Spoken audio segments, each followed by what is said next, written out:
Welcome back to the final day, a bittersweet moment here at the BullShooter, 39th annual BullShooter finale in Chicago, Illinois. I'm Sean Green, joined by my partner in comms, Mr. Nick Darachi Teixeira. Nick, it's been an absolutely wonderful weekend, and what a great way to end it off with some singles and some doubles action.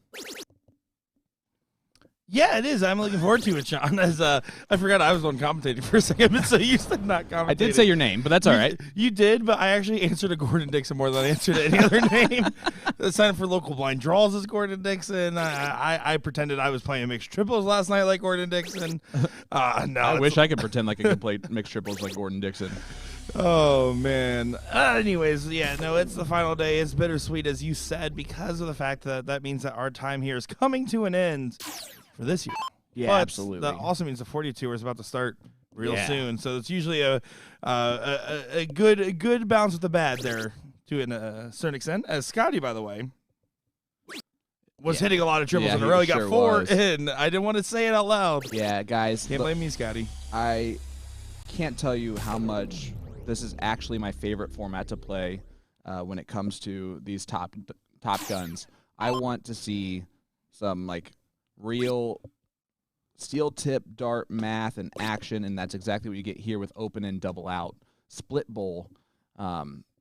It will be no surprise that some of our players that dabble in both steel tip and soft more often and know that math hands down are probably going to be a bit of a heavier favorite in this tournament than maybe some of those other guys. Now, the majority of players that are here do that automatically, right? The reason why they're here at BullShooter is because they play those world tours, they play the regionals, they get here through all of those different avenues, so they're more than used to the most popular soft tip dartboard around the world, right? So that being said, on the steel tip side of things with the math, it's always fun to see maybe who can use their just God-given talent to get through it anyway. Like Randy Fern has done time and time and time again as a 3-time ESPN finalist and defending champion for the Invitational. Yeah, I do love me some Randy family man Fern, let me tell you. But yeah, we're going to see some interesting moments. Tops. Scotty Miller going to go ahead and go for tops. And he does make it a 2-0 lead. What were you going to say, my friend? I don't know anymore. It's gone. My bad. All right. 2-0. Scotty Miller has the jump on Jason Watt, who there was some talk online adamantly having him as a MVP candidate.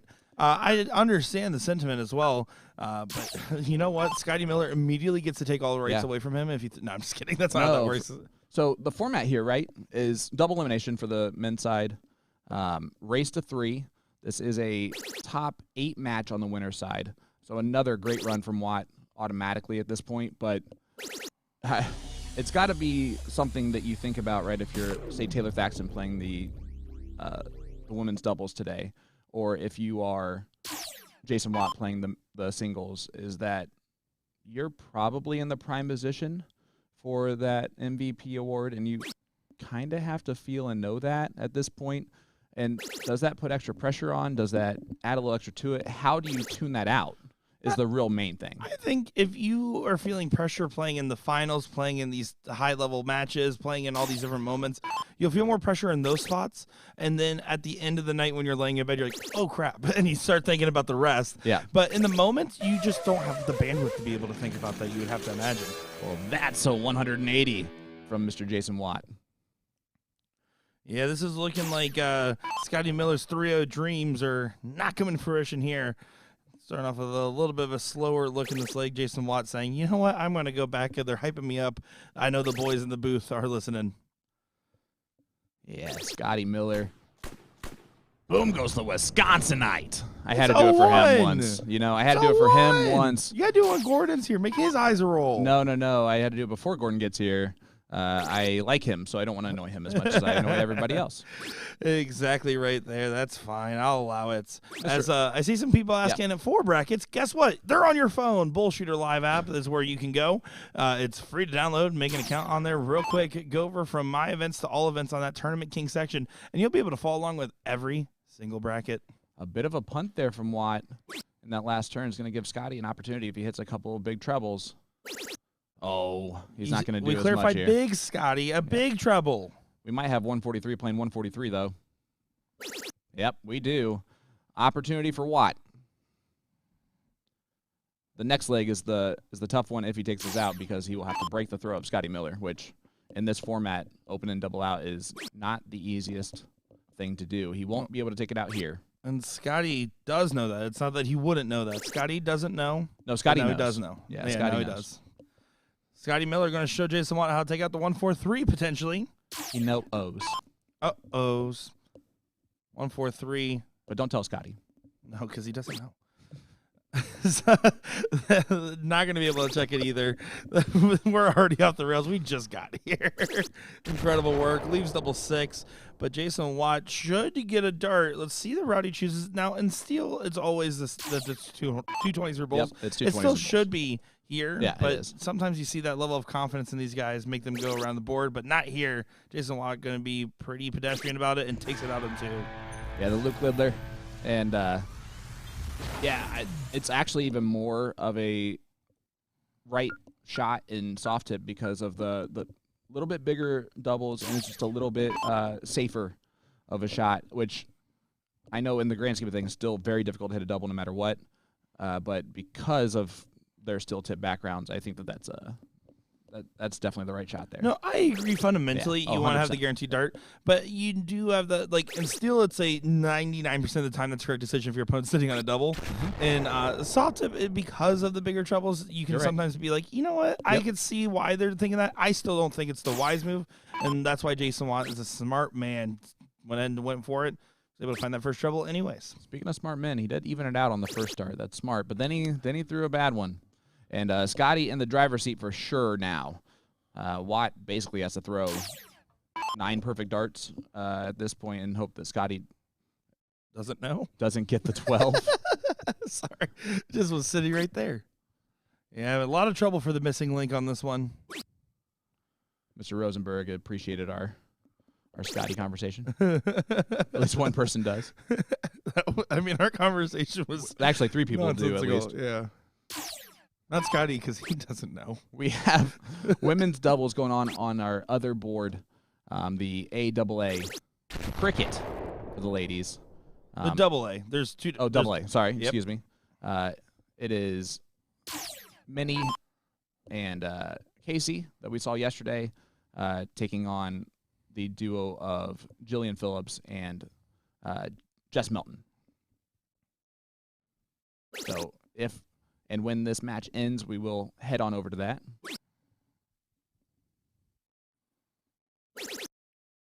Out of the trips, I think Euro Trip's one of the most underrated. Out of the all the different road trip, Euro Trip, I think Euro Trip's one of the most underrated. Sure. All right, here's Jason Watt. I'll take your word for it. Oh, that's where the Scotty doesn't know. I know the song. Yeah, I know. But you didn't know it came from that. Okay. No, Nick doesn't know. Anyway, Watt, 78 scored. And is back on 299, not in a good position. Scotty's got 6 darts at least from 184. Leave the double 2 for the fans, Scotty. Do it. Do it now. I mean, I don't hate that. It's not a freeze format, but it's so cool. He does the right shot. Big 168 from the legend, Scotty Miller. And the numbers don't lie. They spell disaster right now for Jason Watt in this particular matchup, who has otherwise been throwing really well. And he had a good win against Kevin Luke, a 3-0 against Kevin Luke, by the way, in the previous round, and a 3-1 against Larry Butler to start off a bye. Kevin Luke 3-1 to Larry Butler. Ooh. So definitely not the same form Jason Watt must have had to beat Kevin Luke, you'd have to imagine. Well, double 8 is the shot here for Scotty. He does come back if he misses, but he's not going to miss it. Great 14 darter from Scotty Miller, and let's head on over to the ladies. That didn't work. Hold on, ladies. Let's keep it right here. Well, we got the board. We're getting closer. Hold on. Oh, whoop! There we go. And if they didn't notice that, then that's their problem. As looks like it's leg number 1. The Sister Wives team of Jess Melton and Jillian Phillips well out in front. But Minnie can put in a lot here. a whole lot.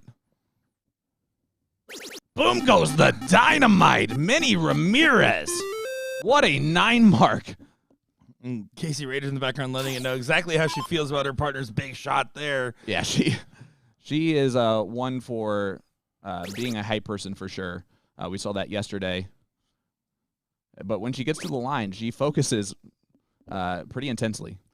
As you see, like she's like getting out of, or like right here, and boom. Well, I mean, I got a chance to meet Casey Rader, not this last November, but the year prior. Gave her first ever interview, which was a huge honor.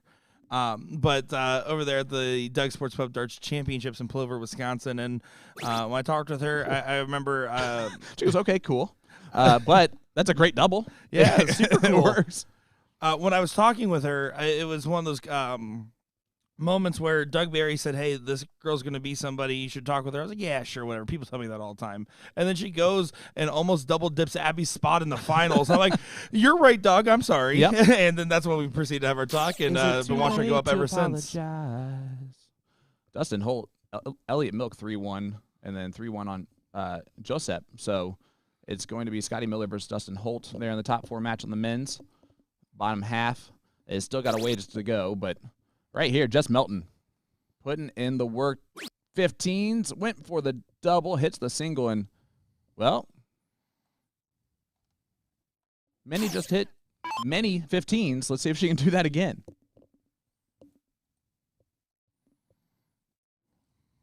Yeah, Pat, that's we couldn't have done that on purpose if we tried to. Really, all that goes to Minnie.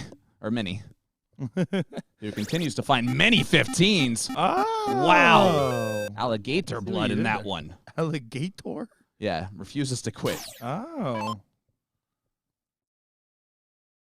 Jillian Phillips should still be able to get control. She needs to find a good treble. Does not, and it might put her in trouble. And the last start, the 15, if you're going to do that, that's fine. It's a good shot, but you have to execute it. It leaves Casey too easy of a shot in terms of now that she only has to hit a 6. And she can go back to point if she hits in the first 2. I think you first start 17 or 19. If it hits a single or a miss, you move back. Yeah, we'll see what she decides to do. Someone's got to drive the boat, Sean. She's got to drive that boat. I like that she's deciding so that when she actually shoots it, she knows that she's doing the right thing. She's pausing, taking steps. I like the step back there. Yeah, and it's a good switch rack. It's frustrating that you only got a 2, but you have to pull the parachute at that point, and 67-point difference is better because at least now you need a 4 mark for your opponent, so an effective 5 here is the shot for Jessica Melton. Look at Jess. I love that Jillian has Jess got the fancy eyes going on as well. She does have the fancy eyes going on. That. Usually, obviously, Jillian known for that for sure.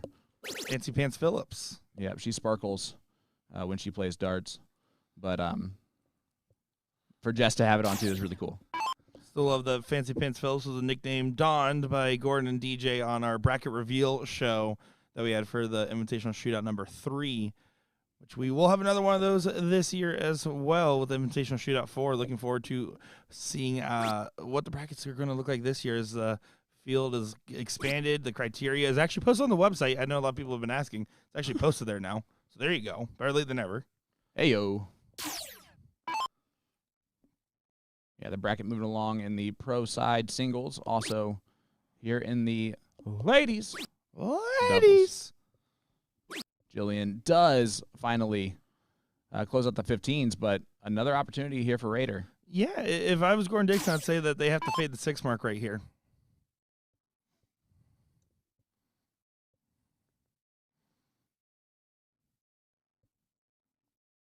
First start matters. That first, was that the bowl or the 19? No, it's hard to tell. Now it's definitely clear it was a bowl attempt.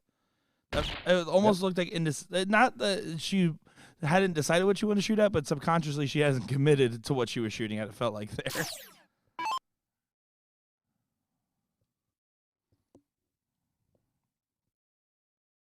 Let's see what Melton can do.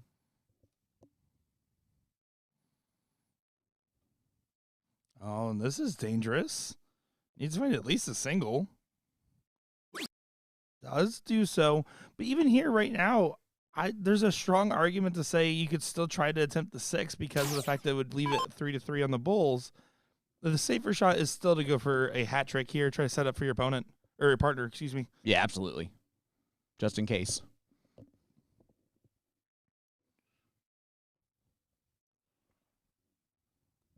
Manny's been fantastic here at the end of this leg. You're really coming alive. Dominating on the dartboard. Good darts. Start. Yep, finds 2 of them. Not enough to get the point lead back. We'll see how Jillian plays this. That is about as fancy as she's gotten on that, on the eye makeup. And I like it. You got to wake up extra early to be able to pull that off. Listen, I like pros that are professional, and she gets up, she gets ready for the day, and she dresses like how she wants to play, fancy, calculated, and collected. Yep. Yeah, very Peter Wright-pilled in that sense. Yes. If I was Gordon Dixon, that's what I would say at least. One more. Got 2. Great dart from Case. And Jess is going to step up to see what she can do to get back that point lead. Well, I would start by hitting a 19 or a 17. Good choice. Go for it. I would stay. It's not that she can't hit the 2 bulls. It's that first dart was so inviting. You got to hit this last dart. Don't leave the shot. And that last dart just got way out of her hand. Not exactly sure what happened there. I don't know if it was just a bad grip or. Yeah, it had to slip. Hunter goes, I have room with Jillian. She gets really early. Really early. All right. Manny stepping up. Fortunately, needed to find at least a single ball in the first to have a game shot. Casey calm forward in the background, though. And she does find one. Does at least add a dart to the shot. It's still a single 19 or 17 and then 1 bull. But that extra dart can be all the difference. But Jillian's going to hit it here. I mean, more often than not. There's a happy little accident on dart 2, though. Adds a bull. It did. It was not as good as obviously hitting the bull, but it adds as much as 1. So Casey needs a double to take the shot here. She hits a single in the first. You're staying no matter what. She's going to stay. See, she checked the score line just to make sure. Yeah, stay. Oh, almost a good hat trick. See, I can't chew gum and throw darts. I can't. I can barely chew gum and walk. Well, it's because I know when I'm chewing gum, I always stop chewing when I'm throwing, and I know that that weirds me out. Well, and you're a loud chewer. That I am, actually. I have had many complaints. Jess, going to look for the bull here. I don't see why not. It's a winning dart. That is wired, but wow, what an opportunity Manny has really given the team here in leg number 1 with all those 15s. And now she needs 1 bull.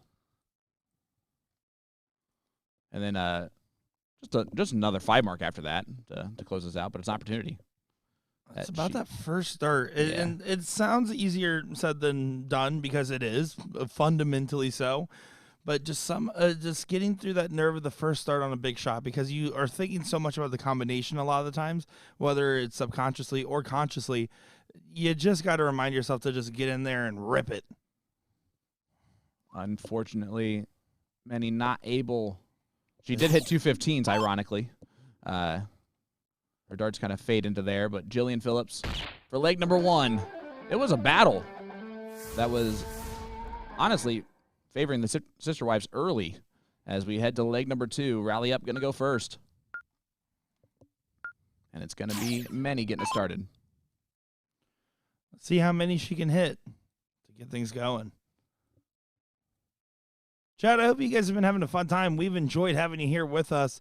It's been a lot of fun bringing you this broadcast all weekend and weekdays along as it's Happy Memorial Day for everyone as well.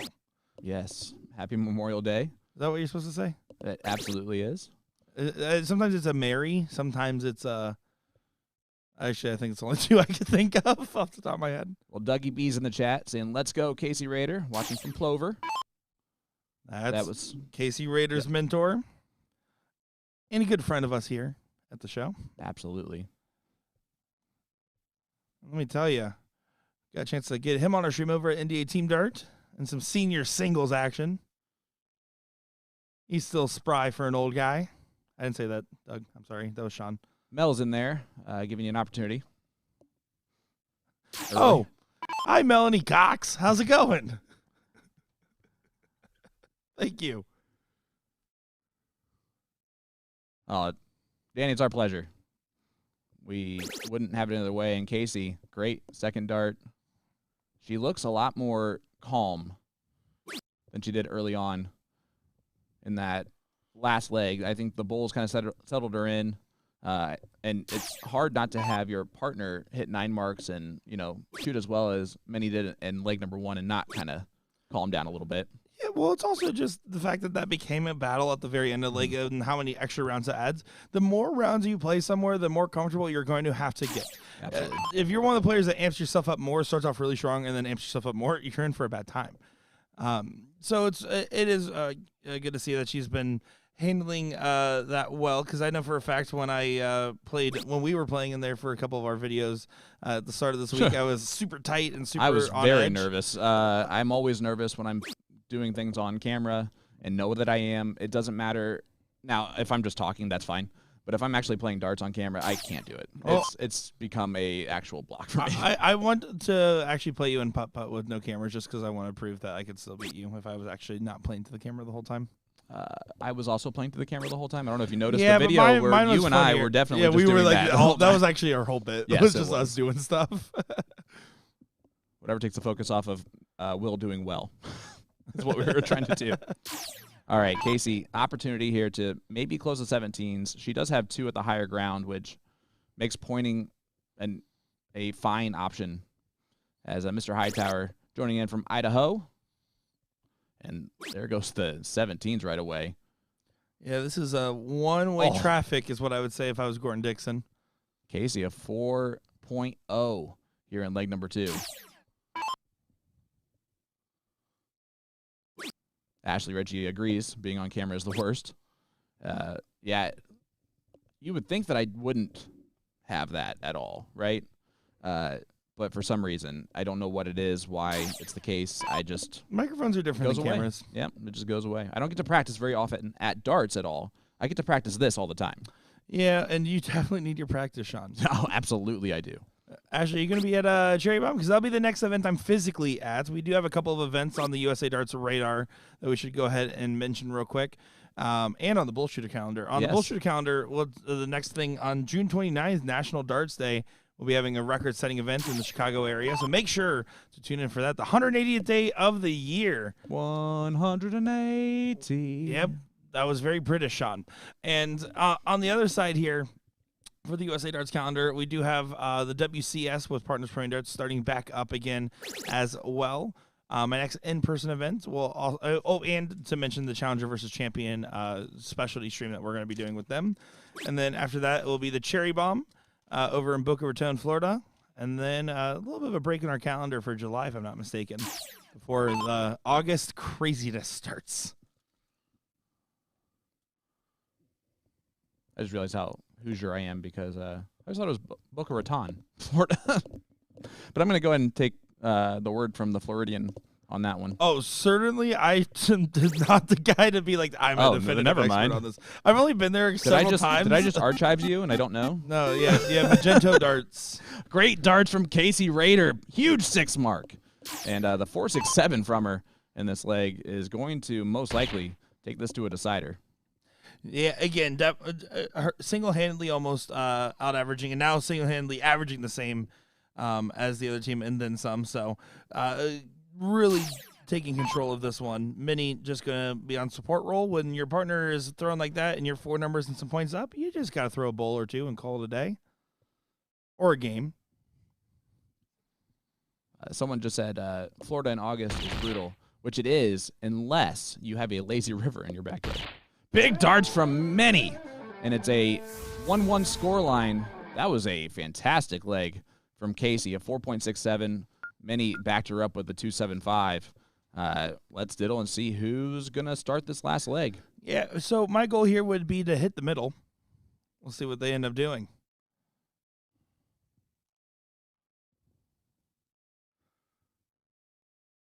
Jessica Melton. Oh, that's a couple holes out. John, help me fill in the blanks here. You were with me in Cleveland. What was her nickname again? And we know Jillian's is Fancy Pants. It was on her jersey we were talking about. Was it Cream Puff? It was. It was Cream Puff, right? It absolutely was Cream Puff. Okay, I just want to make sure. Yeah. I didn't want to just rip it and you be like, if I was wrong. You definitely don't want to just rip that. I'm actually surprised you didn't write it down instead of you said it out loud, which is honestly insanity. Well, again, I'm personifying myself as Gordon Dix in the moment, so it would have been him saying it by proxy. That's fair. I heard Will was introducing himself as me as he started to play badly last night. That was nice of him. Makes a difference. A lot of the times when people say, "Oh, hey, are you Nick?" I just go, no, I'm Sean or Gordon or Will. I just choose a name. I did that to one guy out here, and now every time I walked past him, he just chooses a different commentator to call me by, and I really appreciate the consistency. I'm not trying to like toot my own horn, but my hair's literally blue. Like, I feel like it should be really hard to be like, "Are you Sean?" I don't think anyone has ever tooted their own horn by saying that their hair is blue. You and I go to different parties. Gordon, I think, has never been prouder of me in that moment. As Melton stepping up. Manny only a 1 mark opening. Just trying to take advantage of that. Does so by getting the close. Now options here for Casey. Option number 1, hit triples. Option number 2, hit more. As they're doing the wave in the background. You know what? They've been trying to pull that off. That's Dan Burke and Austin Braswell back there just watching the ladies play some darts. Let me tell you, neither one of those guys are responsible gentlemen. But, man, are they fun. Oh, great second dart. You could tell as soon as she threw that, she thought that was offline, tried to save it. Unable to do so, but does close out the 19s. It's pretty much chalk at this point. Another nickname for Jess locally is the Big Deal, which I actually like that more because I'm sure she hates that type of a nickname. Yeah, well, it's very different on the genres of nicknames to go from the Big Deal to Cream Puff. 100%. Like, Cream Puff is what I would call, like, I don't know, like my stuff. A breakfast pastry. That, too. Yeah. A delicious breakfast pastry. My favorite's Schmidt's over in German Village, Ohio. Nice. Yeah, they have a 1-pound cream puff. That's incredible.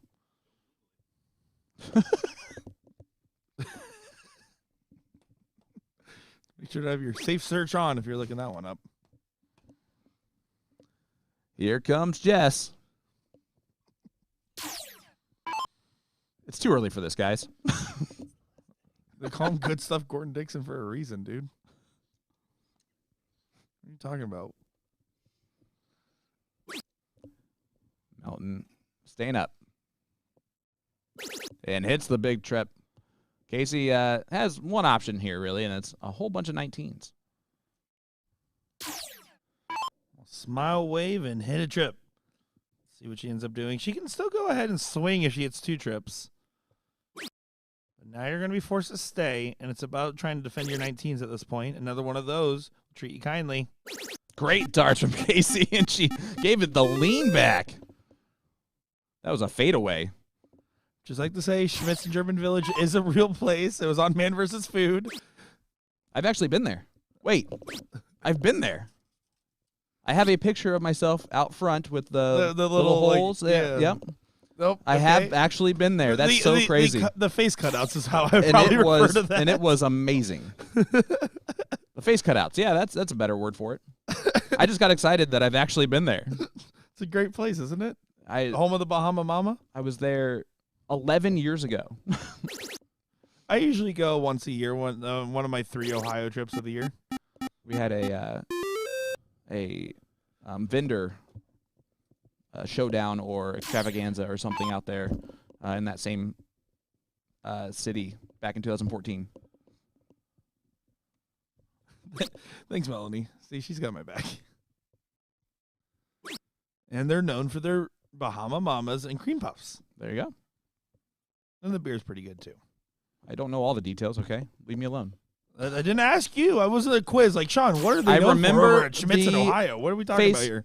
Cutouts. That's it. I got closer to the right thing. Yeah. Look at the way this is flipped up. Casey had a chance to get rid of the 20s. Throwing a 5.0 in leg number 3. To maintain her average, needs to hit that trip and does not. Boo. No, it's a good close. She did her job there, right? No, absolutely. And now Jillian's going to have to open up a new wedge on either the 18s or 17s. Looking down at the 17s. I like that idea for the transfer. But that's also not my favorite idea for the transfer for many is the same one. And that makes it a little bit easier for her to go close back to the points. See, 45 points in a last leg decider. I still think I'm more inclined to start the 17, but I really have to feel like that first start's in a good spot if I'm going to stay. Yeah, you stay till you miss now. Gotta drill it. You're pot committed. Yep. And it does go ahead and win on the river there. I always say one of the toughest darts to hit is the single dart after you hit 2 singles, because it's usually blocking the fat part of the segment there, and now you're trying to just hit a bigger target line, and when you aim big, you tend to miss big sometimes. Jess immediately into the 18s, unlucky third. And let's see what Casey can do and how she plays this. Does she go 19s first? Now it's a lot closer point I line. don't move off the 19 until I trip. In this scenario, in a last leg decider, I want to make sure I have the insurance policy taken out. She looked up first, but now she's going back The benefit down. is not hitting a single there. If I don't hit a triple, I won't actually miss in that scenario because I want to have the reason to move off. That's a very good point. It's one of the only times where I'm like, I would rather that be the case. And there she does grab 2 singles. But I just, with these ladies, the talent level is there to be able to just at any point cash in that check and be like, yep, I'm going to go ahead and hit this big shot here to turn it around. Good marker dart for the 18.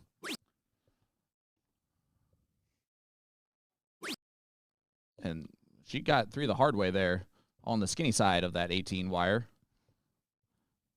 But how does Many play this? I really want them to play a little bit more aggressively on the 19s. And that's exactly what she starts with.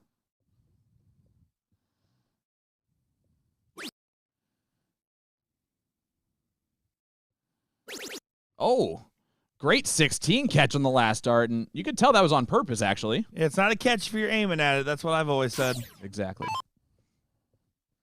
That's fair. Probably something else I've stolen from Gordon. I'm not sure.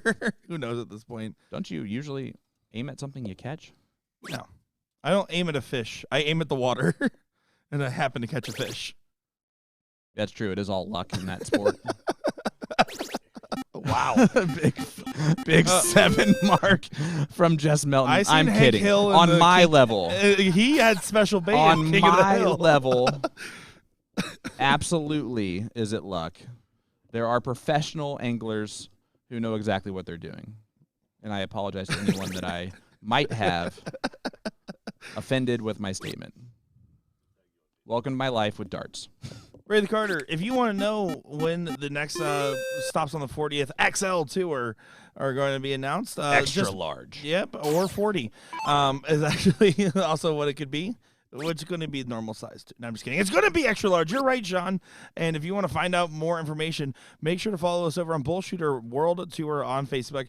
All the updates go there first for tour stop information. If you want to watch all of our content, BullShooter Sports Network over on YouTube to be first to see that there.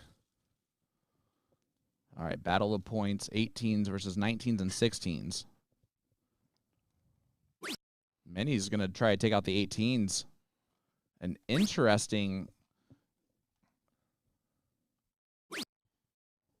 I like it.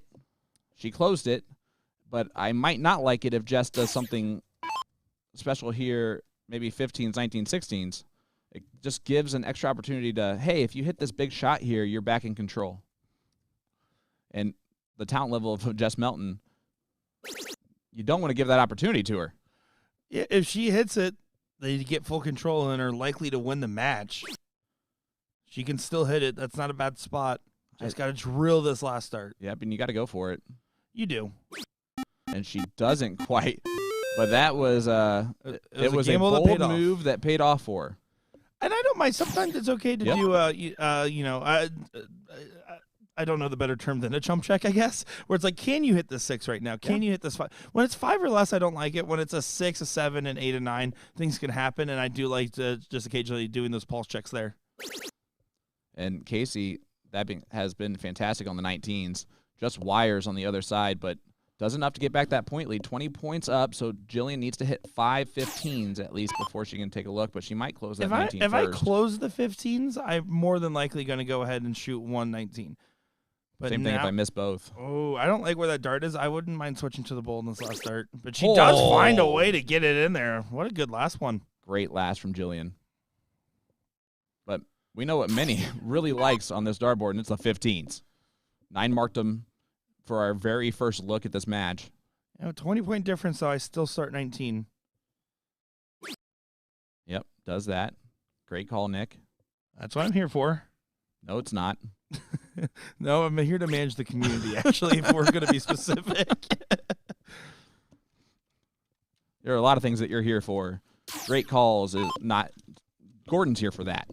Not even me. I just want to say there was a brief interaction when I was getting hired, and they asked me to be the community manager, and I said, we change the job title to man of the people? I did try that. It did not work. The mop. Okay. I can give you the mop roll. You're selling me on it. You're actually unselling me on it somehow. Hey, where's the mop? Go clean up. Go clean up the community. And this is my last day working for BullShooter. It's been a pleasure, everybody. Sarah goes, like we could be managed. You're not wrong. You're not wrong. Here we go. Casey, 2 15s does her job here. And then right back to the 19s if she hits the second dart. Well, that's all right. She laps it off. Deep breath. And here we go.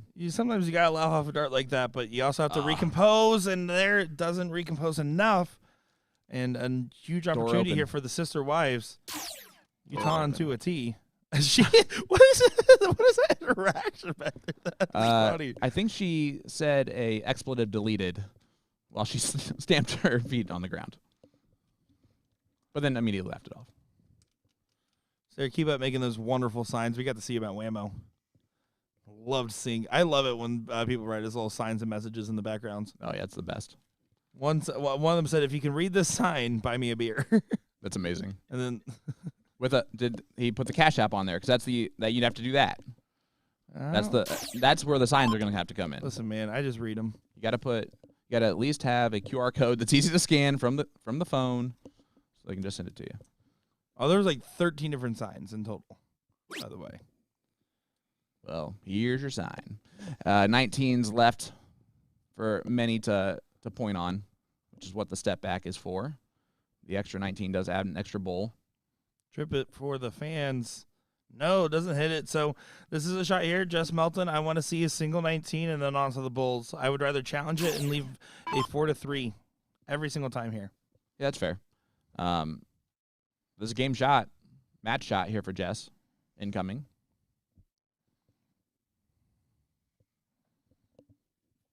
Does try to find the 19. I would still say committed. Does grab it there. Try to even it up to a 3-3 bull race. Not quite. So now the hands are in the darts are in the hands of Casey Rader, as I was trying to say there, and failing successfully. Unsuccessfully. Casey Rader, 3 bulls. 3 to 4 is the bull race here. There's one. One time. And the hat trick for the win. Casey Rader. Fantastic in leg number 2 and leg number 3 for both players on that team. And a come from behind victory for Rally Up. Is that what the team name was? Sure. All right. Back over here, Daniel Zapata, Alex Spelman, 1-1 in this race to 3 format. Following our invitational shootout format with that open end double out split bowl. So love to see a little bit of pariete there. I love this. We got USA versus Spain. And these guys should not get their math wrong, you would think. Not at all. And Alex Spelman, if there's not two American PDC pros that automatically qualify for that World Cup team if they accept that invitation, which of course they're going to, Spelman's one of those players that a lot of overseas players would not want to see in the World Cup of darts. His finishing, his demeanor, he's always a tough player, and it seems like when it's in bigger moments, he rises to the occasion, like the 9-darter he hit at the cross border 2 years ago. Yeah, he does get really unlucky with who he plays in PDC events. Ryan Joyce defeated him in the first round of the Worlds 2 years ago, and Alex averaged 99. It was the highest losing average in round 1. I was screaming at the TV during that match, too. I was screaming at the stage during that match. During that match. Weird flex, but okay. Treble 18 for double 12. Ideally. 25 for bull. Oh, I love it. Alex Spelman, double bull. Double does not. He almost popped the balloon. This is for a break of throw for Zapata to go up 2-1 in this matchup. Yeah, top 4 match or top 8? Top 4. It'd be top 4. And Zappa takes a 2-1 lead. Nope, top 8. We will have the next match on this side of the bracket be Bob McCoy taking on Dave Cameron, which Bob McCoy beat out Leonard Gates 3-1 in the previous round, and Dave Cameron beat out Devin Hunter 3-0. I know I said this at the beginning. The format lends itself to players that at least play both soft tip and steel competitively. Both of those players, CDC tour card holders. And, of course, David Cameron's David Cameron. Canadian #1 for a long time. Jim Long took over that duty. And excluding Matt Campbell, obviously, who has been the Canadian #1 for a very long time at this point. Yeah, he likes to remind the cameras that he's Canadian. Canada's #1 No, he does too, not. all the time. Yeah, the #1. Yeah, that's what that is. If you're curious. I mean,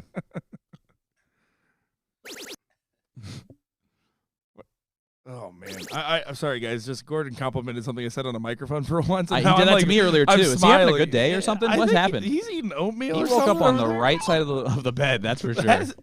That's Gordon Finger Gun Dixon if I've ever seen him. Yeah, Grumpy Pants Gordon has changed. He changed his pants.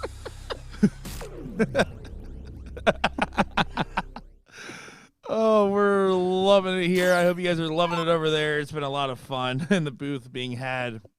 All right, Spelman, 3-3-3. Can leave the 1-5-3 with a 180, and he said, nice one.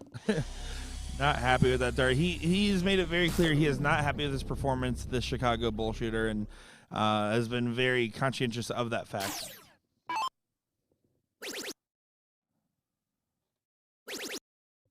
Zappa going to try to leave a finish. Does leave a finish at the 1-3-4 for potential 3-1 win in this matchup. Currently on pace 4. Yeah, look for the trip 18 tops. Potentially from Zappa. Although, yeah, I kind of like the trip 18 tops with Spelman on 112. Let's see what happens. He did not take that route, which is fine. He missed the first dart anyway. Needed a treble to leave a look no matter what.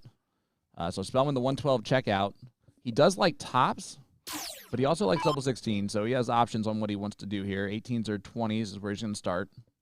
It's going to be the 20s. He should get a dart at this. He has options on what he does on dart 2. Back to tops. Oh, and that's going to do it for the match, most likely. Most likely, Zappa Sass at that wedding dart, but you expect this man to be able to go ahead and walk on through that door and continue to stay on the winner side of the bracket to play either Scotty Miller or Dustin Holt, who are currently in the last league decider, and does do so there. Zapata continues on. And coming up next, we got some top 4 matches here. We're going to have on our one treatment board, Dave Cameron and Bob McCoy. On the other one, Thaxton and Yee taking on Grimmel and Romero. So, a bunch of no-names coming. I'm just kidding. We have some great darts coming up next, folks. My name's Gordon Dixon, joined by Sean Green, Will Stewart on a plane probably somewhere, and Nick Teixeira in the background. On a jet plane. We'll be right back in just a moment's time.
Welcome back, ladies and gentlemen, to the 39th annual BullShooter Finals here in Chicago, Illinois. I'm Sean Green, joined once again by my partner in comms this entire weekend, the good stuff, Mr. Gordon Dixon. Gordon, we have a top 4 match on the men's singles side of this bracket. David Cameron, Excalibur, taking on the real McCoy. Yeah, no surprise here seeing these two guys face off late in this event. I think you guys have mentioned it before, this being the shootout format. This is something that if you can excel at, it can give you some pretty big opportunities. So this probably, I mean, Dave, this is what Dave plays on the steel side. I'd be curious to know if this is something that maybe Bob has switched to practicing. I would think so, with him being a CDC tour card holder this year. Got that done, and I believe it, if I can, my tournament at the Buckeye Open. That's exactly what I was going to say. I knew it was in Ohio, and I wanted to make sure that that was correct. I believe, didn't Buckeye this year, did they have the most tour card spots in the qualifier? I usually talk a lot of crap about that. I believe Philly. Oh yeah, Philly definitely had a large. Philly got us, but we have in the past, I think maybe the 2 previous years had the most, which I always like putting into the CDC chats. And I mean, as you should. Yeah. 1,000,000%. Well, Cameron, perfect start once again in a leg of 01. Strange. This time it's not double in, double out. You know, we got to call the 160s. Yeah, exactly. That one just a ton from Excalibur, and it actually allows Bob to get the first look at a finish with at least one big treble, but like more than that, though, at this point. We do have the ladies going on the other board. The way we picture this process is that the gentlemen are going to go out in about 12 darts for 5 legs straight, and the ladies are playing doubles cricket. We just assume, and we might be wrong, obviously, because we are often, that it's just going to be a little bit quicker over here, and they're both top 4 matches, so we start here, and then we'll jump right over once the ladies, or once the men's match is over, just so you guys can see the maximum amount of action for both. Double 12. Double 6.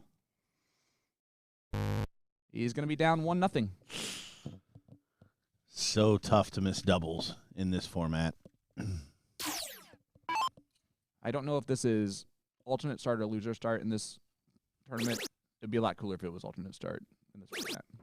Double 12 goes for David Cameron.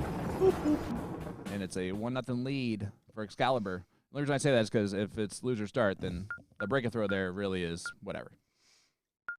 It is loser start. So, but still fun that he was able to break the throw there, you know?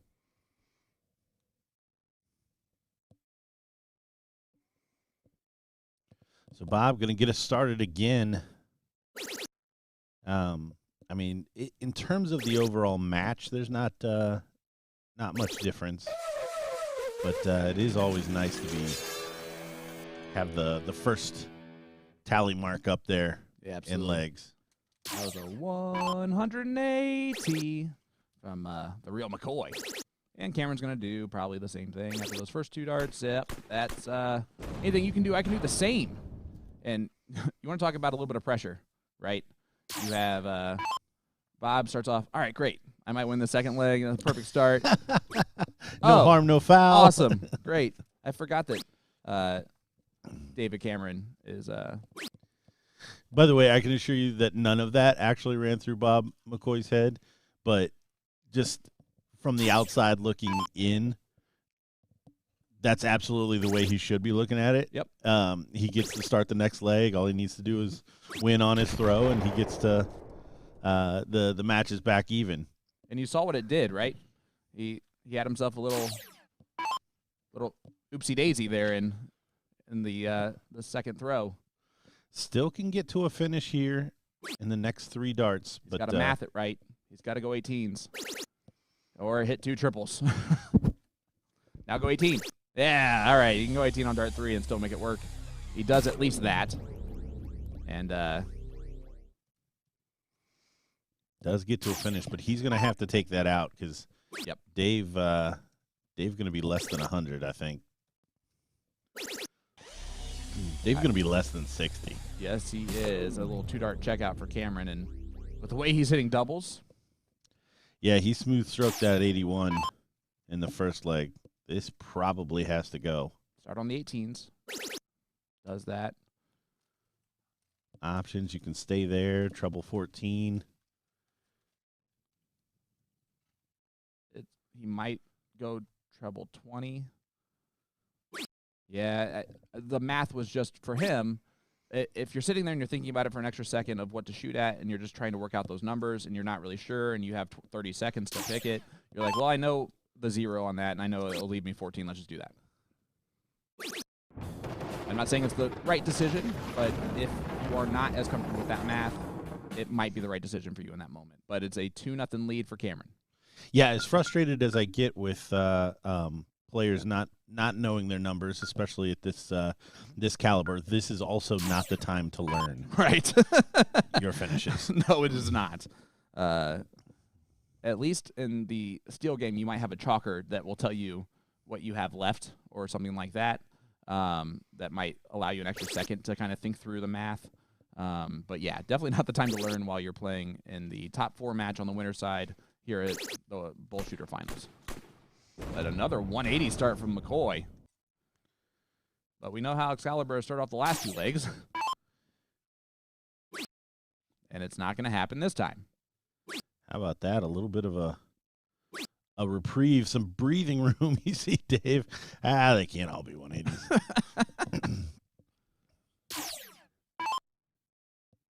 I do want to say I really appreciate that we've seen shorts David Cameron this weekend, but not hat David Cameron this weekend.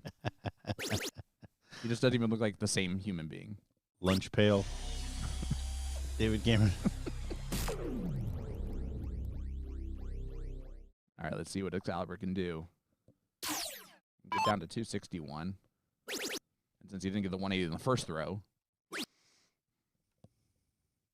That's right. He still got time to hit that 180 to leave the 161 and then check that out for a 12 I was just going to say, does Bob McCoy have 6 darts from 221?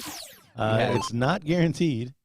He does have 6 darts, but does he have more than 6? Oh, cannot be messing around right here. And I wonder if he would agree with this. I think this is all, like, once the thinking has to enter the mind, like, I have to set up a shot. It's not, oh, I'm at 501, hit triple 20s. He will get 6 from 137. That's where you start to see him miss a little bit. You know what's really interesting to me is that Jay Barlow's sitting down back there. I bet he's rooting harder for David Cameron in this match than he was rooting for his own partner last night in the finals. By the end of it, double 13. And he pins it. 41.75, a 12-darter for Bob McCoy. Needed it. It's 2-1, but here's the problem. Cameron with the throw in leg number 4. Yeah, and you really, I mean, if Dave hits less than 100, you have hit the cosmic lottery. And by the way, folks, this is leg number 4. The ladies are still in leg number 1. So, no matter what, you're at least seeing most likely a incomplete leg of darts from the ladies' side of thing, if not too complete. Especially with the team of Grimmel, Romero, and Thaxton Yee. That's setting up for a last league decider. And more importantly, look at Bob, man. Oh, another 180 shot. That's 3 out of 4 now? It is. It's more than Cameron. 3 out of 4. Starting with the perfect 180. But no, I just, to put a pin in this, if we were watching the ladies, we wouldn't have gotten any of the men's match. Yep, missed it entirely.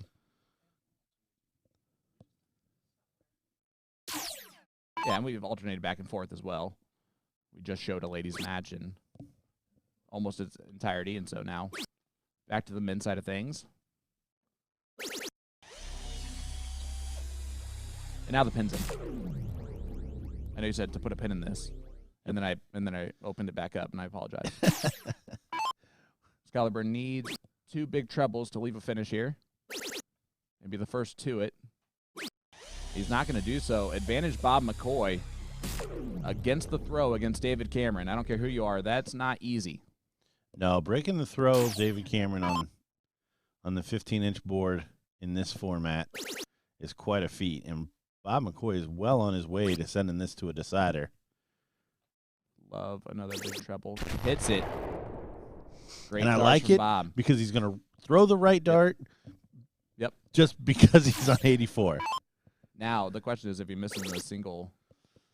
I'm not thinking about that yet. Okay. He's going to bury the treble the way he has the entire first 3 quarters of this match, or this leg. But if he misses the big one, he has got to go 14.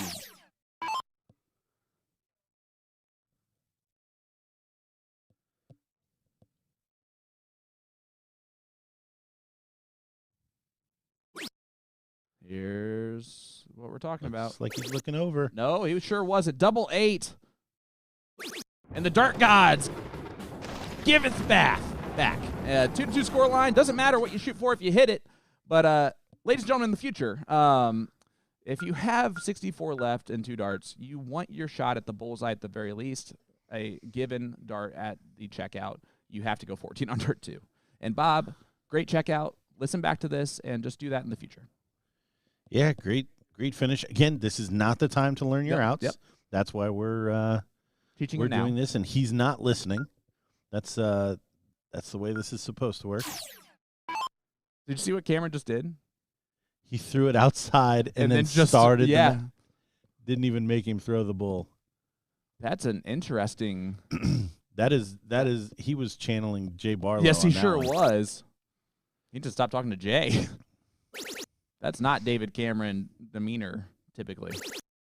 And how many times have we seen a slack cork like that and somebody go one hole worse just because they chucked it up there? I mean, it won Taylor Thaxton the finals of the Top Gun. Well, no, her talent after the first throw won her the Top Gun. But maybe Cameron's just like, I'm just going to go 9-darter anyway, so you can go first. I don't care. And if that happens, that is a boss move from David Cameron. Oof. Almost as silly as the Trip 16 on Dart 2. But if it pays off, it was brilliant.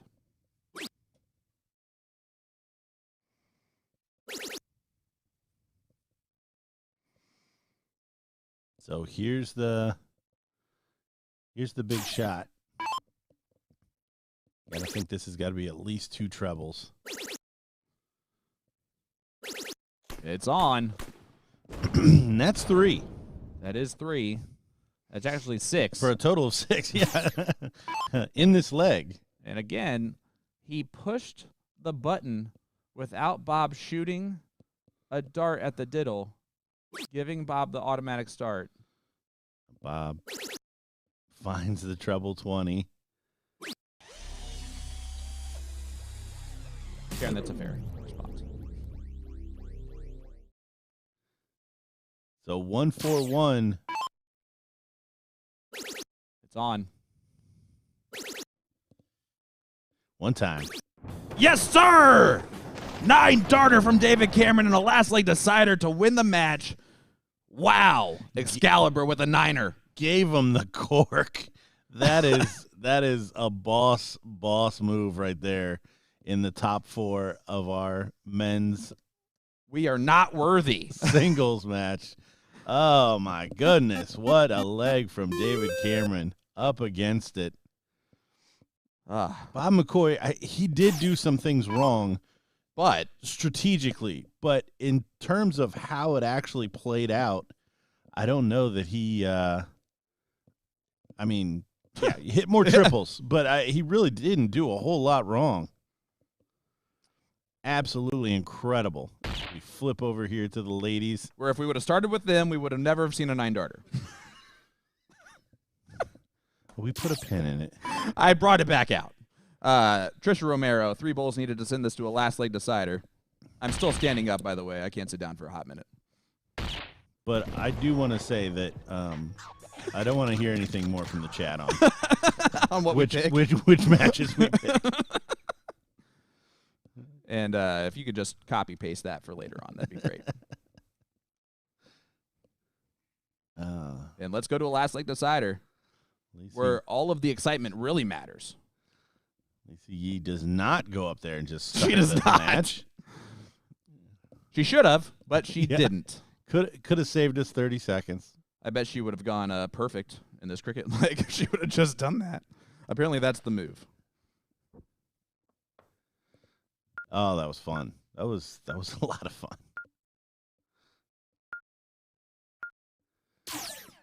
Chris sets up the board. Critical game 3 here. Again, this is the top 4 of the ladies bracket. Yes, it is. And the other match, top 4 match, will be Rally Up versus P&D. I am annoyed because I am pretty sure I watched Paula Murphy and her partner play in that one. I cannot, for the life of me, remember who her partner is. And it starts with a D, which makes it even easier for me to probably figure that out. There are a lot of names that start with D. True. That's fair. So 7 marks start for Chris Grimmel. Only 2 from behind for Taylor Thaxton. Is this our first look at... It's Kim Panti and Paula Murphy. That's right. Pam and Dolores is what it stands for. Is this our first look at Trisha Romero? It is on stream. Bit of a surprise. Yes, very much so. That's a bit of a surprise. A lot of 7s from Lisa Yee. So I have to tell you the story. So last night, Porky Steve Hilger is playing with his daughter, Zyla, in the AAA mixed, right?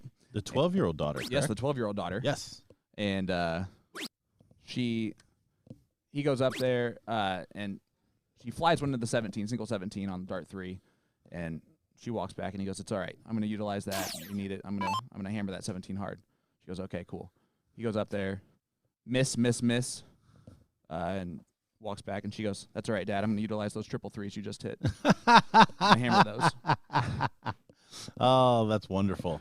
So Zyla's one of my new favorite people of all time. Yeah, no, as she should be. No, that's a good story. I expect no less from a child of Steve Hilger. Yeah, exactly. And wow, Lisa Yee and Taylor Thaxton just go miss in a last leg decider here. Not ideal in this situation, but you can see what it doesn't do to really affect their mood or demeanor. But that might. Trisha Romero, big 6 mark. Yeah, one-way traffic, unfortunately, here in this decider. Lisa and Taylor are going to have to do something crazy to turn this one around. This is the start of something crazy. Not quite as cuckoo clock as she would have liked, but it's better than the opening that she had with all those 7s.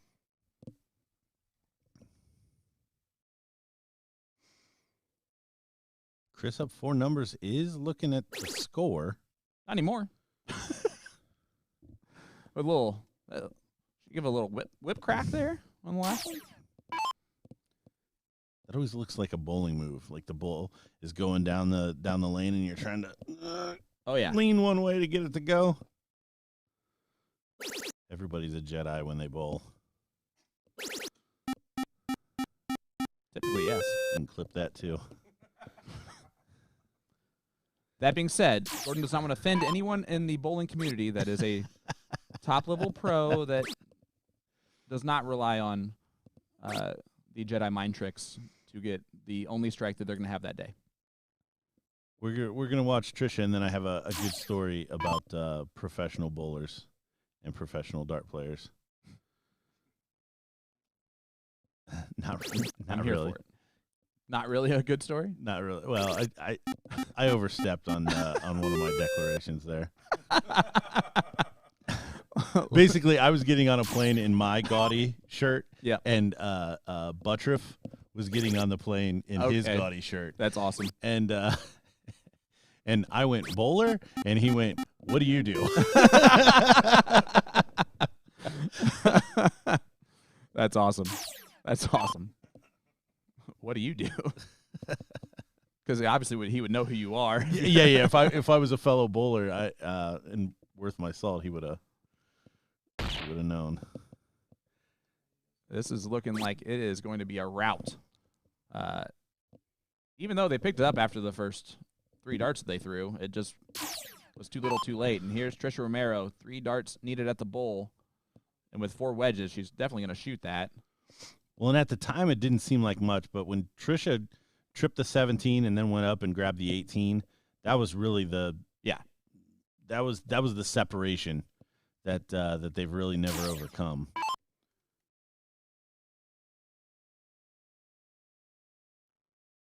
Lisa does close the 19 and goes back to the bowl. They're going to have to close those numbers eventually, and just cutting one down there. You never know what Chris is going to do, but most likely she's going to end this right here.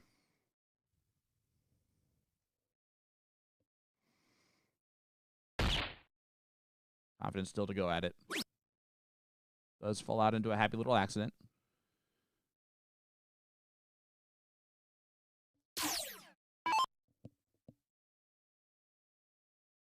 Taylor gave herself a come on. She's a pretty good self-coach. She needs to listen to herself more often. Big 4-bowl round from Taylor Thaxton just to keep them in this a little bit. And if there's some sort of major mistake here from Trisha, which is not going to happen, because if you're going to miss by 2, and that was such a great miss by 2. The only reason why I know that is because she went, well.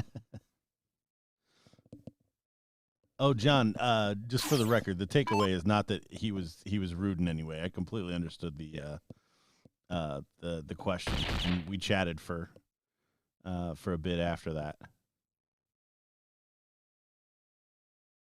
Got the point lead back to Lisa. But Chrissy usually doesn't do much of the mess around here. There's the triple, and she not moving because she is going to ensure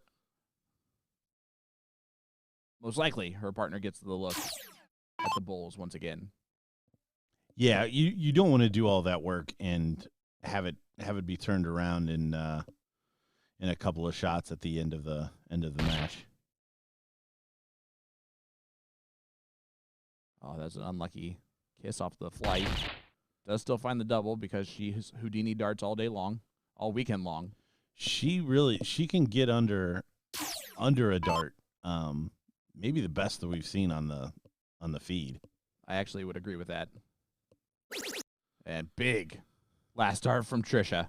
Needed last dart. Lisa, see if she can keep hammering the bowls. This is one of those moments where it becomes a frustration for the opponents, right? You're like, man, the whole time I'm out in front, and they just keep hitting enough bowls to just keep getting the lead a little bit. Not there, though. So 2 clear darts at the bowl. She has all 3 that she can take. Well, honestly, I think this is, again, just a lesson watching Chris and Trisha throw this leg. Like, don't take it for granted when you have a lead like that.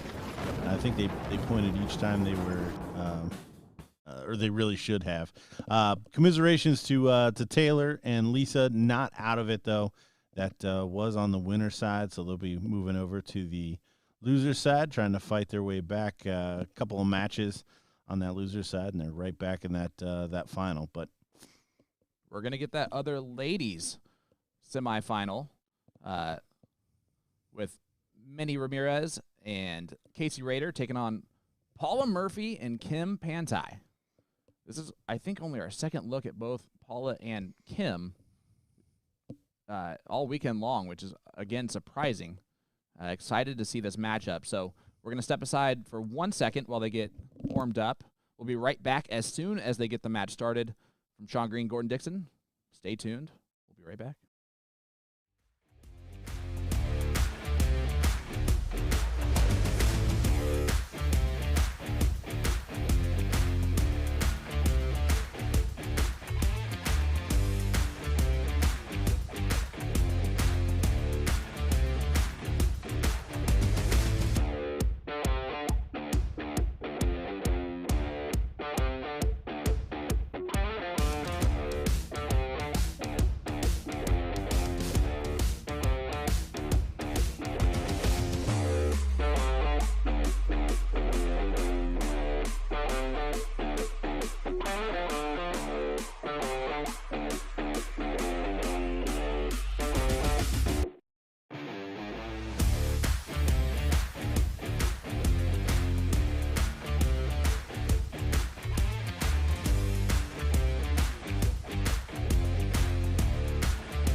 We are back in action for the other top 4 matchup on the ladies' side of the bracket.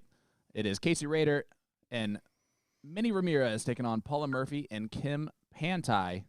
Interesting that this is a different flip. Yeah, they're gonna change they're gonna swap the order there and put Minnie up first. I was gonna say that they had that route in the last match. But they're taking on Paula Murphy and Kim Panti. Man, Paula Murphy is absolute legend of this game on the ladies' side, steel tip and soft tip. And Kim Panti, another dangerous player from Tennessee.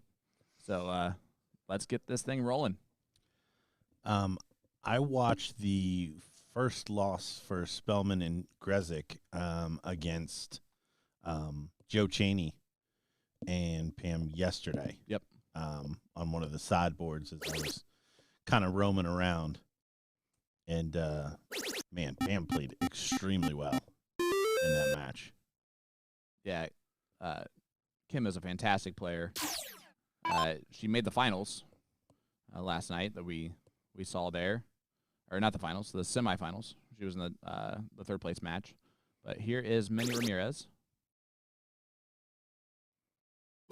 Shot phenomenal in the last match. Minnie gets 4 of them. And you can see Paula, of course, starting off on her patented 19s. And Kim more than happy just to follow suit. Only gets 2 mark, and you can see what she felt about that. Joe Chaney did say about Kim, it's a good girl. So it's about the best you can hope for. Casey shot phenomenal in legs number 2 and 3. Match. See if she can get back to that. Not quite. I know that talked to Casey earlier, and she is someone who is just getting around to playing in these like pro events. And when you play players like Paula Murphy for the very first time, and Abby Spott, Liz Tynan, and those players, you do find yourself maybe thinking about that a little bit. The name can affect a touch, but then once you start playing darts, it becomes darts.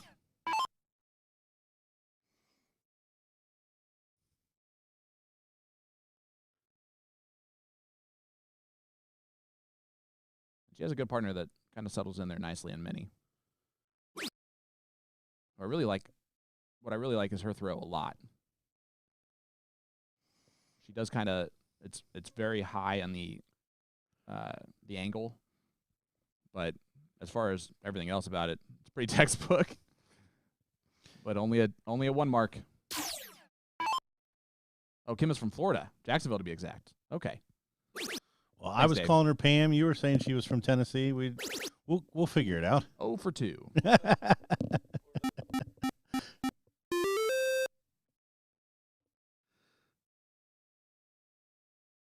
All right, let's see if Casey can hammer some 18s. Starting to become one of those legs that you talk about. Yeah, needs to get something going, or this is going to be a rout here in the first leg. Not the end of the world. Again, Yep. Already against the darts. This was going to be a handful regardless. But you want to make the other team feel like they're in a match. Do you? Or do you just want to like maybe lull them into a sense of security? Hey, but it is a top 4 match on this side. You know what? I mean, if you want to try that against Paula Murphy and Kim, you go right ahead. That is not what I would suggest. Yeah, sharks and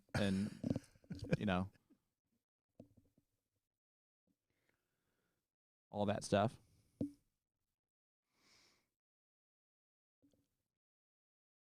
As Many steps up. Good second dart, but is a blocker for how her darts fly into the board. No, it is not. Great darts from Minnie.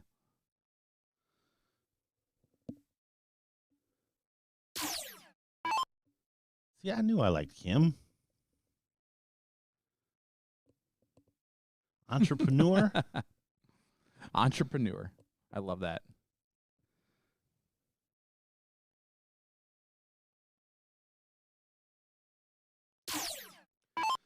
Well, Casey back up again, still with the 18s there. I'm sure that was not expected when she left the board the last time.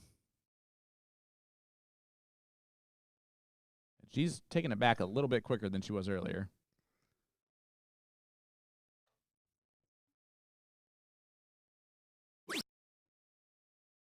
Yeah, you can tell she's trying to be a little. I mean, I haven't seen Casey play a lot, but she's trying to be very deliberate and kind of place the darts. Yeah.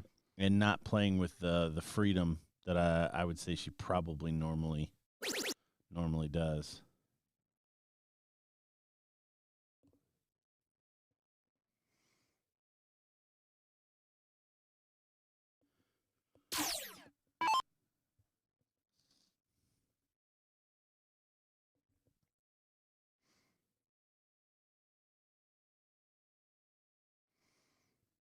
And Minnie stepping up. Still the 18s. This has not really been. They've been given some opportunities, and like I said, lulling them into maybe a sense of security. No, I think.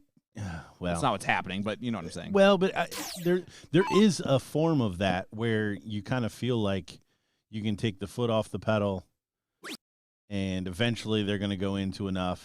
And if Casey and Minnie can wake up enough to turn the tide with a big shot or two, they can dig themselves out of this hole. That's not unheard of. Did Will give his phone to a kid or something? Does he know that he's typing in the chat?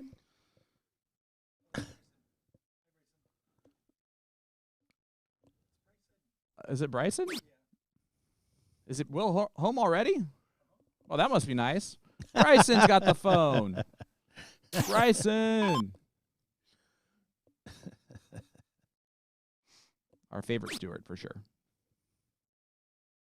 Actually, not anymore. Daisy's the new favorite steward. Daisy's going to run the house. I can't wait for Will to be a girl dad and have to deal with that. All right, again, the 18s eternally open. Yeah, I haven't seen these ladies play that mark style cricket before, or as much, I should say. So they are letting them live on these 18s, and again, just not able to hit enough to really take full use of that 18. Hey, 3 fats. Yep. That's what you got to say. Yep. I threw 3 really good darts, all at the target I was aiming at. Unfortunately, there is a picture with this scorecard. And they're kind of just letting them have the 18s. And I don't hate it with Casey's kind of struggled on him a little bit. Gonna have to pick it up here. Well, and the other thing is they're scoring enough points. It's not like if Casey put in the 9 mark on the 18s that it would be an insurmountable point lead.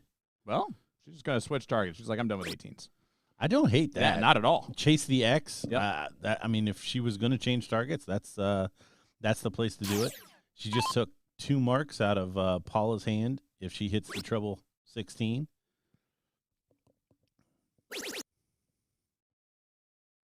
Of course, Paula going to go to her honey pot. She's going to look at the 18s. I don't think she wants to. She looking up? Yep. She was. She goes, I got one.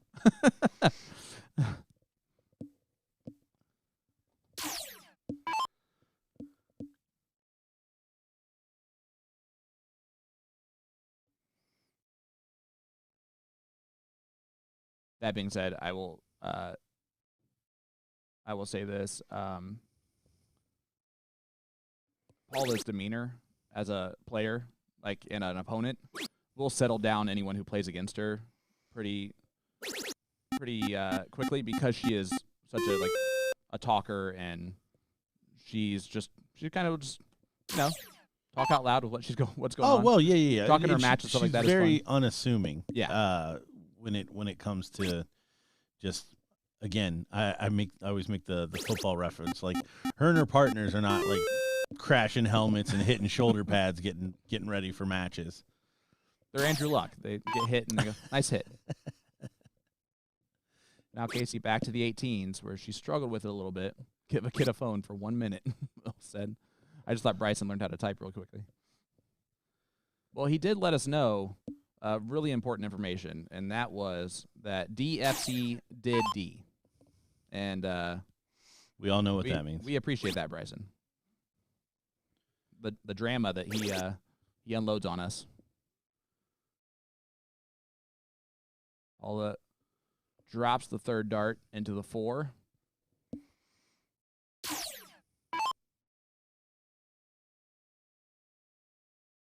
Eventually, Paula's going to start praying to the dart gods before she shoots at the 18. I have seen that from her in the past. And Minnie's been hammering the 18s.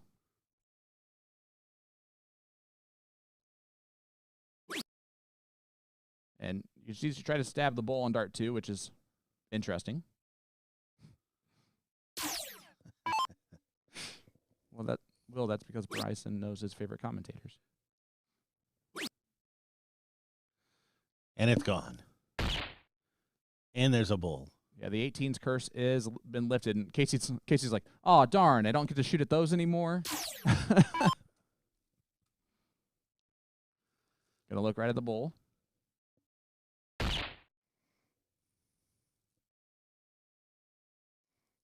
And immediately her throw looks better and more comfortable and not shooting at the 18s anymore. Yeah, again, just not pressing, not trying to place the darts. She's actually throwing them as I'm sure she knows. She knows what she knows that felt different. I'm sure of it. Paula and Kim do take leg number 1. Race to 2. You're on the top 4 side. The winner of this will face Chrissy Grimmel and Trisha Romero in the queen seat. The next match coming up on our stream will be the king seat match for the men. We know one of those players is going to be David Cameron. The other one is just finishing up, so we will have that for you in just a minute.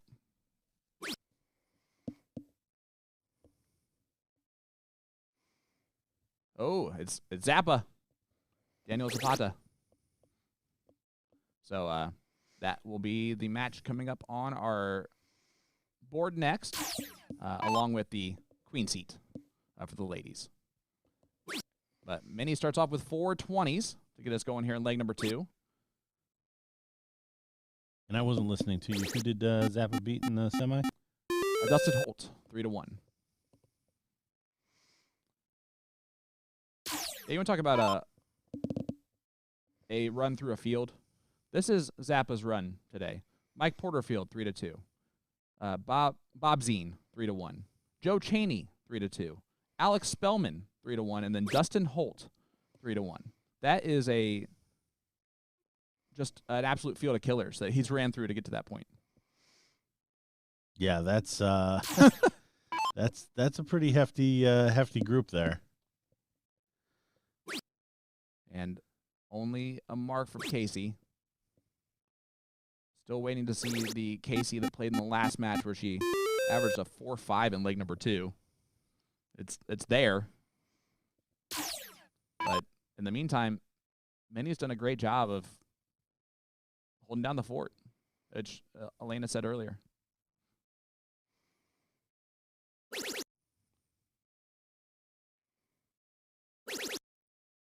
Just like this, she's looking down.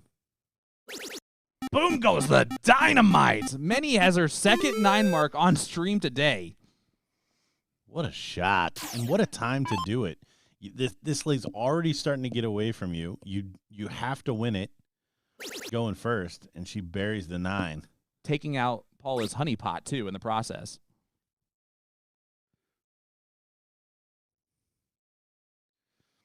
Paula going to wave that shot off.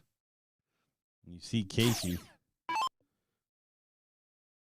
in the background trying to get geeked up for this shot here. Start on the... She's looking down.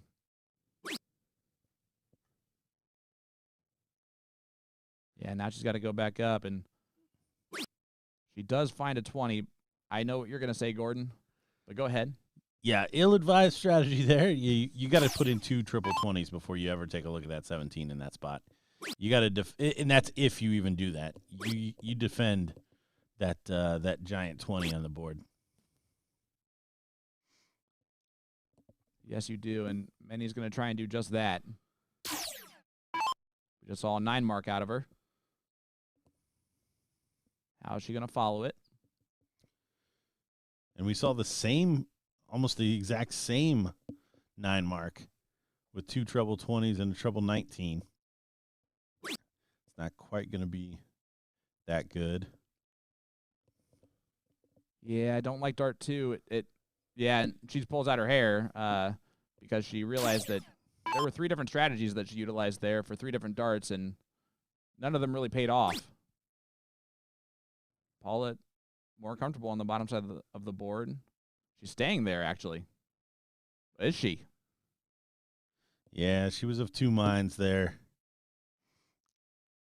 And that's experience to step back. Now she's looking up. I like that shot more than I do on the 17 on dart 3. Yeah, again, I'll do some silly things and some silly spots to take that 20 away, and that really wasn't even that silly. No, not at all. Up in points. Struggling Casey coming up behind you.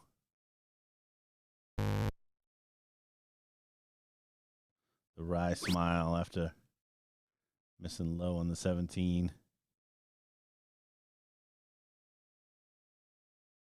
Yeah, I think this is a matter of just trying too hard. Yep. Which is part of the learning process of darts. I've never learned that. I try too hard to do everything when it comes to darts, and it's just, it's a simple thing to happen. It really is. I think Kim misread the board. I think she did too.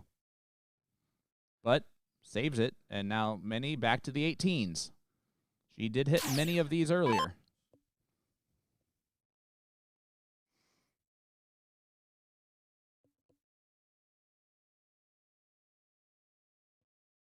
That did remind me of a situation now that Will's not here to defend himself. In the triples last night, we had 38, and he told me what he was about to do. Great last there from Minnie. He's like, I'm gonna split it, and he hits the fat six, misses two off the board on the 32, and Jen Lysak, who we were playing with, turns to me and goes, "How did he hit a six throwing for 38?" And at the time, I said, "Oh, he told me he was going to cut it." And she's like, "Oh, that makes sense." But what you should have done. Yeah, I should have been like, "That's why we shouldn't have played with him." We told you Sean was the right person. That's why we shouldn't have played with him. That's amazing. By the way, I'm going to tell you and defend Will here. He did tell that story last night, and in the exact same way that you did, which was funny. But the fact that he was throwing that badly to where Jen even thought of that is almost impressive. That's very Sean-like. How did he hit a single six going at the double 19? Maybe she thought he miscounted or trying to hit triple six to leave.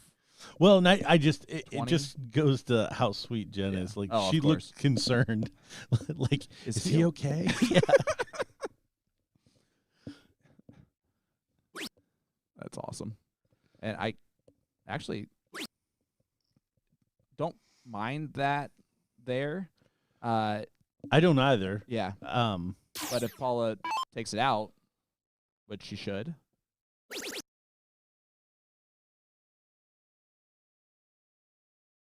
No, she's staying. And that second dart blocked the third. You'd rather get rid of the 15s, right? Well, I would have certainly chased the X in that position. Casey does close the 15s. She goes back to the 18s. I'm actually a little bit surprised. Yeah, with how that first start was on the 15 and how she struggled a little bit on the 18s, why she wouldn't just stay there. But I understand the higher number and all of that on top of that. And that, yeah, she's going to step that one off. That was a whoopsie-daisy. Oopsie-doopsie.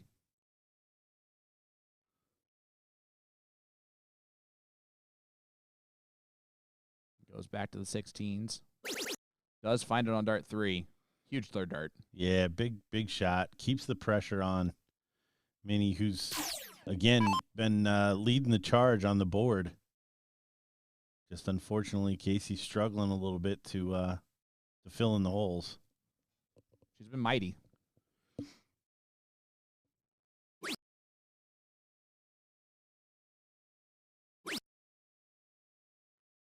Staying up there. Such a good... What? All right. It looks like it dragged both of the flights low.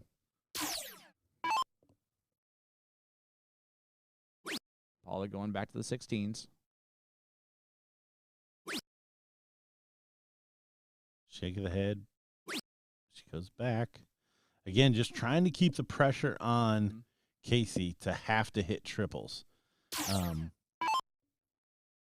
Trying to give an open shot to Kim. Remind me of the last match. She averaged a 4-3 in leg number 2. Just, we all have these days and these matches and these legs of darts. Good news, double elimination style tournament on top of it. But this isn't over yet. Kim's got to still put in some work.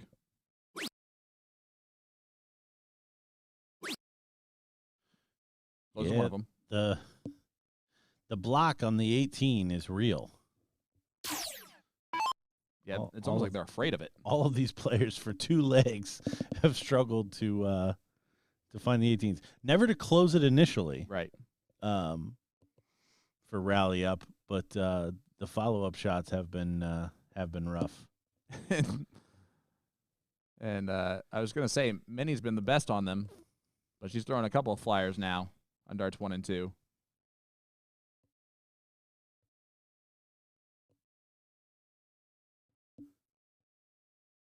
Tucker, appreciate the question there in the comment section. You do not. None of this is tied to your vendor. Yep. You can play with someone you actually like. And so someone that you have to like. All of your past partners are that are none of them are listening. But if they were, they would be like, really? Is that what you're talking about me? Who's he saying he played with he didn't like? I had to play with him at Ohio State, and he was like, I don't have anybody. You want to play with me? You're the same vendor? And I was like, oh, man. Now I know what that means. He didn't actually want to play with me. All right. Look at Paula and Casey. Paula's like, I've been terrible in the 18s. You've been terrible in the 18s. Let's call it a wash and move on. So you take a deep breath there. I even think Paula's trying to kind of settle her in. There's a triple. She's looking at the 16 and right back to the triple. She got excited after the first start, I think. So Kim stepping up now. Going to look right back at the 16s. Yeah, should be filling those 16s up.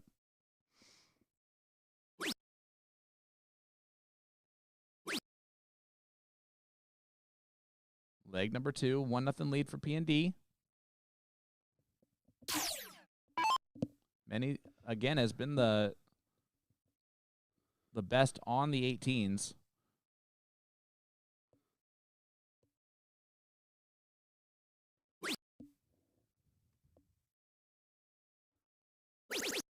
Does find a treble. She's going to look at the 16s. Ooh. I have a feeling that actually felt good when it left her hand. Those hangers just above the wire always seem to feel better than not. And see, Paul is still laughing about all of this.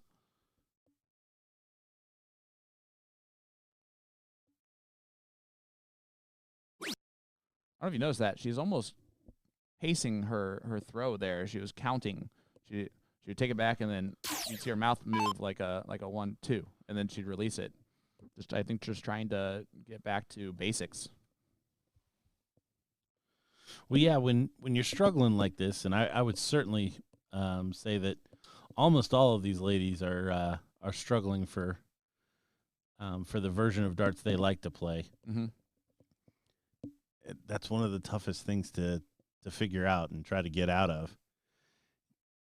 Casey bouncing up to retrieve those. The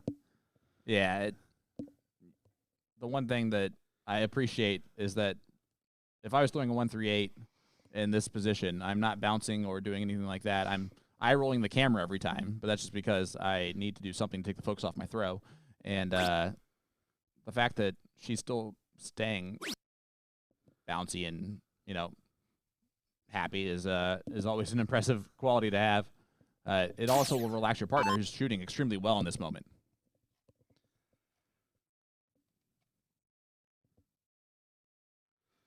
Seen a 9 twice on the stream from this woman.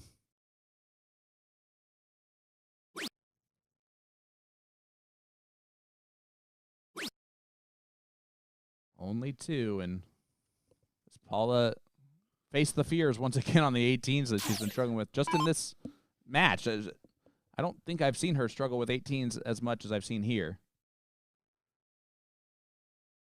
And she's going to have to go back.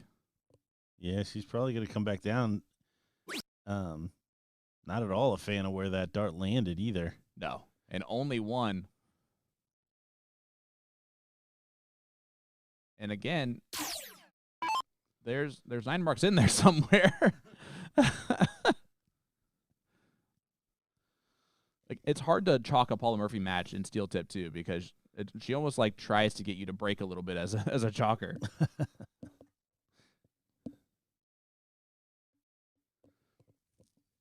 The weight of the darts have been better. Good idea. Take a step back. Sails the next one. Yeah, just a bit of an early release.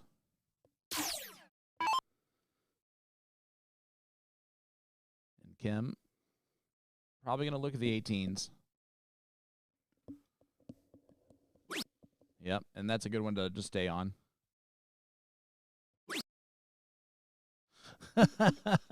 See, I told you she was going to pray, and she didn't hit it, and she's so upset.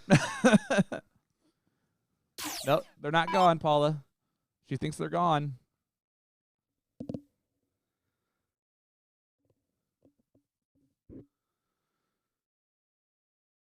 Oh, my. Drops just short.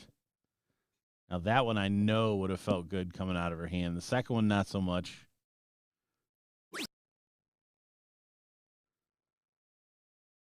And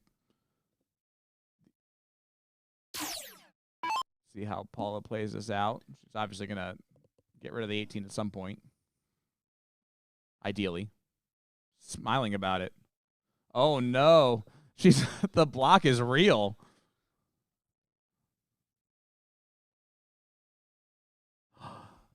She goes, I can't hit it.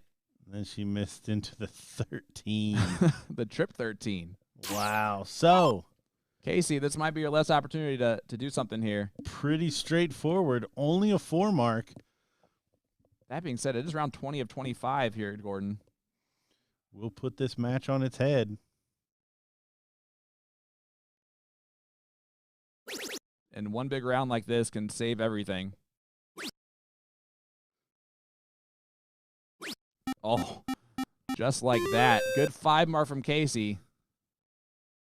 She's just excited that she hit something. All would have been forgiven.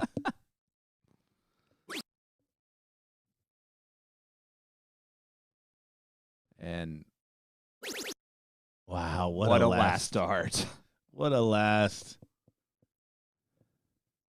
Now it's round 21. I'm glad you thought of that. That would have never crossed my mind. Thanks, Gordon. Soft tip. Yes, I do a lot of commentary for both. Oh, Minnie's got to go back, and now I would say opportunity Paula, but with the mental block now on the 18s.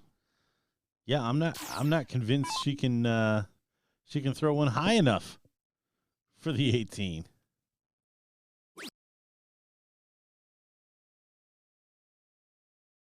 She definitely wants those points back first anyways. And not even going to get that. Casey, a big opportunity. Shouldn't even have to shoot at the 18s first.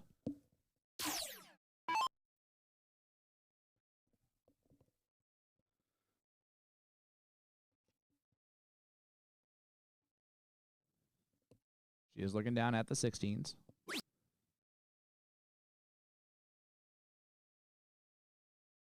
Needs this last one. And drags it outside. And frustration.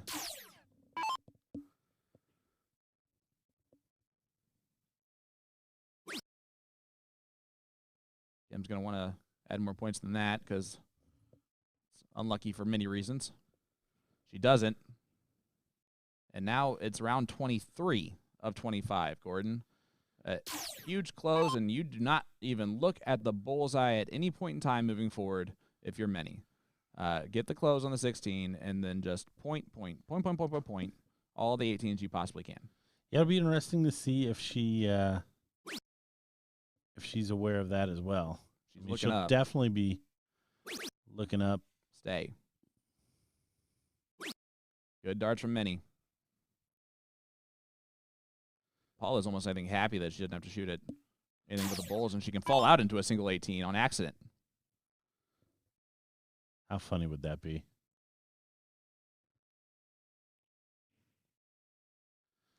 She's out of sorts right this second, and this is not. I don't think I've seen Paula Murphy. This out. Hey, she hit one with the of course with the hands. Around 24 of 25. So Casey can win this obviously right here. 3 bowls, which we've seen her hit those. Those have not been an issue. They continue to not be an issue.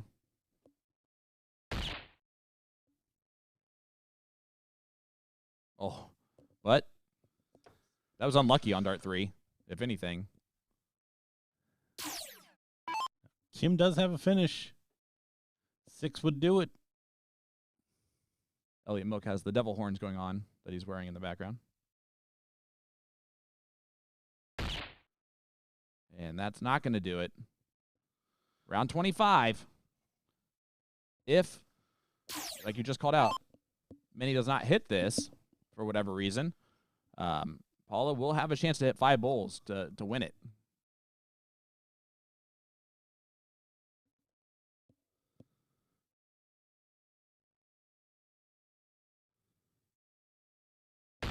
And Minnie does close it out. We're heading to leg number 3. Rally up. Ties it up 1 apiece, but definitely not going to expect that out of these ladies in leg number 3.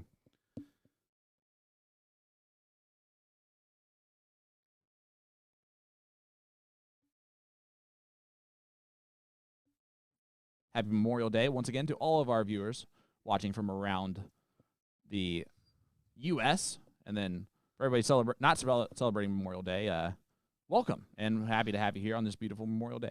Happy Monday. Happy Monday. Yeah.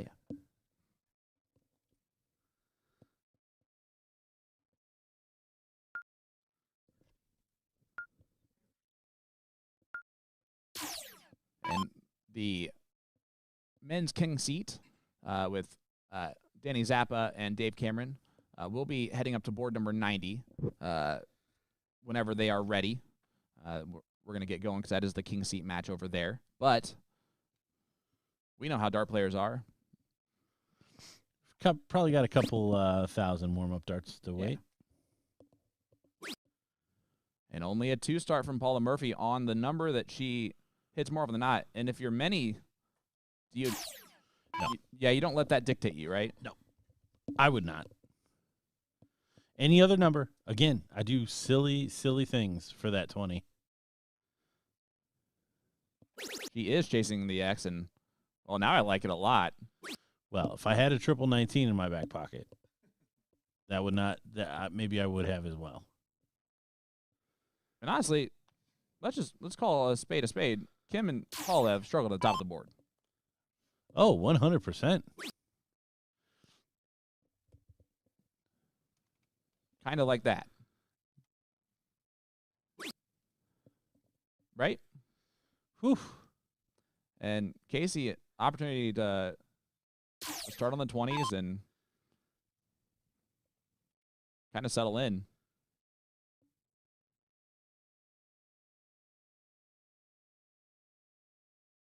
There are times where she just has a little bit of movement in her throw.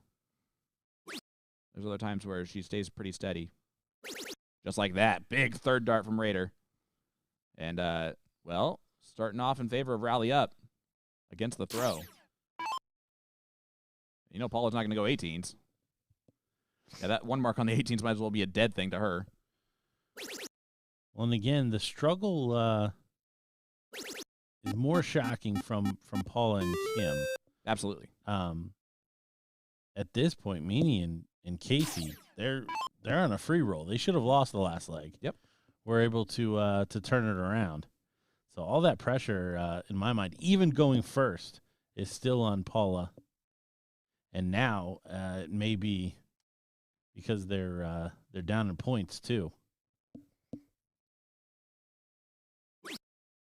And he finds the 20.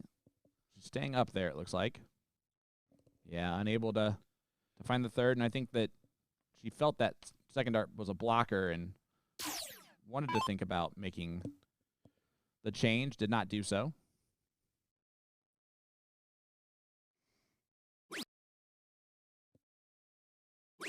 Casey Kim missed by 2 again on the first dart. Another struggle we don't see out of someone like her really at all. What can Casey do with that? Every once in a while, she just throws that little bit of a flyer. Good adjustment. Nice 2 mark.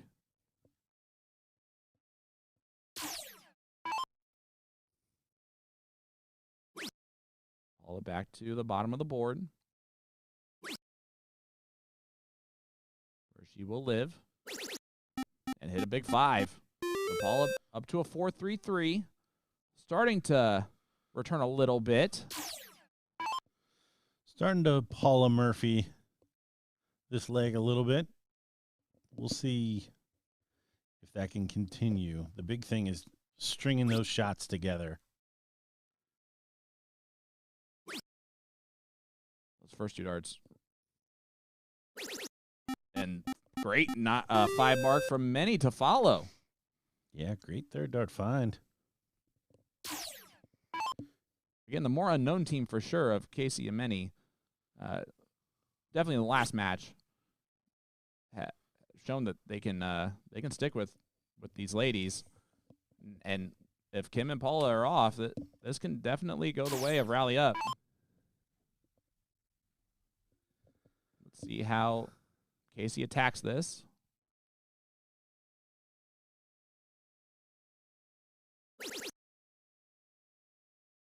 Very well. Go back to the 20. Yep, that was the idea. Good 4 mark. Yeah, smart darts aren't always good darts. That was the proper phrasing of those. Thanks. Will Paula... Nope. This is a giant hole in Paula's game right now.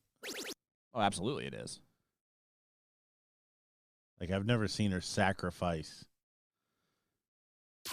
9 points per dart. Yeah, that's 12 points per dart. Potentially. If you're Many, you might as well take the 18s here instead. Yeah, exactly. Big 6 mark from Many. At least it's going to give you a number that you know you're going to have open for a while. all allowed by Paula Murphy's shot selection there.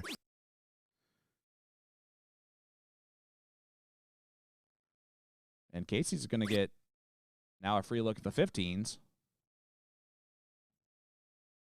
to get those closed. And again, you knew the talent was in this team of Minnie and Casey, and they got let off the hook hard in leg number 2. And now these ladies are throwing a 7.33 combined. 16s. That should count as a single 16, right? That's always my argument. So Paula gets to stay on the bottom of the board, shooting the 16s.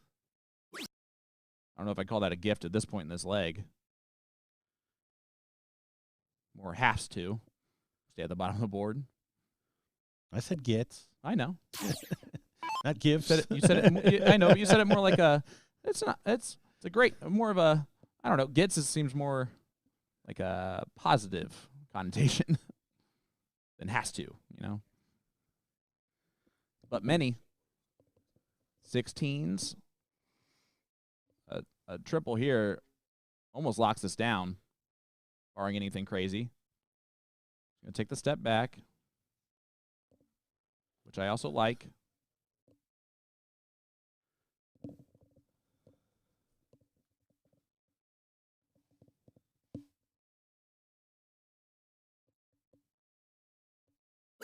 And she stays and hits it. Big dart from Minnie. That takes some guts to step back and still read aside. You know what? I know how big this dart is if it goes in. Let's do it. And it looks like we are going to have a pretty big upset here, Gordon. Yeah. Rally up allowed to kind of settle in here in the third leg. Casey and Bullseyes have been pretty spot on. Even that first one. Staying. Happy little accident on the 18. But Minnie's going to come back. 2 bowls needed to defeat Paula Murphy and Kim Panti and go to the king seat match against Chrissy Grimmel and Trisha Romero. Or queen seat match, excuse me.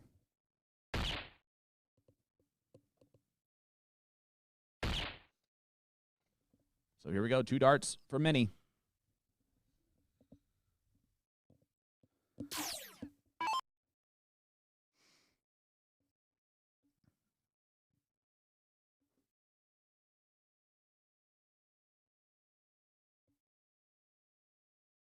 First one drops just a touch low, but it's a good marker.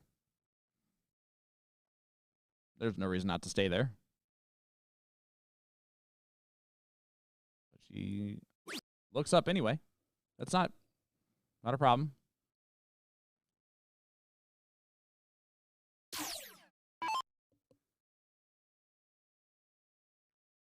Kim and Paula a long way off from a shot at this leg. It starts on Bullseyes, but she's going to have to start finding them here. Both ladies shaking their head literally after every dart. Yep. I think they can't really believe they found themselves in this situation. Casey, 2 bowls needed.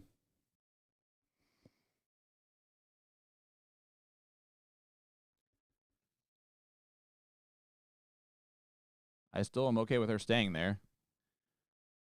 Oh yeah, up 3 numbers. One dart will do it. The only thing I would be curious about is why she didn't step to the left. Looked like that first dart may be a little bit of a blocker, but again, could be the angle of the cameras here. It almost looked like back when she stepped back a touch in the replay that she moved a touch over, but yeah, I think you're right. That I think she should have moved over a little bit more. There's also a lot of players that don't have that confidence in moving on the line. I love it. I love like moving almost to like the next board over. Here comes Minnie. 1 double will do ya. She's even missing good.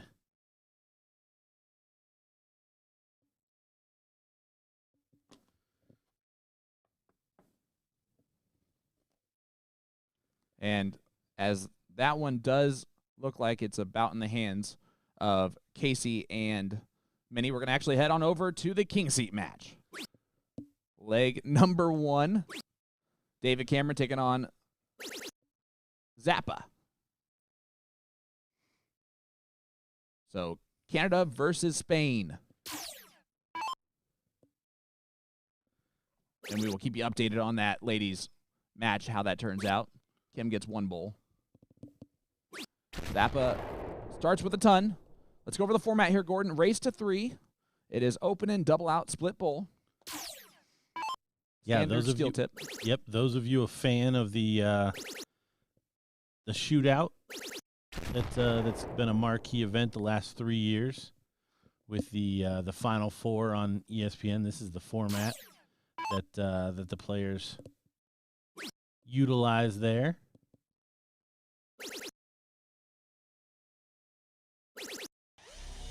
Great 140 from Zappa. And tough to argue that we're not seeing the best 2 players today in this format right here in the final. I don't know that there was a hucklebuck anywhere along the lines for either of these players. We talked about Zappa's run. Can we take a look at Dave Cameron? We absolutely can. Thought you'd never ask. He defeated Jake Adelfinger, great player, 3-1. And then, Mike Maloney, 3-2. Then he defeated J-Rod, who's been throwing phenomenal. J-Rod Henry, 3-2. And then Devin Hunter, 3-0. And then Bob McCoy, 3-2 to get to this point. And that included the 9-darter in the last league decider against the throw while pushing off. While on the giving diddle. the throw. Yes. In the decider. It's like, here, you take it.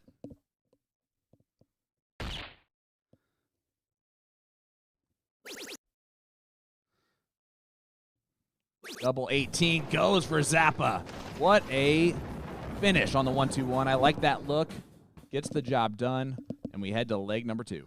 I love the Spanish team back behind there. Yeah. Rooting on their boy. Dave not without his his fan as well. We got Jay Barlow. Again, rooting for him harder than Jay did his own partner last night. Looking enthused.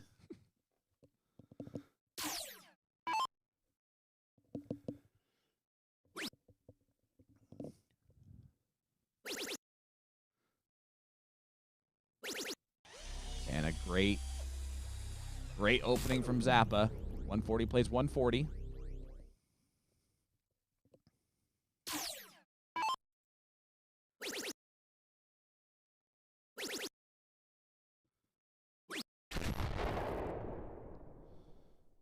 Little wrinkle of the nose there as that third dart goes low.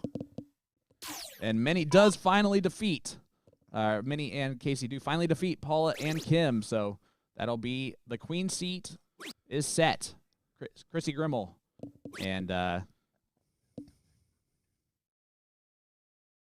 Trisha Romero versus Casey Rader and Minnie Ramirez. We're actually going to have next up on our stream Kevin Luke versus the loser of this one. So we're going to see FKL, the last American in this one.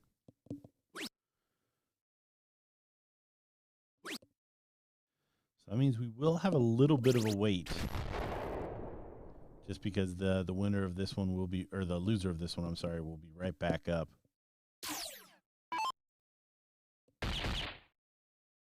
Trip 13 or trip 17 for double 10. David Cameron makes it a 1-1 score line as Excalibur throws a 12. Yeah, big shot there. No real pressure on that as Zappa was back on 180, but you always love to get your first one on the board.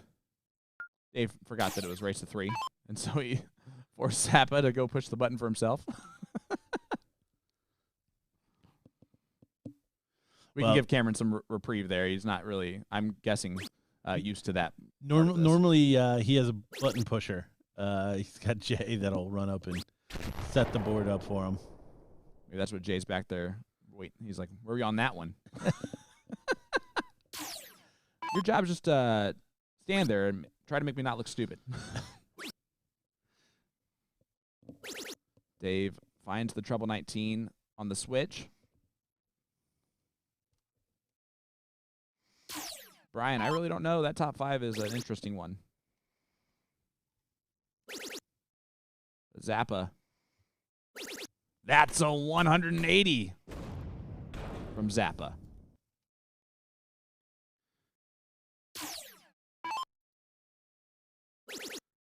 Dave needs the answer. Stay within touching distance here. He does not.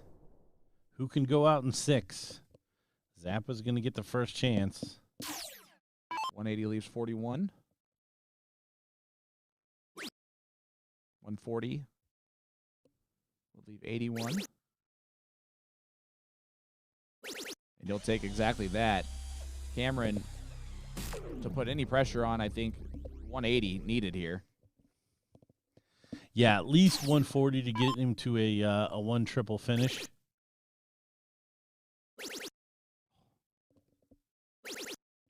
Well, we have seen him hit that out already on our stream today. 12's not as cool as a 9, but ooh, the Luke Lidler Gordon's kind of hoping he misses it. And he doesn't. The trip 17, double 15, textbook shot on 81 goes out. It's the way that all the kids are doing it nowadays. It is. He's technically an adult.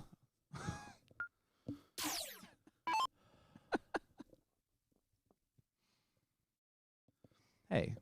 Had to go and it went. I think Gordon started to settle in his role once again. Not as happy anymore. 140 start from Excalibur. It's a must-win leg here for Dave.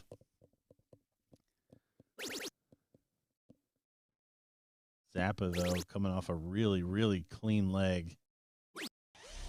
Oh, I thought he was going to open up big with the 180. Again, he keeps consistent pressure, though, on Dave Cameron.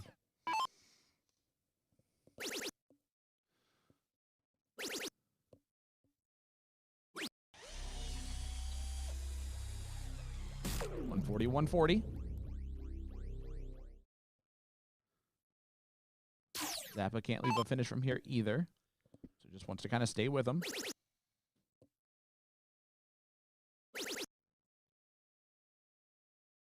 Does a little bit better than stay with him, but still advantage David Cameron, you would think, in this leg, depending on this round.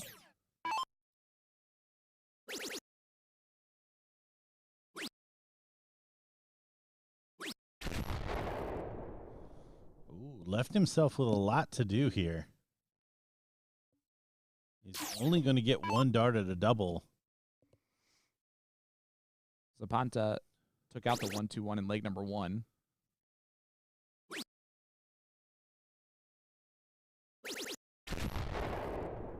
And there's pressure on this 1-2-1.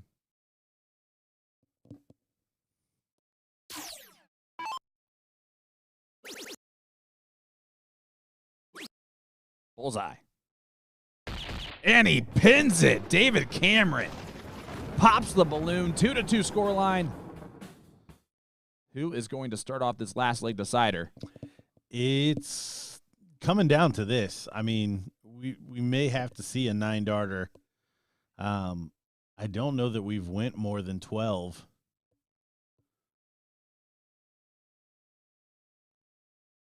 Zappa with a really good cork. Not only close to the double bull, but also hanging over top of it.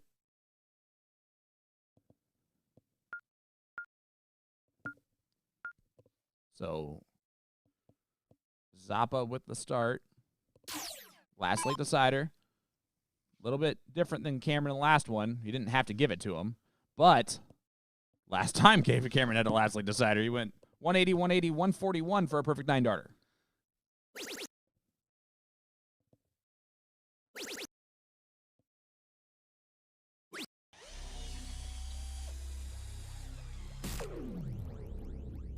Wayward there on the 3rd. Is that a big enough opening? And can Dave continue to find that treble 20? Well, chalk is what we're going to call that one.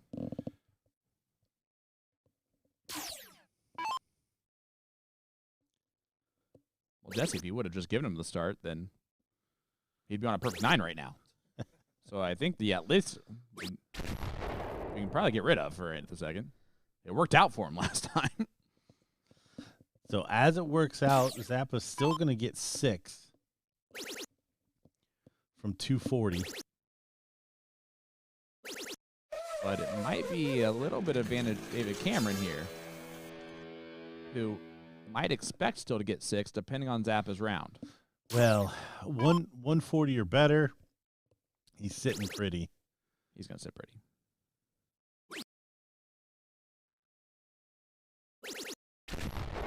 Yeah. Yeah, that's a. I mean, not that 100's not a great finish anywhere. Dave needs to put the pressure on here. Make sure that Zappa's thinking about how easy it's going to be for him too. Cameron's going to take that out 19 times out of 20. See, maybe we get a tops. No, we're just going to need one tops. One was ordered and one was delivered, Gordon. Zappa is your king seat holder. The man from Spain continues to rock and roll throughout this entire weekend. And we will have the king seat the third place match. Kevin Luke will take on David Cameron coming up next.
Back in action here live at the 39th annual BullShooter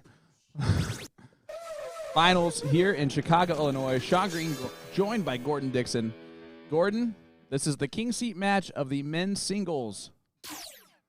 We got, well, this is the men's third place match. Jesus. Of the men's singles. I'm 0 for 8. You can take over. So, ladies top 4 here. We got. Oh, wait a minute. Oh. It's Monday after a long weekend. Come on. We've got 9-dart David Cameron, who in the finals with Daniel Zapata did not go over 12 darts in any of the 5 legs. I'm almost positive that that's true. He did not, no. And ended up losing the cork in the deciding leg, and that was the difference. Kevin's doing well. Much slower start than we've seen from Dave previously. 11 darter incoming from Kevin Luke. Dave going to be a part of yet another sub 12 dart leg, as long as Kevin can convert the 45 here.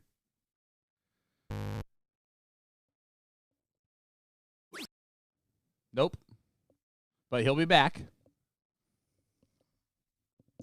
A little reprieve, and almost there's been times in the past where that's been a little bit of like a mental thing that someone will do in the game where, if I was just on a finish and make them think about that. But Kevin just missed there. Double 10. Goes in for leg number 1 for Kevin Luke. The thing about these guys, especially race to 2 format, which I actually would really like it to be race to 3. Race to 4, race to 5, race to 6 in this format for these guys. But whatever, a race to 2 and 1-0 lead for Kevin Luke. That's one more opportunities for 9 darters, you know? Maybe a second of the day?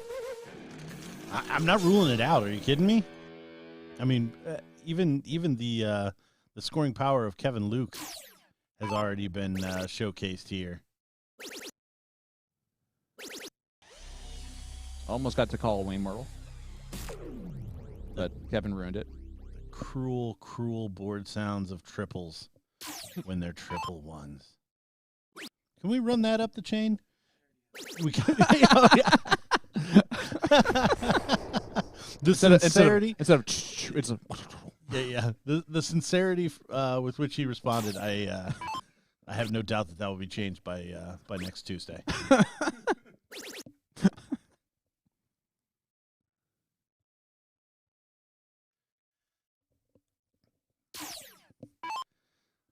Dave Cameron setting up from 221.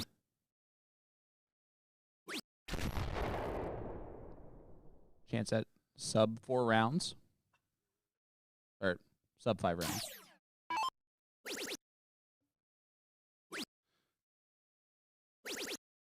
Oh, by the way, did you see in the chat earlier? Someone wrote, it was Pickle, and he wrote, "Hey, Sean, great to meet you today. Now, who was I?" So Nick, it was a pleasure to meet you today. Okay. Also, if I get murdered later, now you know who did it. All right. Looking to pickle. Kevin Luke, I like the, trip 17 tops. Oh. He doesn't hit it, though.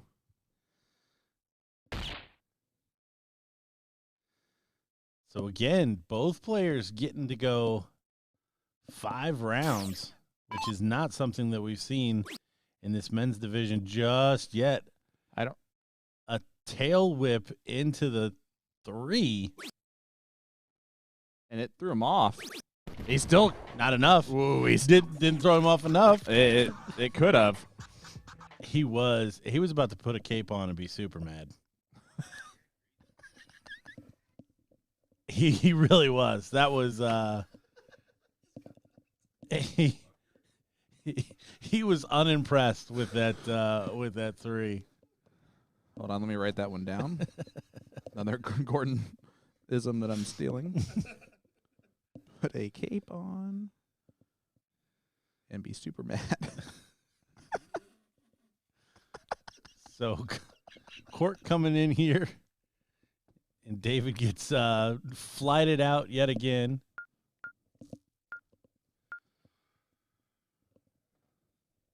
Danielle says, can anyone else hear that laugh from Jordan without hearing it? Yes, absolutely. Laughing assassin sitting in the pit is never a good idea.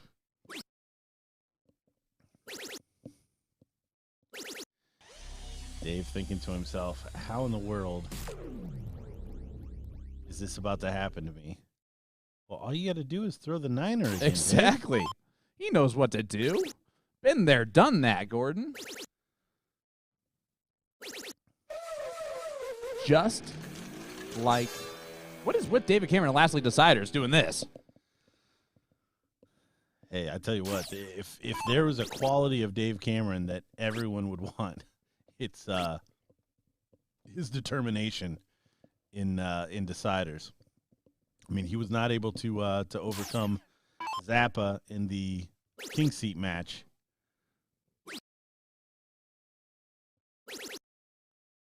But again, still has hit 4 out of 6 against the darts. Kevin Luke's going to have 6. How far down can he go?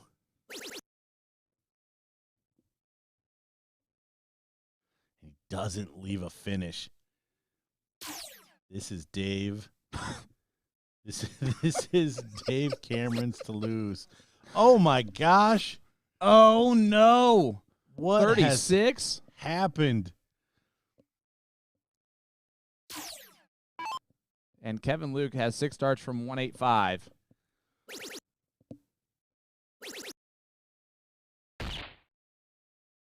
Yeah, utilize the bull to leave just a 2-dart checkout. Yeah, but he needs to move around the board for that 97. A little bit of work. And the pressure will be on it. But Dave thinks that it's over. Yeah. Yeah, Dave doesn't think he's going to come back to the board.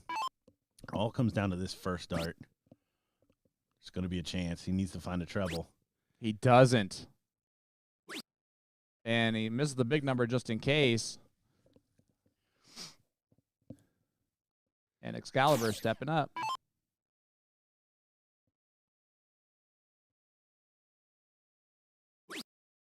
$10 for tops. Cameron breaks the throw in the last league decider to win. 14 darter got it done. That's Kevin. Should need to do that in 12 or less for sure. Well, if he did it in 15 and less, he still would have won. Yeah, You're yeah, absolutely yeah. right. Yeah, He yeah. gave that one away for sure. But one of our last year's, or 2 of the last 3 years, invitational finalist, out in 3rd place. So it would be David Cameron versus Zappa in a rematch in the finals. That will be coming your way next. So don't go anywhere, folks. We'll be right back with that right after this.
I think this is the finals. Is this the finals? This is indeed the finals. We are here for the finals here at the 39th annual BullShooter finale in Chicago, Illinois. I'm Sean Green, joined by good stuff Gordon Dixon. Gordon, Zappa starts off with a perfect 180 in this final between these great players. Both teams representatives have been representatives of their, or Zapata will be in a couple weeks, but David Cameron, a former representative for Team Canada at the World Cup of Darts for the PDC. No surprise, as I said at the very beginning of this tournament, that I would be the least surprised if it was two players that predominantly played steel-tip darts that were here in our final with this format.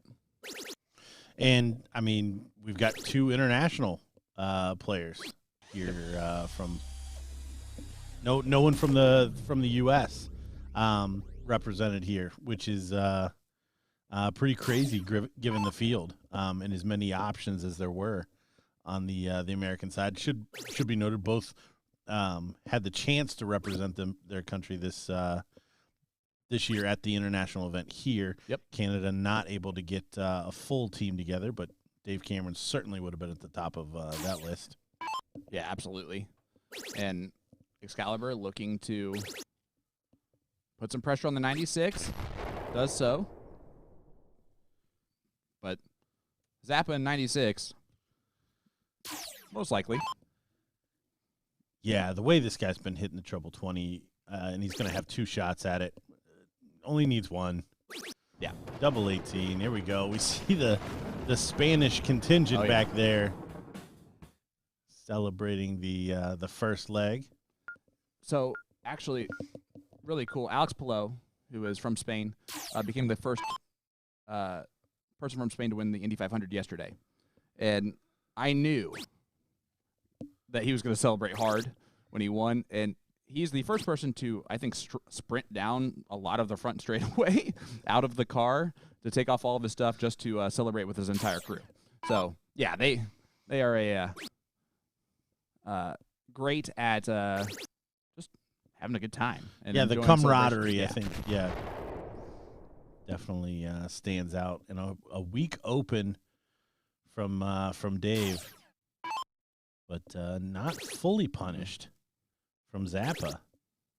You'd almost call it a weak opening for him. Well, honestly, Dave well below the bare minimum, and Zappa hitting the bare minimum of what we expect in this. But that's a 180 from Excalibur. Will Zappa do the same? It puts Dave back in the driver's seat no matter what. He got 6 darts from 267. Yeah, the last time these two played, it was 12 darters or you lose. Nobody hit a 9, so whoever went first hit a 12 darter or less. And onward and upward. David Cameron, of course, hit the 9 darter earlier. That's already out there as a reel, which shout out to Nick DeShera for getting that thing out there for you, so you can check out that one on our social media platforms.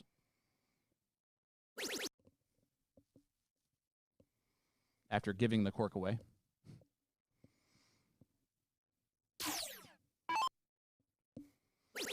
So Dave, 6 darts from 186. And this will be the first time we've seen these guys play where it's not going to be done in 12 darts.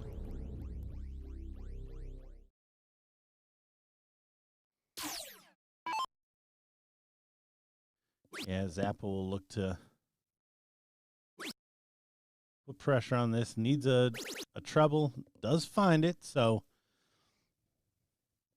at least an option if he comes back to the board, but have to imagine Dave's going to go 6 double top and start the board for leg 3. He loves double 10, and it goes in. He celebrates for himself. Barlow's celebrating for him. Jay, a loud supporter for David Cameron. I think he missed that he won that leg. Sorry. As we had the leg number 3.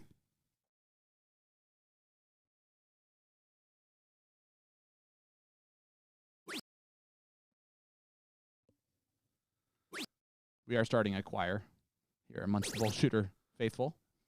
If you would like to join, fill out an application and send it to Nick to share. Nick, you have to work on applications. But you're the community manager.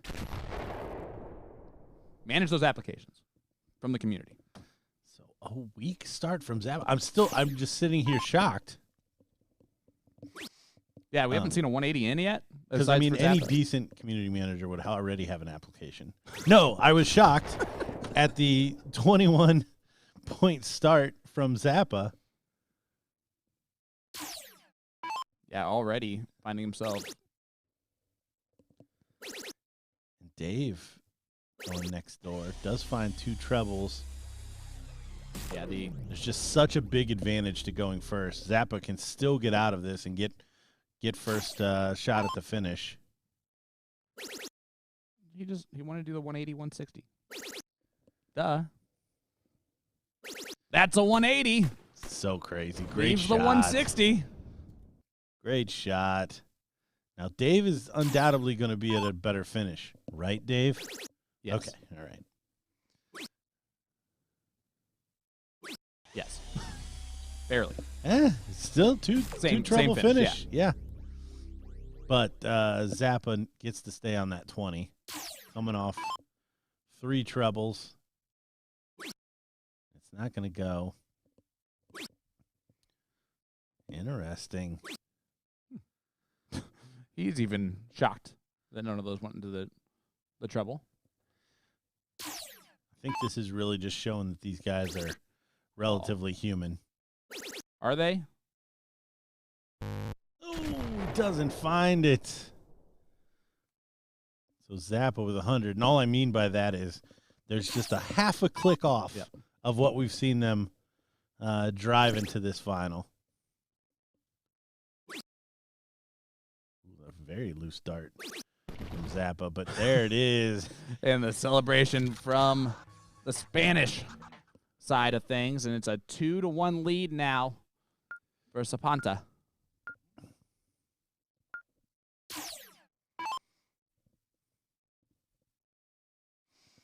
So Dave to send us to a decider.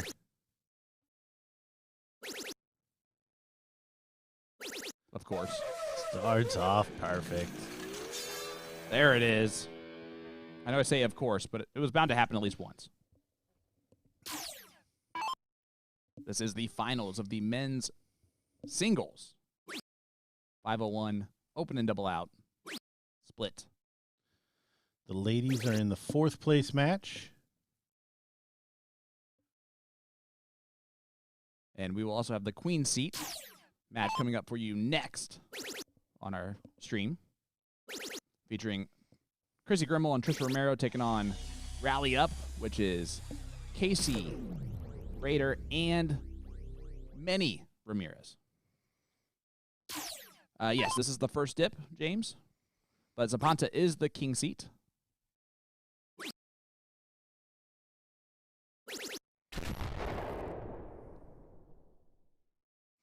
And miles ahead is Excalibur in this leg. Yeah, really allowed to get away with it here. Looking, he leaves himself a 10-darter off the bull. 170, great shot. To leave, he's already hit a 9. This will be for a 10. I can almost guarantee you we've seen an 11 out of him already. Somewhere, some way. Just trying to get all the numbers. And he does throw the 10-darter. So David Cameron ties it up 2 apiece. I would bet that today Dave Cameron has hit 9 through 15. Oh, yeah. I would agree with that. At the very least. Because we saw the 9 and we just saw the 10. Those. I think he's 1 hole out again. Yep. They're going to redo it. Oh, I thought he was. Yeah, they're both 2. I thought he was 1 hole worse. Yeah, they're both 2 holes out of that. That one's a little bit further out. That opens up that entire right Yeah. side. I think that's going to go to Zapata. Oh.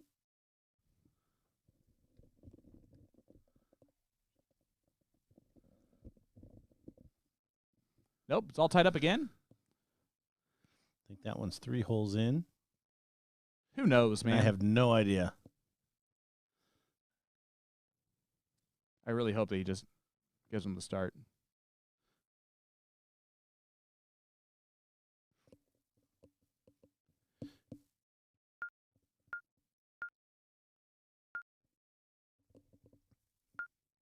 Oh. Dave saying he got it. Not Dave saying he got it. Dave got it. I didn't mean to put that on on him there.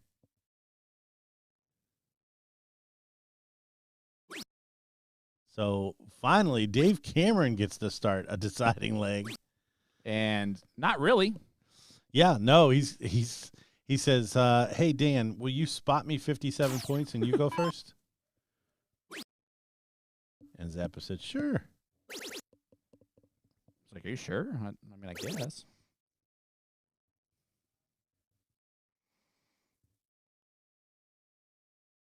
I'll tell you what, with this event, Zappa's got to be in the running for the MVP. That's yeah, absolutely. On the men's side. I absolutely agree with that. It just depends on what events count towards what in that, because one of those was the blind draw that we saw him play a lot of. Of course, winning this definitely helped.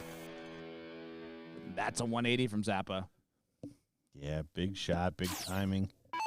Cameron has to go out in 6 from 304, so needs 2 big trebles. Seen him hit the 170 to leave 16. Can he hit the 170 to check it out? He's done everything else on our stream today of greatness. He might as well do this to take it to the double dip. How much is he going to be kicking himself, though, for putting himself in this position? You see the Spanish contingent back to back thinks that might be the lead he needs. It's on. Bullseye. Oh! 2 holes from greatness. Wow. That would have filled up the entire bingo card of Dave Cameron checkouts. 36 for the title. Oh, a little pause here. I think he wanted 6 for tops. But it doesn't matter. Zappa is your champion of the men's 501 open and double out split bowl tournament here today. Cameron, second place, and the Spanish celebration. They wanted to make sure, hey, we love you too, but we love him more. They're acknowledging, I mean, what? Gosh. I mean, it's so tough. You want to continue to talk about Dave Cameron. Yep. But Zappa's won this match, going second in the first set. Absolutely incredible. And again, Zappa has to be in the running, I would think, for that MVP spot. We see Augustine, BullShooter, Europe, kind of connection coordinator. Yeah, there you go. Director. Oh, man. That's a really fancy term. Excuse-moi. Yeah, sorry there. See what I did there? Yeah. Wrong one. Excuse. All right, we've got the ladies called up on board 90, so we're going to give them a chance to get over to the board, sign in, and get started, and we will join the action here shortly. We are in Chicago. I'm Gordon Dixon, sitting here with Sean Green. We will be right back. Don't go anywhere.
Well, you guys read the ticker at the bottom of the board. This is the women's AA cricket final. No, I'm just kidding. Those girls are going to be up in just a moment. They're just throwing the last couple warm-ups. We will still be prioritizing that AA coverage, but we saw this men's A final, and we're like, let's go and throw it on up. It's going to be split bowl, open in, double out, and it's going to be Jesse Gore taking on Gavvara. Yeah, interesting to see Ram over here on the single A side, but not a surprise to see him and Jesse in the final here as Jesse fills it up for the first 180 of this final. Yeah, Jesse Gore, Iron Man from Florida. I remember one of the first times I went to the Space Coast Steel Tip tournament. I was 17 years old. It was one of my last tournaments I played as a youth in. And I decided to stay and watch the pro singles finals, him against Danny Baggish back. This was 2017, 2016, somewhere in that range. And I've been following him along ever since. And let me tell you, he's in good form as of late. He had a dip recently, though. He had I don't know if it was a full-on hitch, but his average dropped off, and it's been getting back up now. Good to see him playing well. Yeah, certainly running away with it here. Now, Ram, I did get a chance to play a match against him in between sessions yesterday. We did an adult-youth matchup, so he was playing with Porky's daughter, Zyla. She chose him over me. Crazy choice. And I played with Liam Reaney, and we lost, but man, did we have the most fun. Ram even tasked me. He's like, because the kids they wanted to play 901 Fat Bowl Open. This is the format the kids chose. We're like, sure. Okay. Ram looks at me, taps me in the shoulder. He's like, so are you just going triples? And I was like, no, you can just go triples. I'm going to use the bull still. And he's like, okay, fine. Double top for the first leg here in this final. It is race to 3. Gavvara defeating J.J. Carpenter, fellow Ohioan, in the King Seat match. And then J.J. fell to Jesse Gore in that third place match. Another Ohioan making a good run. Brandon Kessler losing out in 4th place. Got to mention my Ohio boys.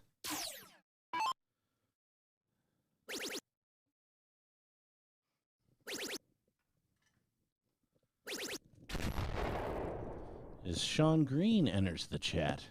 Well, I thought you wanted a partner that you liked. But and also I saw this and I'm like, oh yeah, give me all this action. It looks like they're. Tell me the format here. What do we got going on? We got open in, double out, split bull. The same format and everything. What is this? This is the Pro A final. I'm sorry. I see Ram and I see Jesse, and I'm wondering why the heck they aren't playing in the double A, where they both belong completely. They are not double A's, according to the objective rulings. Well, congratulations to one of these two. As the field was set, I'm sure a lot of people looked at that and went, Rams in this? All right, cool, great, grand, wonderful. I would have put a lot of money on Ram versus the field in this bracket. Well, and you'd be one win away. Again, he does have the king seat, so Jesse will have to beat him twice. You didn't have to tell me that. See him grab the second leg. Yeah, just a little 11 darter from Ram in leg number 2. AKA exactly what we saw in the double A finals, or at least similar to. Yeah, at this level, I mean, you got to think. Yeah, even if you're being cynical, even if this wasn't two very known quantities, right. They would be people that were about to be double A. So you would absolutely expect the same standard that you would see in the double A bracket. Well, good thing, because we're seeing it. 140-140. Race to 3 here in the finals. We will have the ladies' queen seat match coming up next. Reminder, you're not allowed to yell at us about it. In the chat based on earlier. Can you just replay what Gordon said earlier? Thank you. Hey, I'm Gordon Dixon. Oh. Couldn't get to a finish, so really no harm, no foul there from Ram. Jesse Gore got 6 darts from 221.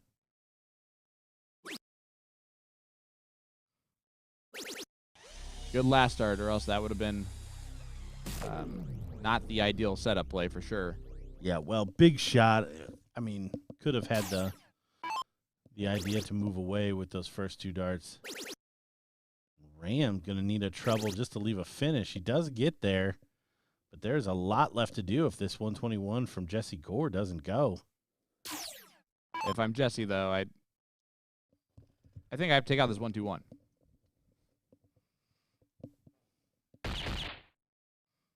Triple 13 or triple 17 goes the triple 13 route. Yeah. Trip 20, trip 18, or trip 19, trip 19, or double 16. Yeah, it wasn't wrong. I don't know if it quite follows the percentages there. Would have needed a big triple on the second dart regardless. Tops here for Jesse to make it a 2-1 lead. And he does that. No race to 3. Who beat Jesse?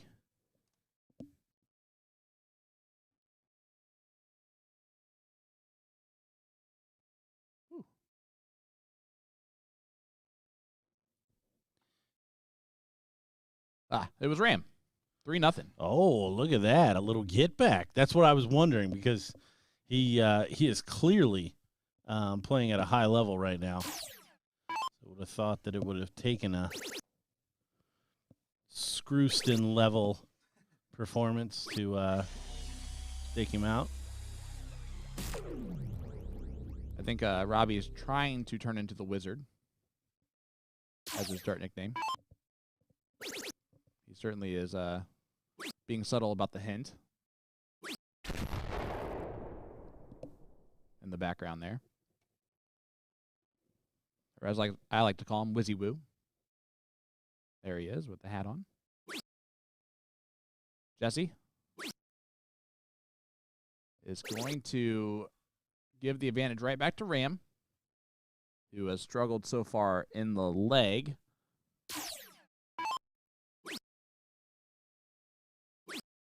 He continues to find 5s.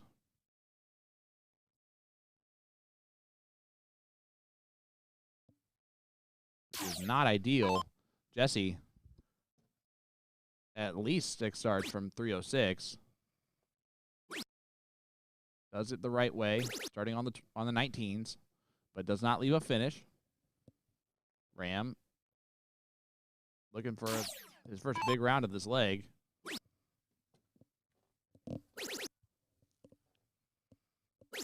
Yeah, he had a regrip, and it pulled into the 5 again. So Jesse, 6 starts from 208. This for this first dip.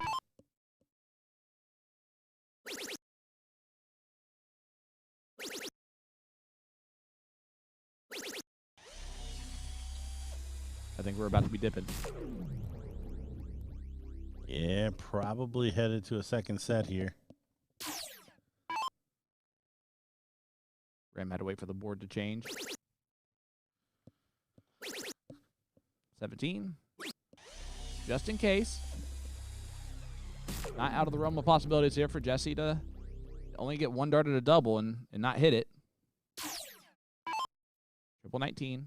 He's going to get 2. And he finds it in 2. Great darts from Jesse Gore. And set number 1 goes to Gore. Let's play one more set for the title. So cork for the all-important start. Ram not able to use the advantage of the start there in that last leg. Hold and throw is pretty much a must in this format. We let Jesse go out in 14. That is well below par for Ram's I mean, maybe Pace. at the beginning of the day, you say you have 15 with the throw and 12 against. But as we've seen, the back half of both of these brackets, it's really 12. All right, Ram stepping up. And again, he's pulling him into the 5s. I've seen that multiple times.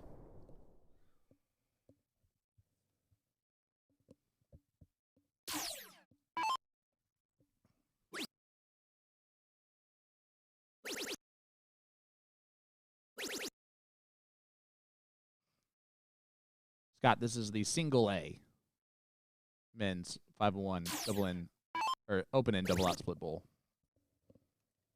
The invitational format. Top 4 format. And this is a little bit handier from Ram Gavvara.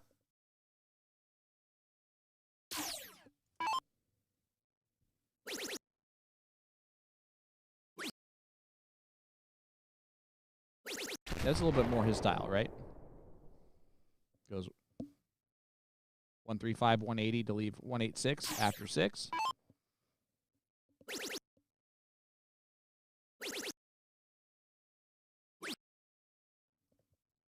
That'll work. Jesse needs 180 to leave 132, which will put a little bit of pressure on the 104. Yeah, 132. Really fun finish in this format. It's not going to happen. So 6 darts for Ram. Should be 4 20s and a double 12. Options now. He'll be Just back. low. He will be back.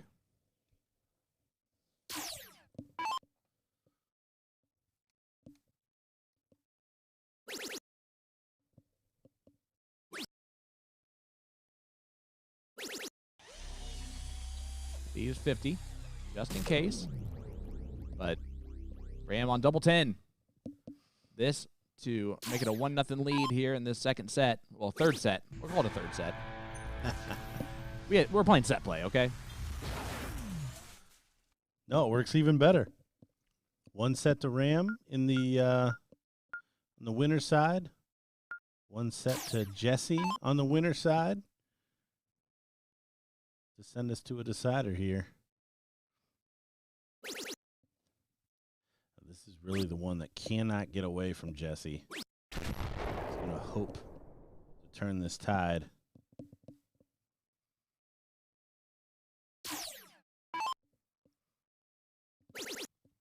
And Ram starting a little bit better this time. He's starting to find it again. That's a 180 from Ram Gavvara Jr.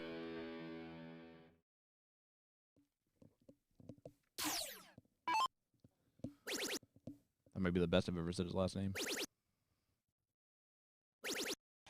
Oh, unlucky. You see what he thought of that 5.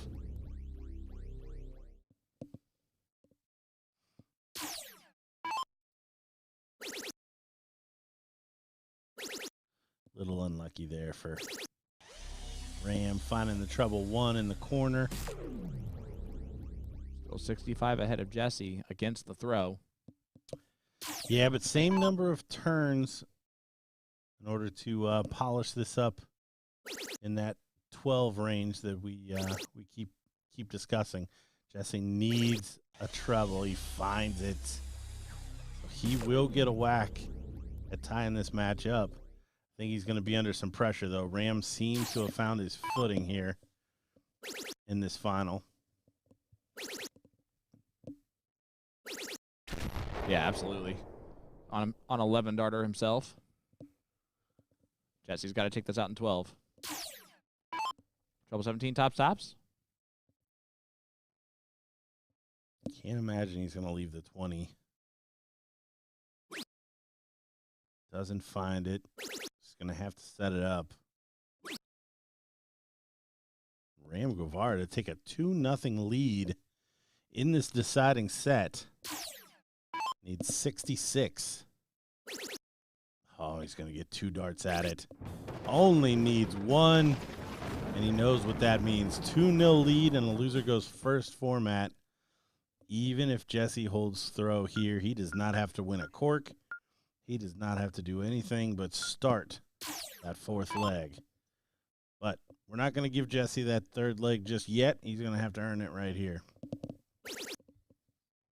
Yeah, in the first set that these two played on the winner's side, Gavvara did win 3-0. So don't put it past him that he can do that, because he certainly can, especially when he's playing at this level. Again, my favorite fact about Ram is that he throws 9-gram darts.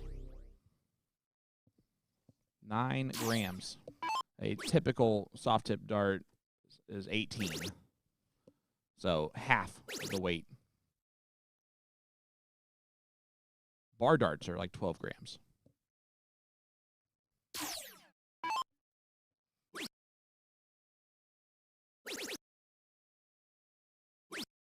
But they sure are balanced. They do feel really good for a balanced dart.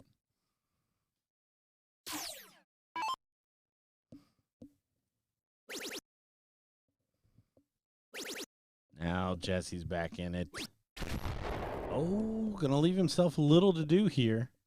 So 180 from Ram would still leave a 3-darter, but a much sweeter 3-darter than 156. Great darts from Ram. Leaves himself the 139. Jesse gets this shot at the 156 first, though. 2 treble 20s and a triple 18.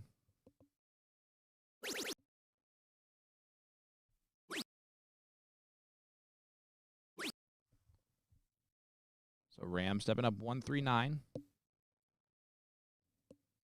I like the triple 20, triple 13 tops.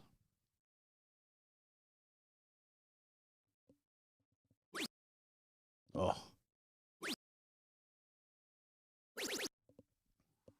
Would have loved to have pressured that a little bit more. That's Jesse. okay. Jesse looking at 74. Triple 18, double 10, triple 14, double 16. 14's the route. Only going to get 1 dart at it, though. That one's 106. Oh, look at that. And again, Ram probably kicking himself. It could be at a finish right here. But he's going to have to take this 106 out to make this uninteresting. Oh, still an option. He's going to get a shot at the bull. And he hits it. Buries it one time. Ram is your champion. Defeats Jesse Gore in the final of the single A, and we are back over to the ladies. Ladies. Race to 2. You're in the queen seat match. Trisha Romero, Chrissy Grimmel taking on Casey Rader and Minnie Ramirez.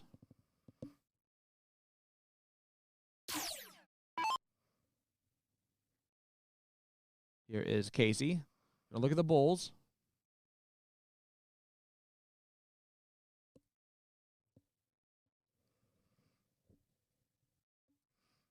Casey, thus far, has been a pretty proficient bull shot.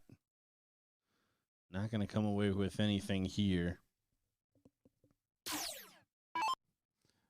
Chad Scott says, imagine being in the AM Top Gun singles last year and seeing Ram in your first match.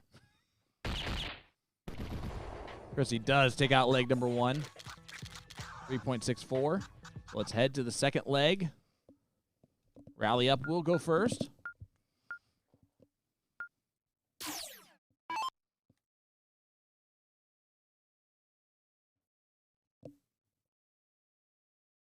Here is Minnie.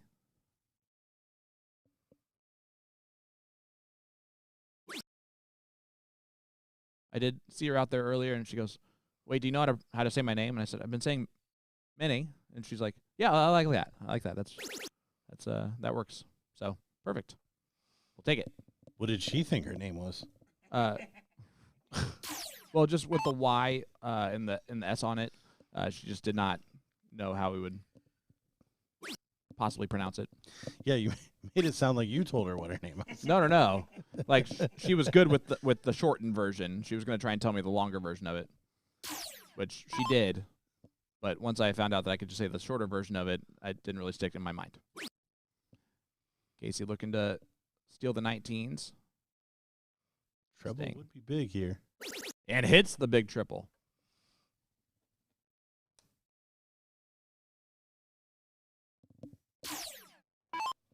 And here is Trisha Romero.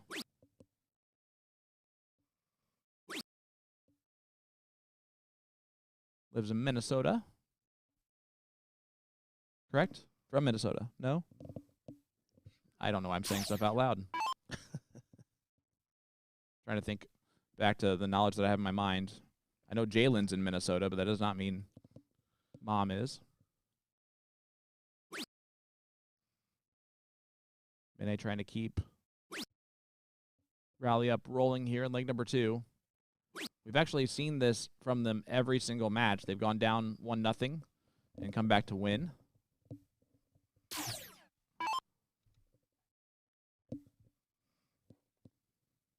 Definitely had reprieve against Paula Murphy in the top 4 match. That one was rough. With 2 Fs. RUFF, I think that's how you spell that one. Yep.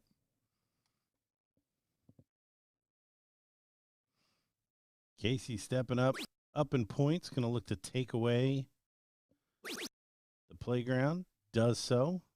Back to the 19. And sticks it. Yeah, 57 more. Big 6 mark from Casey Rader. Looking way more cool, calm, and collected here than she did in the last match, which is interesting. Here comes Trisha. Good 7. See Casey back behind rooting for her, too. Mini stepping up. They've been aggressive on closing. It helps when they've been able to hit it first start like that. She's going up. I really like that last start, and I like the ability of Mene to not be tempted to go for the 15 there. Because, yeah, it's a huge shot if you hit it, but the safer shot for sure is definitely going to be the one that points.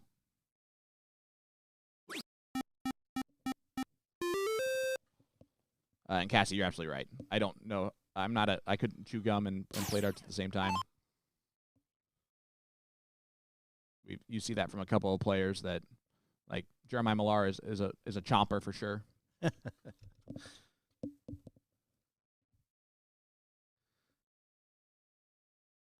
Again, they're staying aggressive on trying to get the closes. Now she's going back to points. Good last start, but just a bit high. There's opportunity here for Trisha just to run the points up.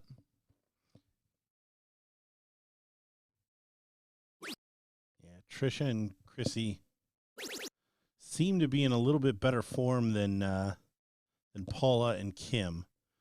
So Casey and Mene will want to get this sewed up, I think, a little bit quicker. Got some points to pull back.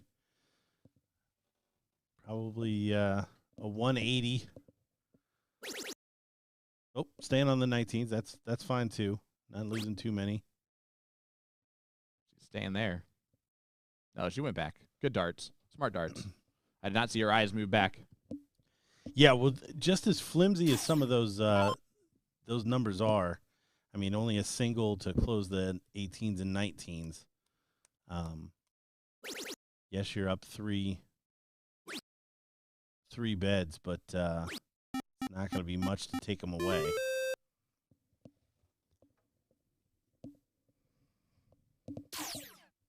Casey steps back up. She seemed more comfortable down at the bottom of the board. Looks like she is looking down to the 19s. And going right over the 15s.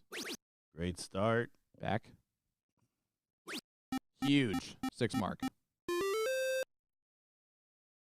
Throwing a 4.25. And a 3.75 from that team. That's more. It's definitely way better than they shot in the last match. We'll see how aggressive Mene is here. Yeah, here, I mean, with 3 numbers open, I mean, a bull would push it, but you've got a couple of chances at a fallout. Well, don't need those. And if you're just going to hit 3 and 2 darts, you should probably just do that and win the game. All right. 3.86. Let's go to a last leg decider here for the queen seat. They're going to diddle first.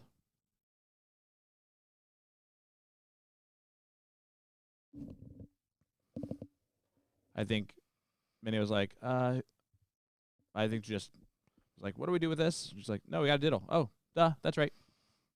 Oh, we got to do the thing. And then I think Chrissy was like, I mean, if you want to give us a start here, that's fine. So do we have confirmation of who the loser here? Yes. Taylor Thaxton and Lisa Yee. They defeated Sugar and Spice. Ooh. In the 4th place match. Alyssa Woods and Alicia Alexander,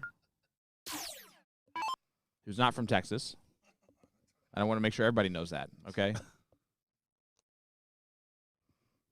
Not from Texas, okay, Gordon? Feels like there's a little backstory there. I don't know what it is, but it was a part of her giant long name. And only a 3-mark opening for Chrissy.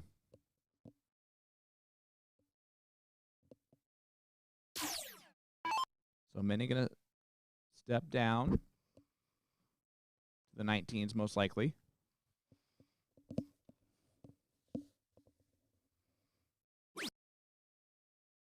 Good first. Now that is crisscross applesauce. Gonna have to step over pretty far. That crisscrossed even more. I mean, there's not a whole lot you can do about that. Blockers galore, except for maybe switch back up to the 20 on dart 3 just to try and kill it. I know you do a lot of things for getting rid of those 20s or protecting them. That's the one number. I'll do some silly things. Here is Casey. Got a 4.25 in the last leg. Looking to capitalize on that again. She has like the 19s. Yeah, Casey, a whole new player than we saw in the last match. Unlucky. Yeah, that caught a flight. That looked to be a couple of things stacked against her. She likes the high knees. She does. She does high need it back every once in a while. And look at this from Chris Grimmel. She's found it. She's going to stay there. I love it. Well, if Chrissy's gonna just turn up an extra notch if we're in the last leg decider. That's typically how she rolls. Another thing the BullShooter followers of the stream will remember. My other cricket strategy is I would point my mom. So anytime you can get a chance to put some additional points on there is valuable. Sometimes you can't overpoint, don't get me wrong, but holding the other team at arm's length is not a bad scenario. Oh, Tricia not able to get anything going there. And again, the 18s. Yeah, those dang 18s, and we'll see if anyone's fought off the demons there. Slow start for rally up in this third leg. And there's a lot of neighbors there. Finger shooters. Yep. Stepping on back, Chrissy. Going to just go about her business. Down. And pins the trip 17. Chrissy's so good at moving around the board. Yeah, one of these averages is not like the other right now. I'll let you guess which one that is.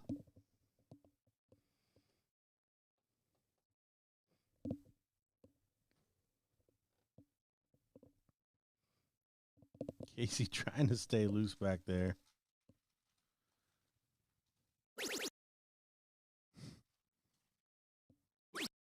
Rooting on her partner.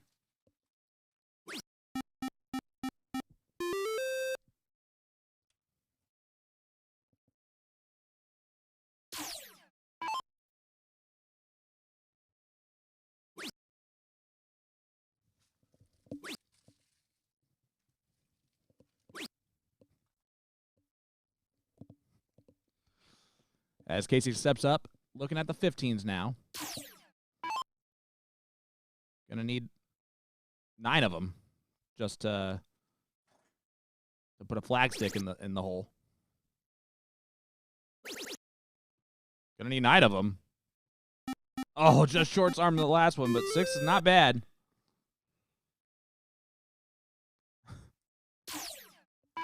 Chrissy steps back up.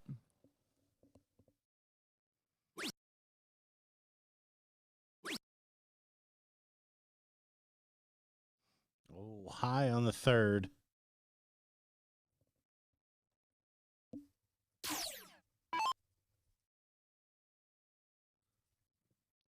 So there's one thing that I know about Minnie is that she really likes the 15s. She has been pretty good on them. A couple of 9 marks, if I remember correctly, to draw back some points. And, of course, we're going to talk her right out of that into the 2. Well, commentators' curses are real things. Good last start.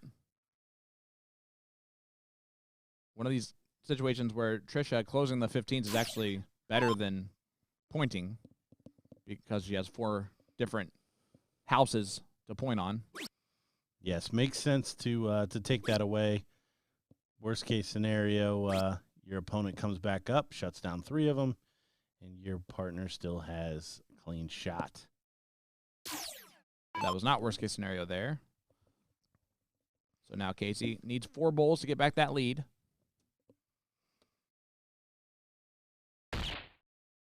There's one of them. Needs the double. Just drags it low. And now Chrissy.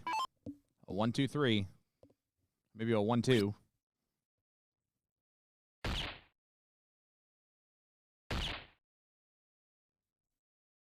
Okay. She had a happy little accident there on the first start, too.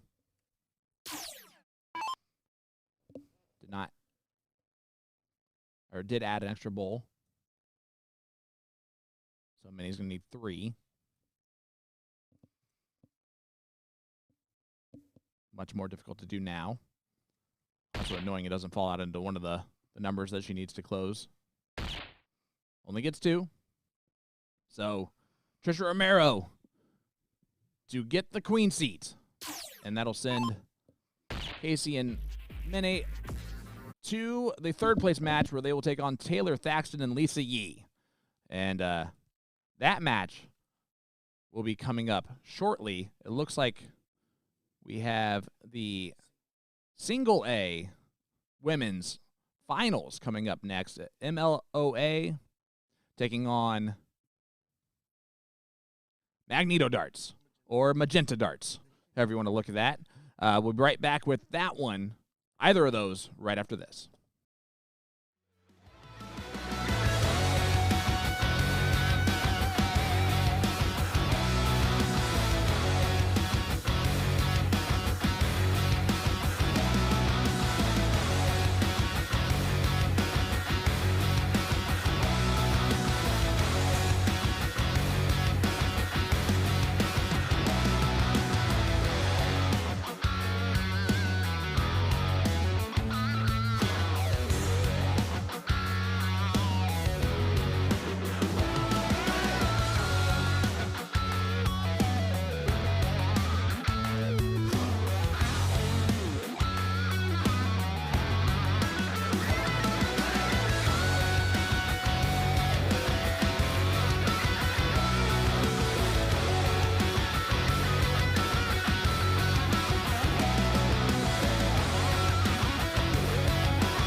Welcome back to the BullShooter Finals here live in Chicago.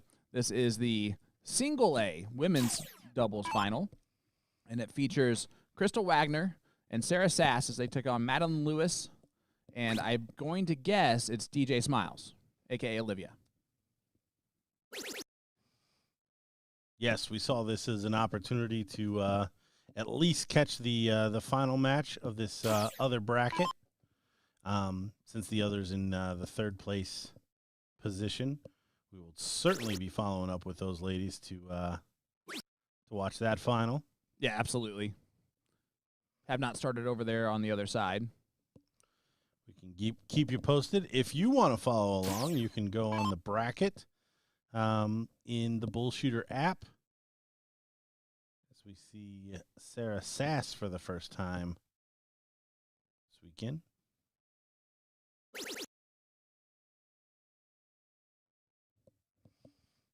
Sean is playing with the computer, which always makes me a little nervous. It should. Definitely should. Yeah, Madeline Lewis, one of those players that we've seen this weekend for the first time that is a player that we're going to remember as we look through the next few events, next time that she's playing in one, because she's darn good. Yeah, no, I kind of gravitated to her from the first match that we saw her, just because the throw is there, the consistency is there, the demeanor appears to be there. Exciting to see that kind of come through.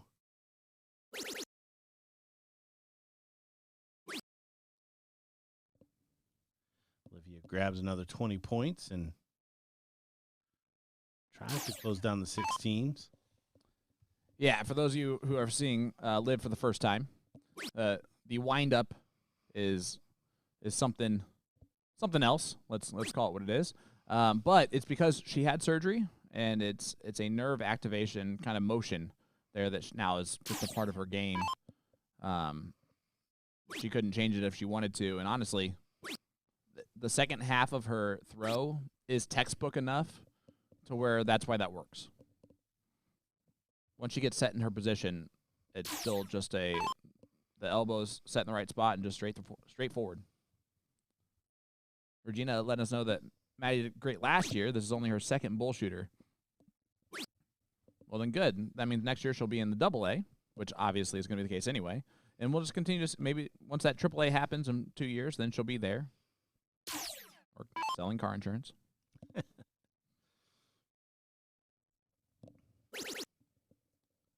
And Liv continues to shoot extremely well.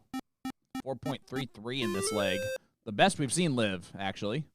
Regina, how old is Madeline?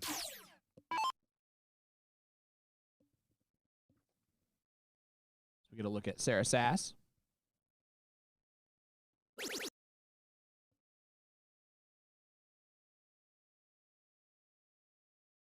Oh, great first, and just not able to follow it up. So all kinds of options here for Madeline. Only 20 years old. Well, great 7 mark from the 20-year-old. That is, that's awesome. She definitely looked younger. I was not going to expect 20.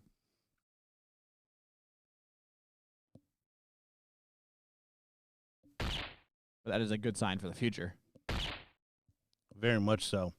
And progressing nicely. As Liv trying to help take out leg number 1. The good options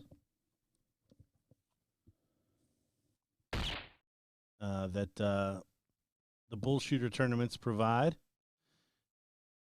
And Olivia, a little extra action here. Psyched up for this final. It also helps throwing really well. And it is a race to 2. The queen seat holder is Maddie and Liv. So if they win this match, it is all over.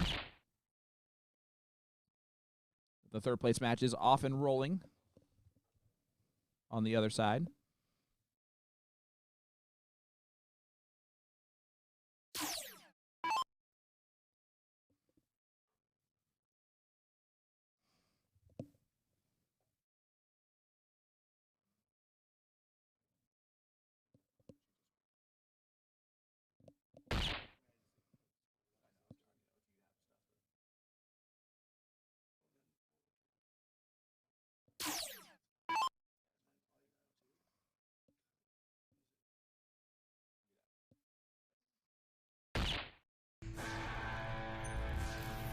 As leg number 1 does go to Liv and Maddie. So let's head to leg number 2.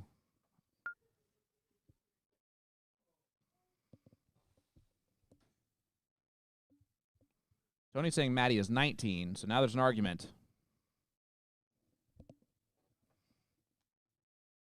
Nope. Pulling some tips out of the board here before we get started. And here we go.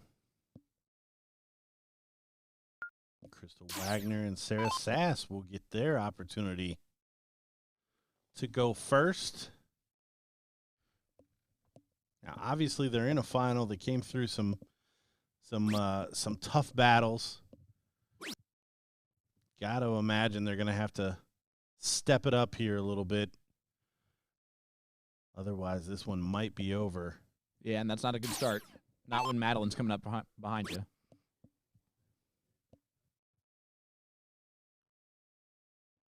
Well, there you go. We're going to take Regina's word for it. Tony, that was a bold move.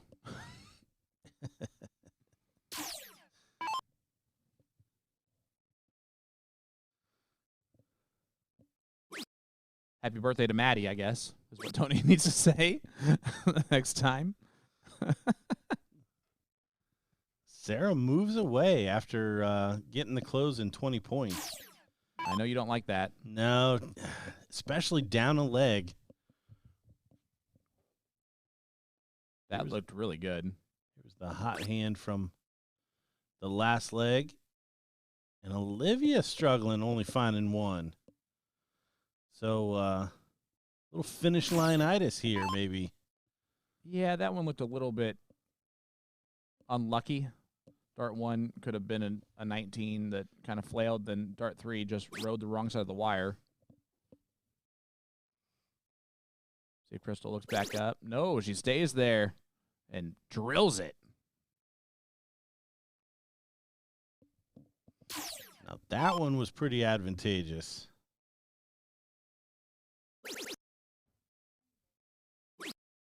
Here comes Maddie.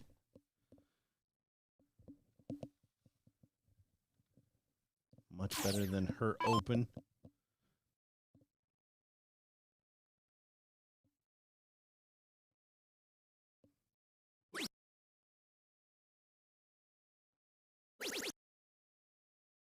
Colin, the expectation with Maddie going first is that happens. So the fact that Liv also shot so well is why the hot hand was in her favor there. But you are correct. Maddie did finish with a higher average. They're just good. We'll just say that. They all have hot hands, Gordon. Let's move on. All right, here comes Crystal. Looking to maybe close out the 18s first. She can also look at the 20s. Options. Yeah, thus far I've played pretty aggressive. I would have guessed, yeah, at the 18 first.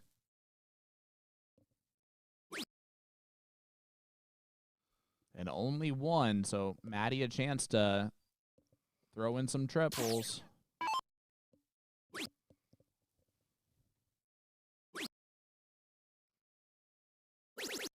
Does find the 5 mark. A little bit more what we've seen out of Maddie. Sarah's been pretty consistent so far in this leg.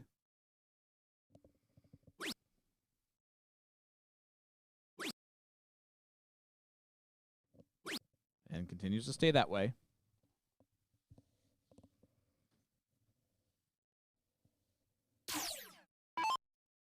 Here is DJ Smiles, a.k.a. Liv. And only 2 marks. She's struggling in this leg that you did not see in the first one.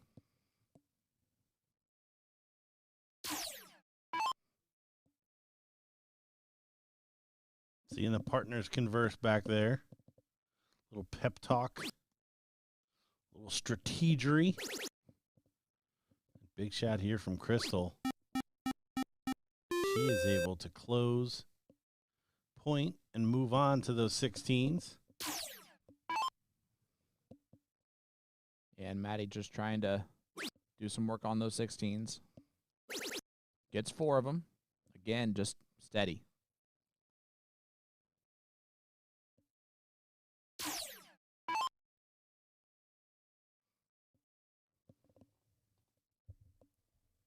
Sarah has a 14-point lead, and she's being aggressive on the closes, like you said earlier. Now she can't be. Goes back up, hits a single.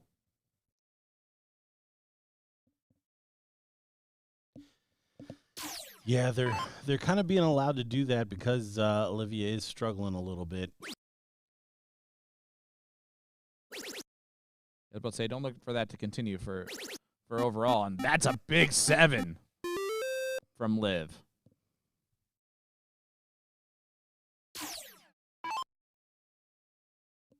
So here is Crystal Wagner. Stepping up. Needs a lot of points.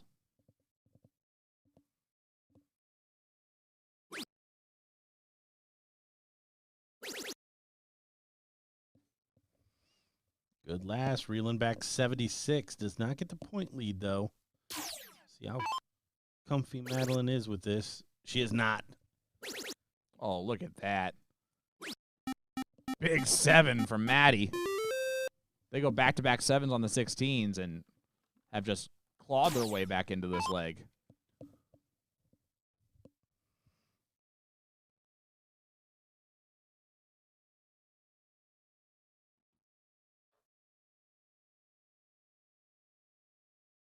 And an uh-oh round here from Sarah. Good save on the last start, but 3 clear darts, 17 first, and then maybe just cut out one of the others. Yeah, down as many marks as they are on the other legs. If you're going to take a whack, that's the one. And what a find on the last to put them up 102 points. You're going to need at least 5 20s. So while Maddie has steadily kept them in the leg, Liv's last couple of rounds have changed it to advantage, Maddie and Liv.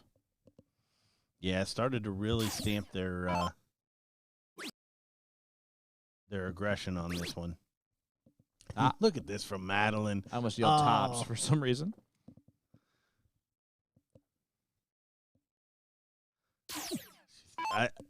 For me, she threw that one a little fast. A little excitement. Yeah, understandably.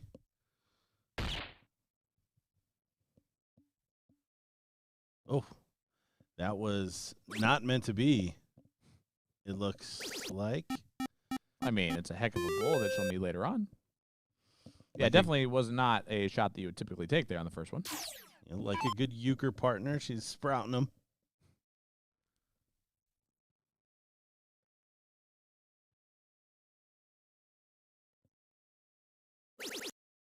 Good last from Liv, and I like the turn and almost I don't know what those are called, like side lunge that she does there. Strafing? I don't know. That's just a video game nerd piece.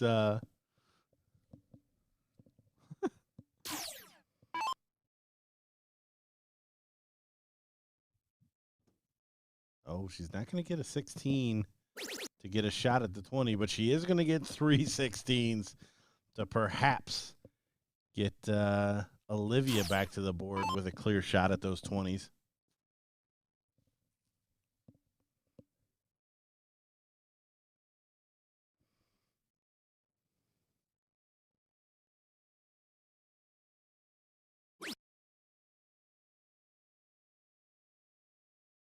Sharon, I don't know what I said 5 seconds ago, so.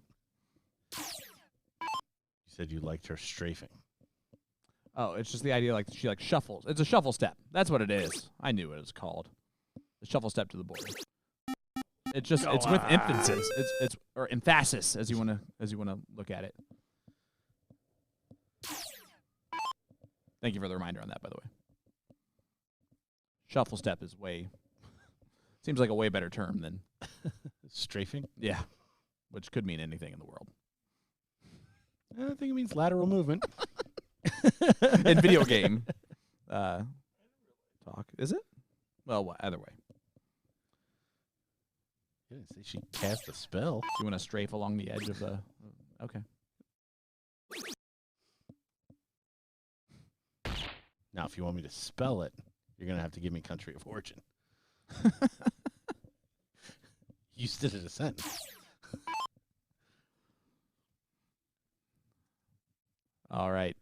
Sarah and Crystal well behind here in leg number 2. Maddie and Liv 2 bowls away from the title in the single A. And it will be Liv taking the shot.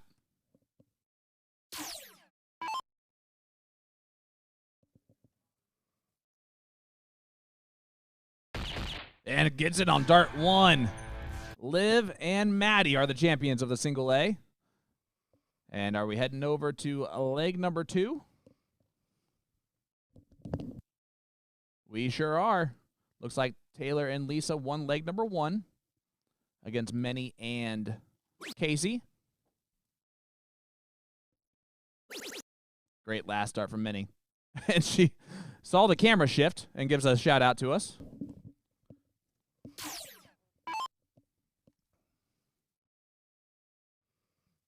Here is Taylor Thaxton.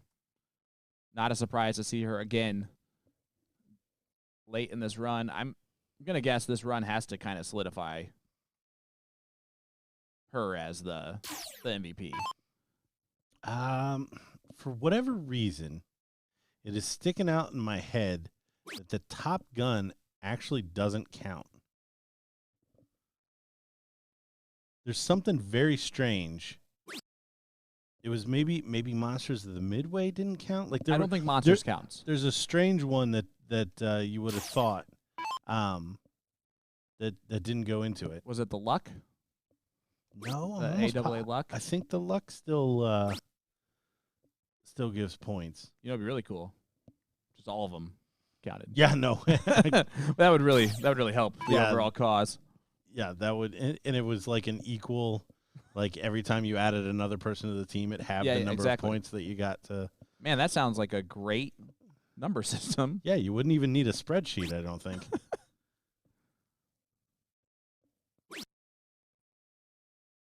But we are working on that information. Yep. To see where we're at. See?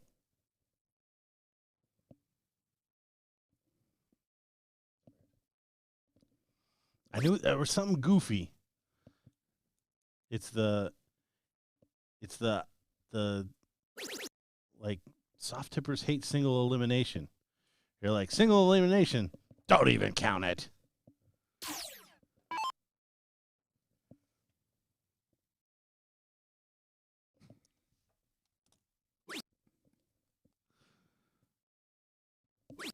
Casey.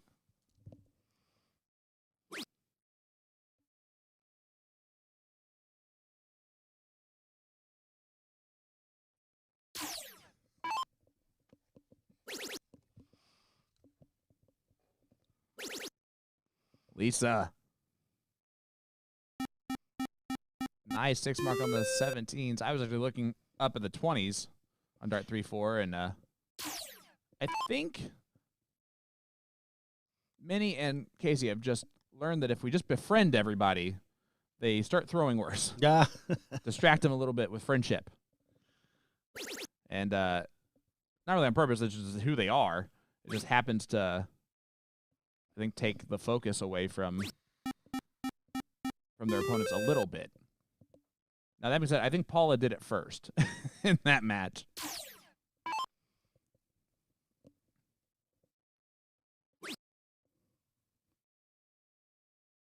Taylor looking to get the point lead, not going to do so. Tries to steal the 20s, which again, you'll do some dumb stuff for the 20s. I'll just give you credit for it. Yeah, already up a leg. See if they continue to be aggressive. Looks like she's looking down and drilling it. Back up. Oh.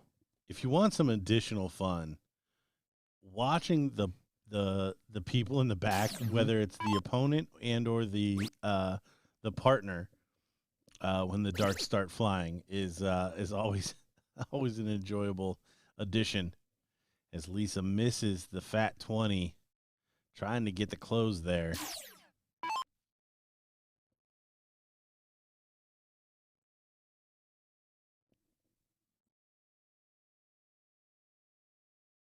Let's see what Minnie does. Starts on the points.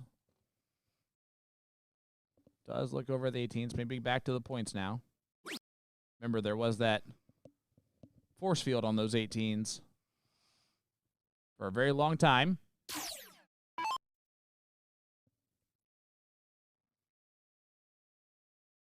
This will be interesting when Taylor takes out the 20. Maybe? Yeah. I don't think it was an if. I think it was a win. A dart was going to be thrown at the 20 Yep. at that turn. Yep. So Casey going to look at the 16s or 15s. Most likely.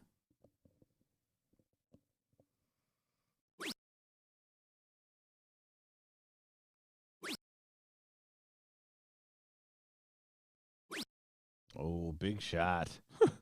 She closes out the 18s and gives one to the big man upstairs.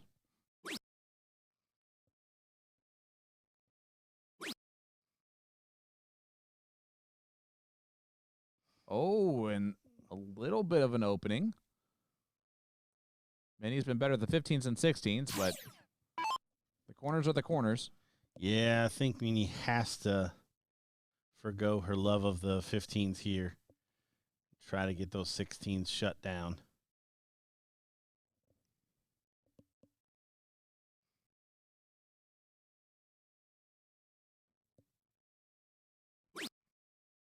And not able to do it.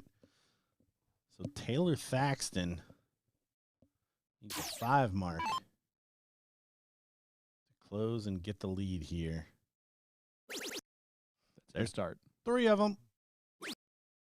There's 4 of them. There's 5 of them. Lead into the 15s. All right, Casey stepping up, looking at the 15s. A 9 mark or 8 mark will get back control. Even a 6 mark would have. Only 1 though.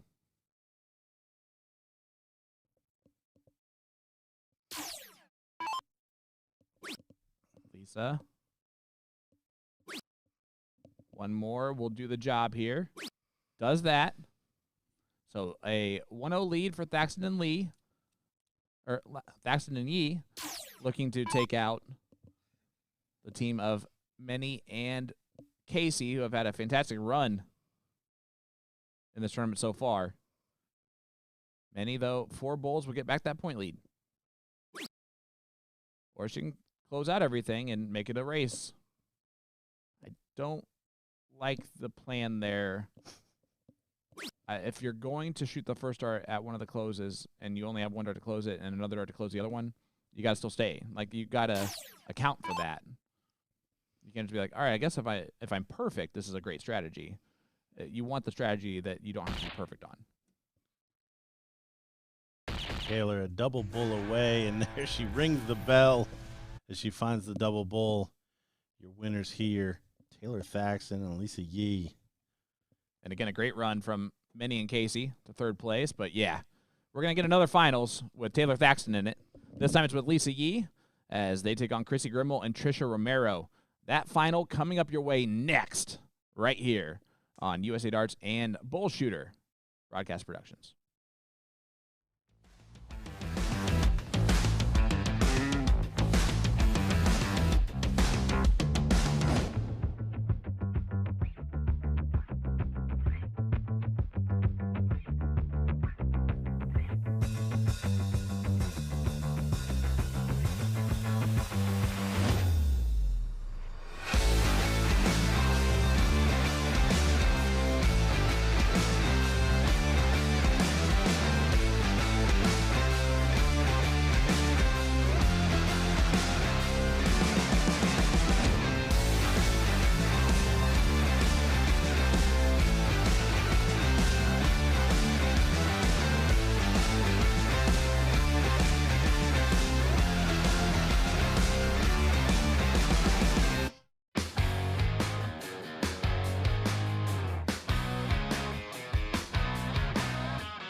Welcome back, ladies and gentlemen, to the 39th annual BullShooter Finals here in Chicago, Illinois. Sean Green joined by Gordon Dixon.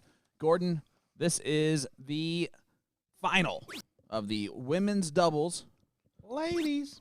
We got Chrissy Grimmel and Trisha Romero, the queen seat holders, taking on Taylor Thaxton and Lisa Yee.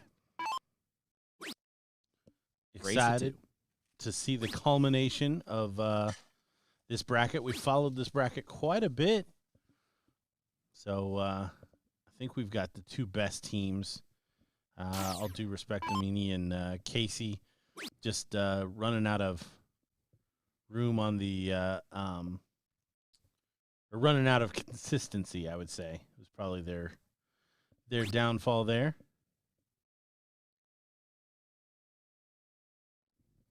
Lisa and Taylor have struggled at times too, but always seem to pull it together. See what Taylor thinks of that. We do understand that the scoreboard is messed up. We have Lisa and Taylor taking on Lisa and Taylor. However, we have a simple answer for you. Nick's running production. Yeah. Yep. I don't know how to fix it. I looked. Didn't help. Yeah, I'm sure there's some special buttons that we could be pressing to make it happen. Speaking of making it happen, Chrissy Grimmel. Boom goes the dynamite. The Niner. I know you love it. The Niner.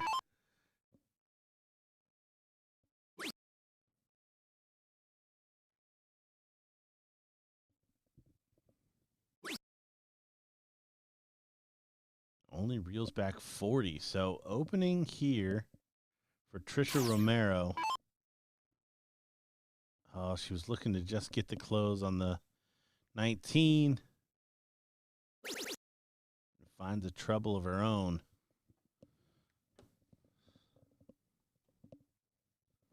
Brian, that's a good bet. But now what?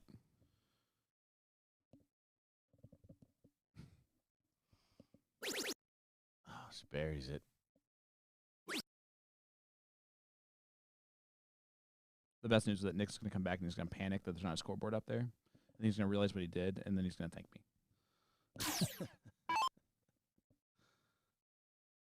That sounds like experience. Or he'll be annoyed that I don't know how to change it. So he'll try to teach me right away, just in case it happens again, even though this is like the last day. And I'm going to forget how to do this by the time we do this again. So it'll be pointless, but I'll appreciate it. Good last there from Lisa, but does not get the points back. So, again, options for Romero. Probably at some point going to try to take that 19 away. Oh, not with two misses. Only finds a single.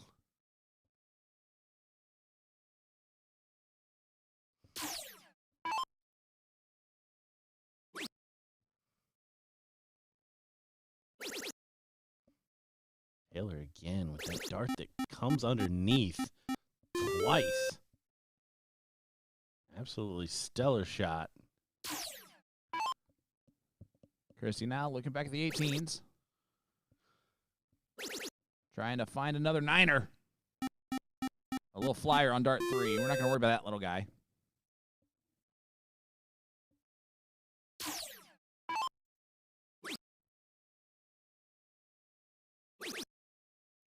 He's going to look back over at the 20s. Gets a big triple. Setting the tone here in this final. Reminder, Grimmel and Romero have the queen seat, so they will need to be double dipped.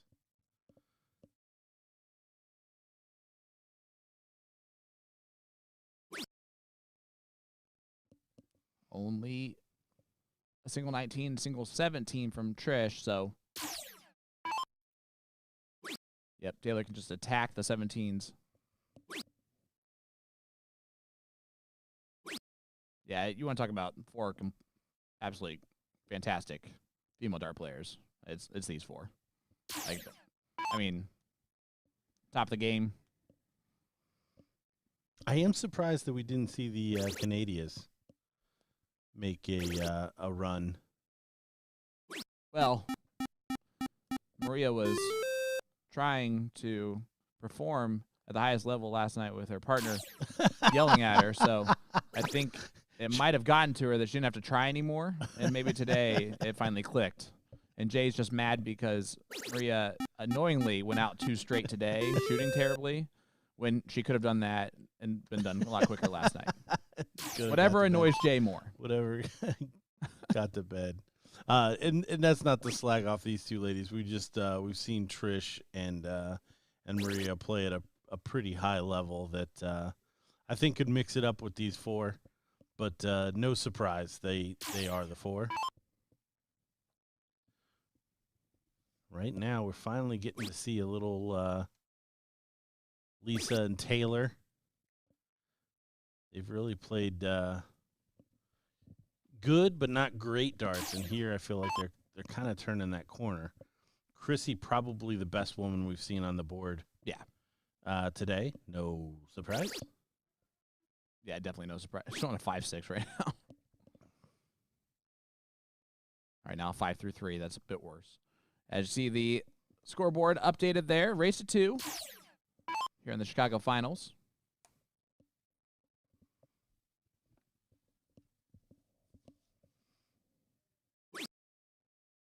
Only a 1 mark there on the 17 from Lisa.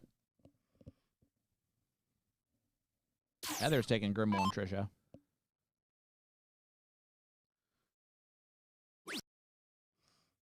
Trisha needs to find something here to support her partner. Good last. She does grab a treble 20, or sorry, treble 15 to take a 20-point lead.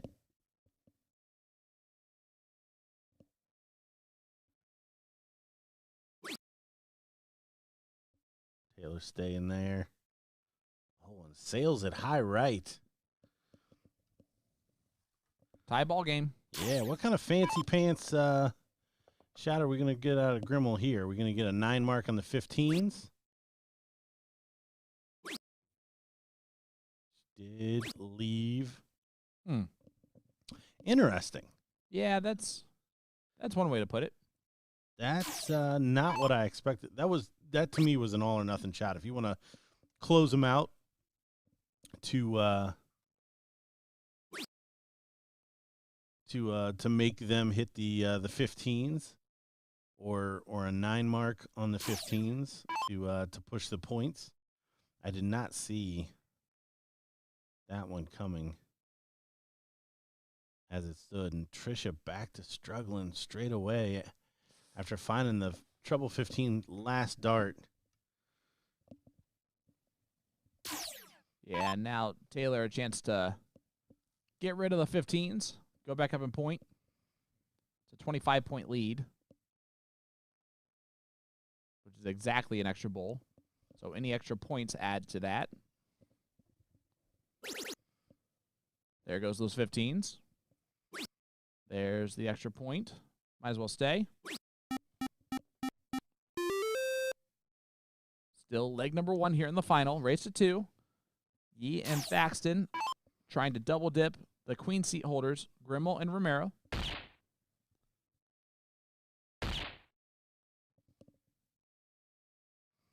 Only 2 there from Chris.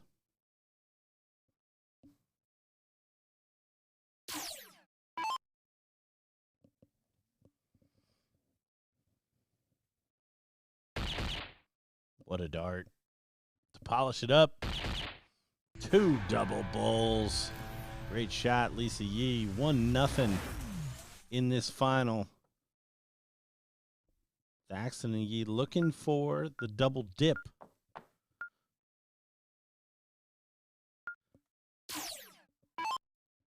Yeah, because right now Grimmel and Romero are like Lieutenant Dan. They ain't got no legs. They ain't got no legs. As Thaxton and Lee want some ice cream. I think we pulled that off nicely. Taylor stepping up. Looking at the 19s.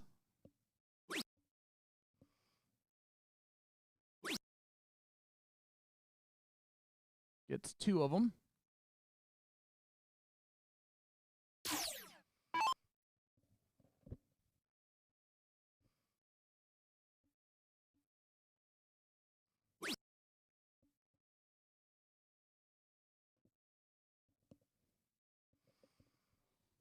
Big shot needed here from Lisa to get him back into this leg even after just 9 darts. Oh, that would have done it. Absolutely would have done it, and I love that spot.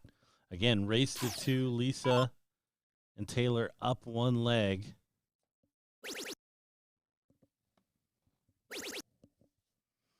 Chrissy doing Chrissy things. Just too good. Again, in the mid-5s.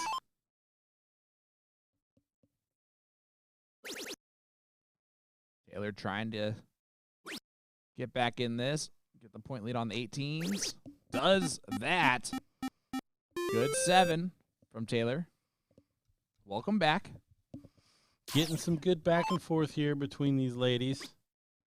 Must-win leg to push it to a decider here for Grimmel and Romero. Romero continues to struggle here. She's hit a couple of good shots, just nothing consistent.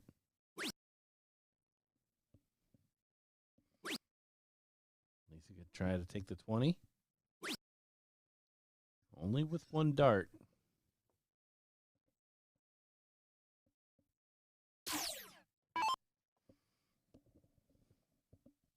See what Chrissy does on the 20s. Of course, she trips him. Good. Oh, not yet. Now goodbye, 18s. This is the Chrissy Grimmel show, and we're just along for the ride, man. Grab some popcorn.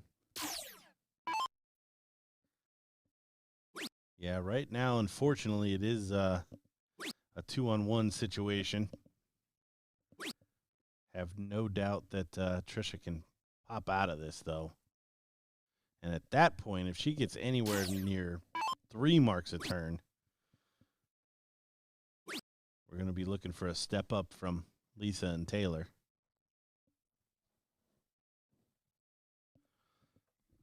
I think that actually, I know Taylor's done a lot of stuff this weekend and should probably be in the driver's seat for the MVP, but one to actually look out for is Madeline in the single A.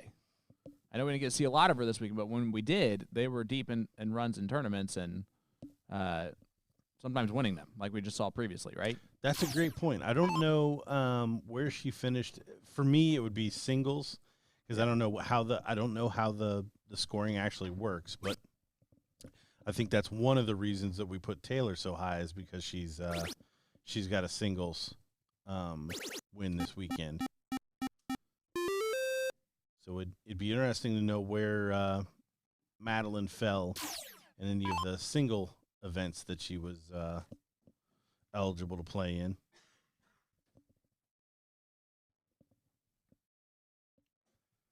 Because her and Olivia clearly had some good vibes going. Yeah.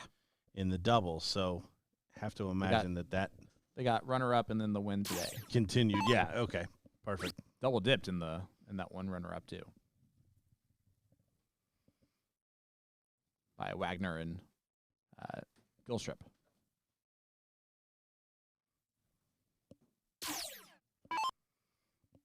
Lisa looking at the 16s.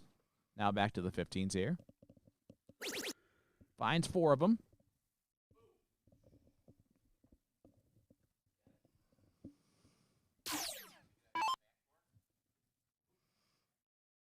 Oh, and a top 8 in the Top Gun. There you go. Which we may or may not know actually counts. That's the singles title that you have for her, too.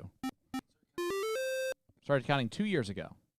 Come on, Gordon. Everybody knows that. Of course it does. Look at Probably because Gordon griped about it not counting 3 years ago. If we're honest. I knew there was something goofy.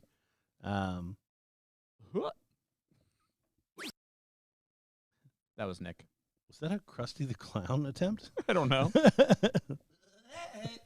Nope, that's that was like Woody Woodpecker with the Krusty the Clown. Yeah.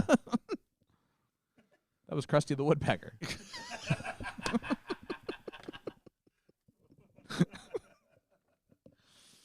I am not going to jumble those words up again at all. as Trisha steps back up, Because it was just going to go downhill from there. to say the least.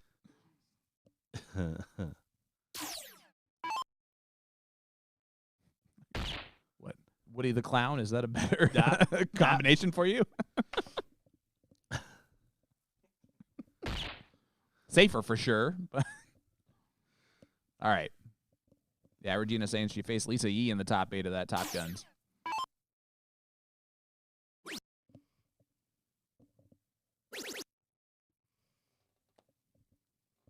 Ooh.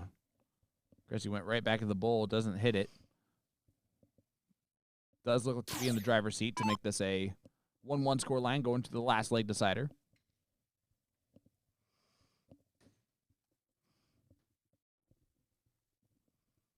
Double bull, trip 20, trip 16. Oh! See if she's going to stay there. I think you got to go back to bull. Yeah. Happy little accident, though, to head to 16. And they're all super excited about that 16. She even misses good. All right, we're gonna see if we can get to a decider here.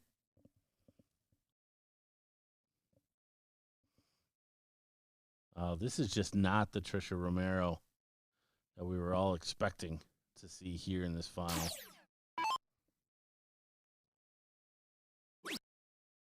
The good news for Trish is that she has a Chrissy Grimo on her team.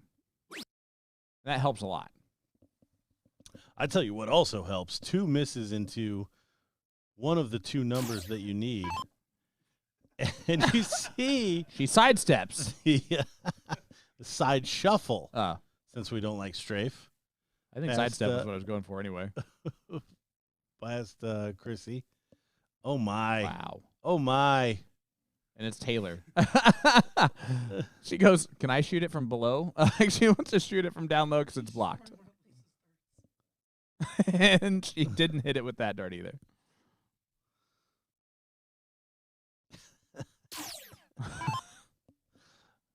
Okay, so 5 bulls needed. Don't put it past her.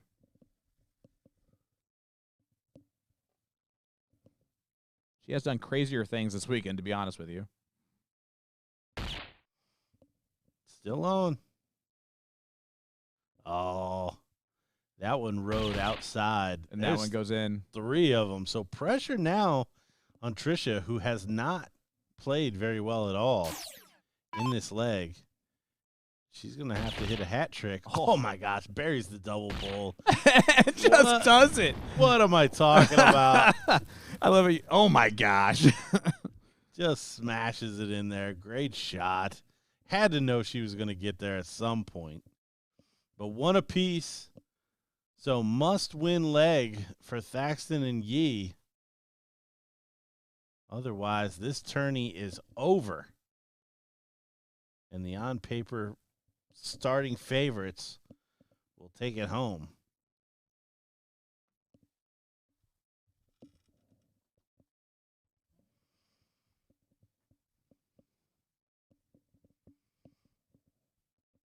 And it's going to go to Lisa. And Taylor is very excited about that. So here we go. Thaxton and Yee will get the start. So Taylor to start it off and get to start on those 20s.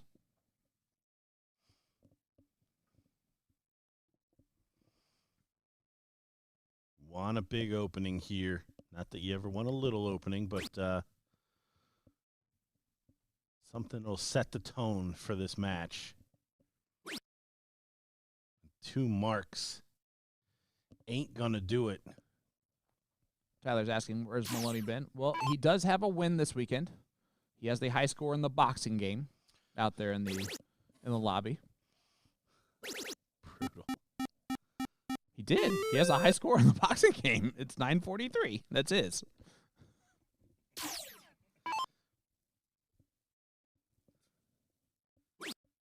And he told me a diatribe about how he used to have a boxing tournament or something like that with those things at a place he used to play at, and then they shut it down after a month because he was so good at it. So apparently he's good at everything. And he was really good at the boxing game.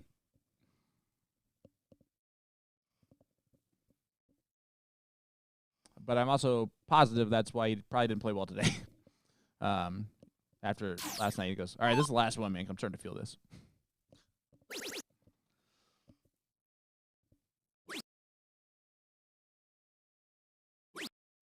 Only 5 from Taylor.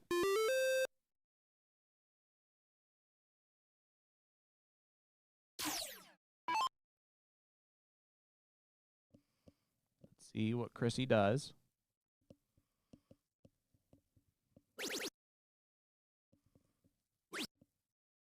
Only 4.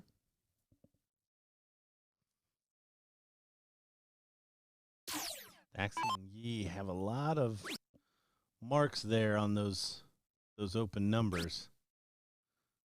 I like that. Yee gonna step to her right. Oh, and just underneath the treble. Put a really good dart on it, just not able to convert.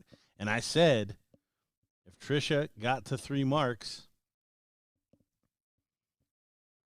we would need to see something special from Thaxton and Yee.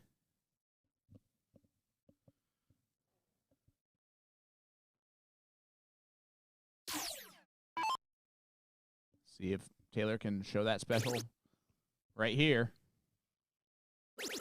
Sure can. Big 7 mark from Taylor.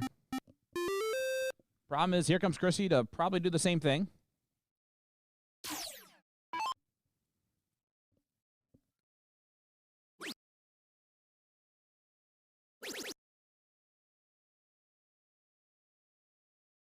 Not quite, but again, big triple a turn, no problem from Chrissy Grimmel.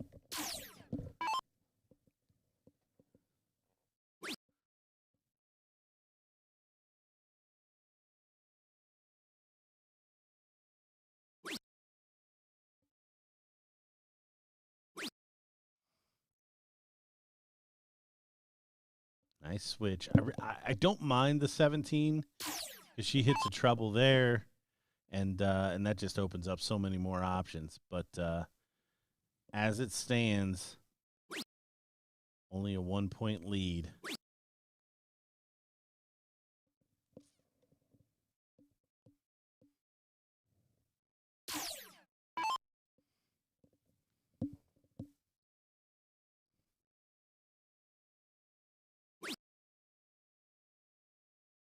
$19 points down. Does need the treble and hits it.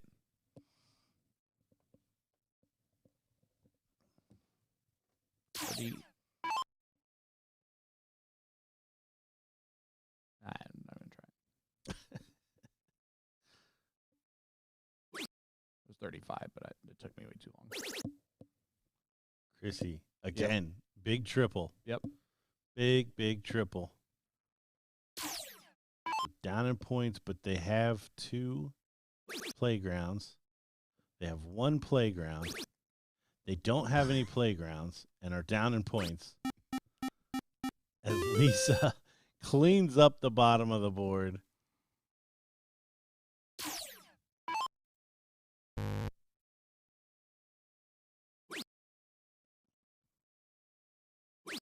And Trish unable to follow suit. And now Taylor in the driver's seat.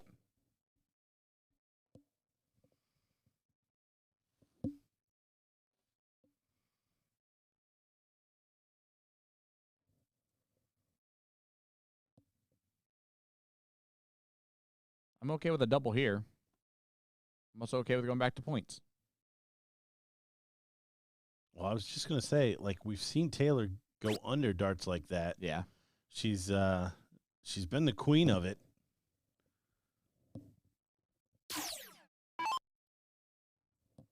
And Chrissy usually going to take advantage of these opportunities.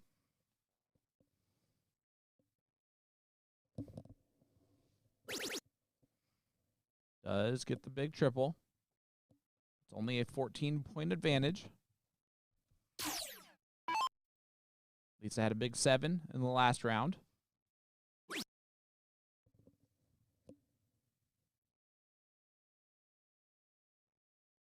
Six in one, half dozen in the other. She's going to stay on the 18s.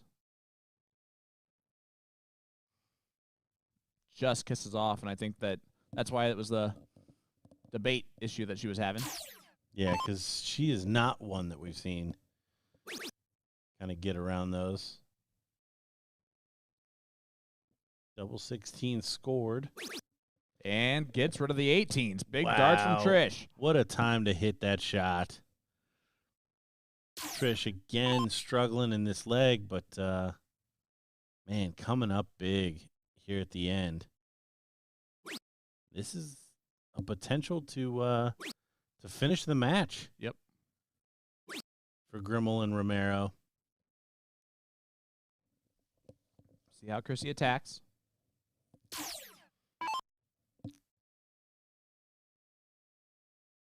Not happy with the first start.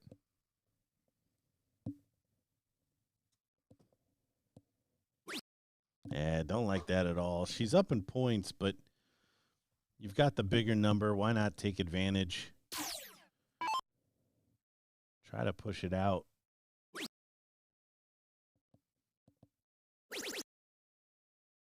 And Lisa almost gets the advantage heading to the Bulls. Trish looking to come up big one more time.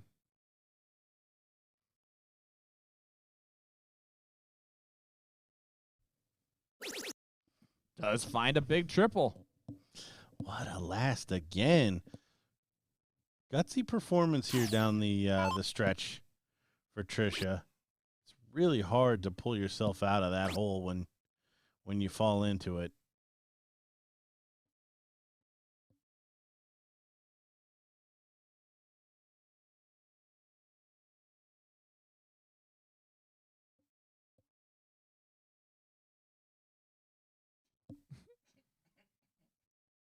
I want to get rid of the 16. And she does. Little trip for single. They probably should have gone a little bit more fat on that last one, but that's all right. Leaves a little work for Chrissy to do here to take this one home. Well, there's part of it. There's a little part of it. Oh, she's not able to convert. So 4 bulls. Or it looks like this one may be over. Going to have to do it with 2 doubles. Nope. And Lisa Yee doesn't find a single bull there. So Trisha Romero, who just grinded out a couple big shots down the stretch there, takes it home for Grimmel and Romero. Commiserations to Lee and Taylor. And we're heading on over to the single A.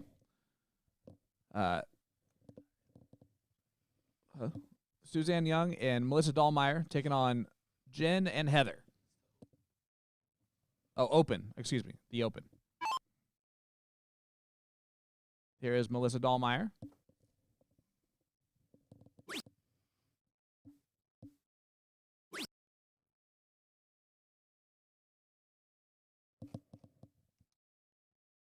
And Doll Young, which is Sue and Dalmire, up 1-0.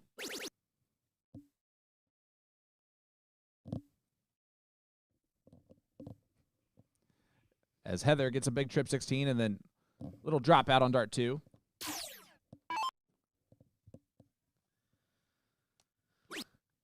And here is Sue. Sue's the player that we've talked about all this whole time. The one that Liz Tynan commented on in the EDC Beat the Pro that beat her and sent her to the loser side and beat her in the finals. Another player in the Open that's probably won maybe all of it or most of it. Played with Edie yesterday in the Pro as well and got 3rd. Oh, so there's definitely some points accumulated. Here's Melissa.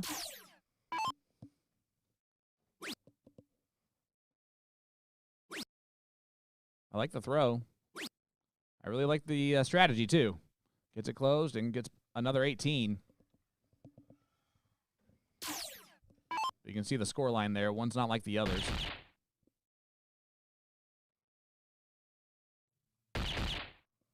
Great 4 bowls there from Heather. Yeah, reeling back 25 more points. Not a whole lot more she could have done there.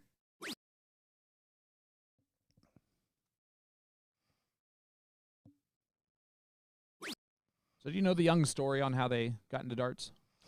I do not. Wait a minute. It was the loss of one of the brothers or Yep. Sons, depending on who it was, and that brother or son loved the game of darts. So the entire family, in his honor, started playing darts, and they're so good. The Youngs are, Dad, brother Chase. It's a full family affair, and they are a mainstay at Indiana State every year as a team that goes in those Masters events that you're like, oh, the Youngs? And you never think about them until they're in the finals, and you're like, oh, yeah, I forgot about that big 6 mark from Melissa Dalmire. Wow. Not messing around with it here.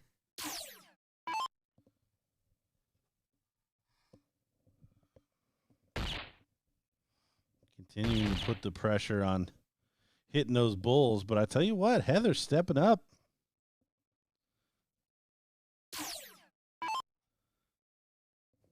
Suzanne now 3 bulls away. The winner of this one gets to play Bobby Squad in the final, which is Jordan Marshall and Heidi Schrader. I don't think that's what that says. I think they mistyped. There's blue-footed versions of them. There certainly are.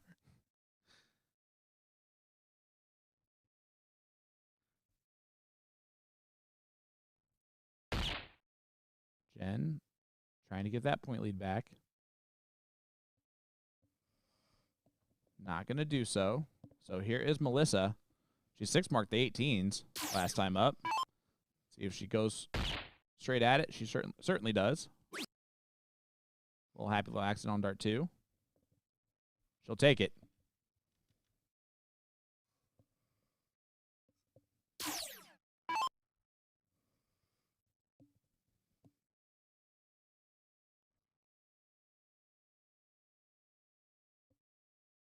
This is the finals. Nope, 3rd place match. Sorry, excuse me. Again, the blue-footed squad is waiting in the queen seat match for the finals. Sorry, I've been sitting here for quite a while now in a row. This is for the title. Oh. Of the 3rd place spot. It's the 5th day, folks.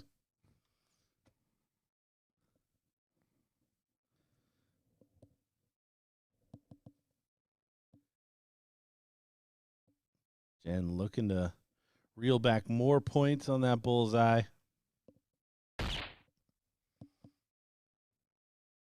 Double will push it. She doesn't find it. So Melissa going to step up here, needing 1 bullseye to send them to the final.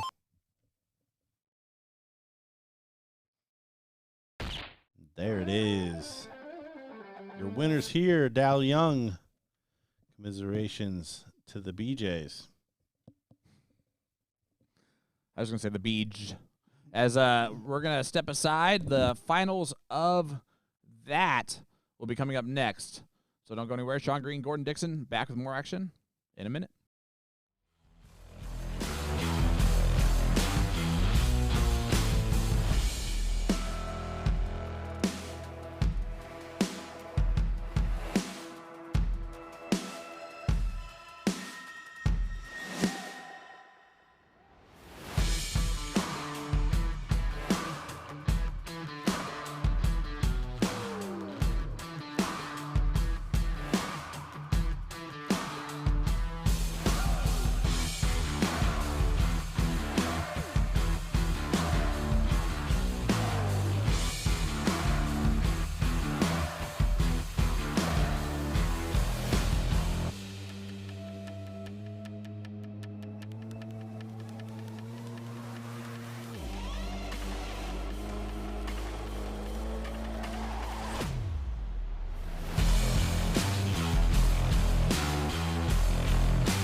Welcome back, everybody, to our coverage here of the 39th Annual BullShooter Chicago World Challenge of Champion Finals.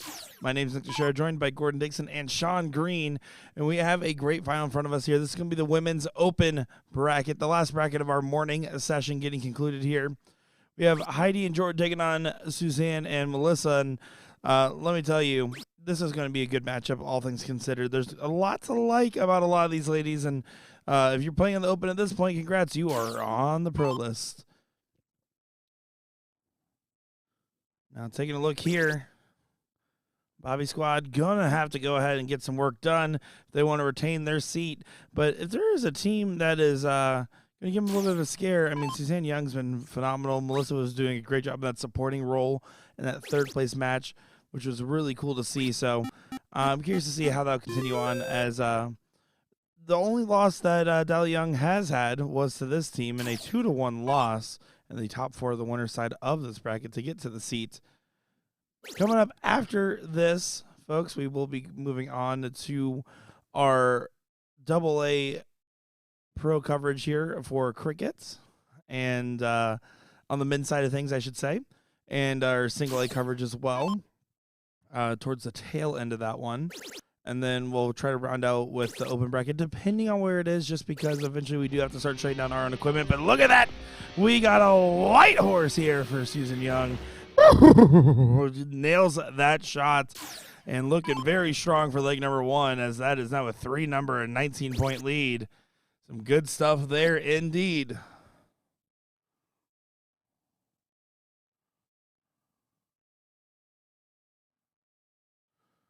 Also, despite having a 5 mark under her belt, is just going to kind of sit back, relax. She doesn't need to do too much. She closes the 15s and falls out to a 16 as well to push the points along with a 20-point advantage.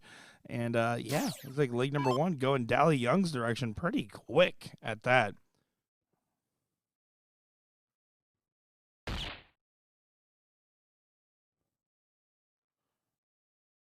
See the head shake there? Nothing to be too upset over. It is just a hold of throw. It is a best of 3 format, so it is blink and you miss it, but you can't pay that too much mind. You can see double bull found. Needed one more, and it doesn't quite go. Aaron, I don't know who you're talking about. That would never happen here.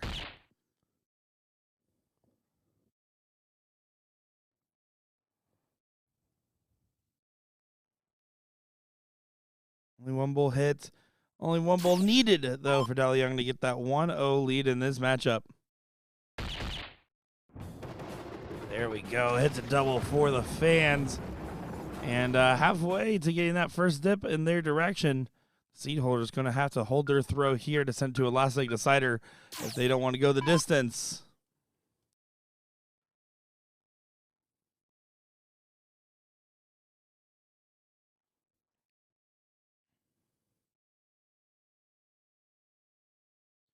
To get things started off, Heidi going to go ahead and try to set the right precedent.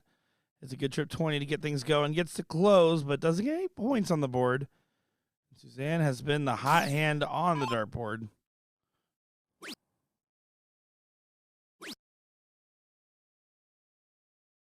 Only a 2 mark, though, leaves an opening here. I want Jordan to chase the X. I would love to see a 3 on the 19. If you miss at any point, you go back up, add some points to your total. Now you bail. You do not stay. This is where I see a lot of players, especially in the open divisions.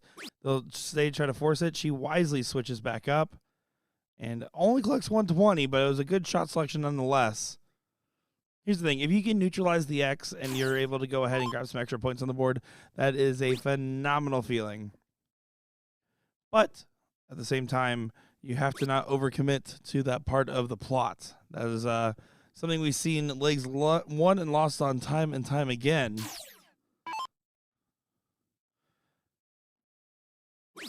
Now, Heidi tried to start the 19s.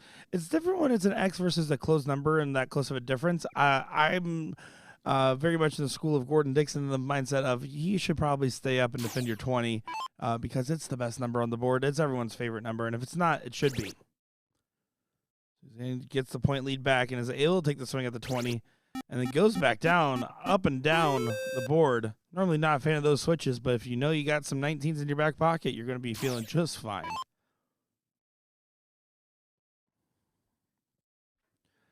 Now Jordan's going to go ahead and continue to push along here. Trying to get the point lead back, needs to find a trip 20. Does find a double 20, doesn't get the point lead back, but does make it interesting, getting it to a 13-point difference. Melissa, on the other hand, should try to maintain control. She's not going to swing that 20 here. Instead, saying I'm going to be a little bit more conservative on the 19s. Sorry about that, buddy. Sorry. It's okay. Let's just move on. You're a walking wrecking ball. Welcome back, myself. I'm Sean Green. Didn't know you were doing this by yourself, so here I am.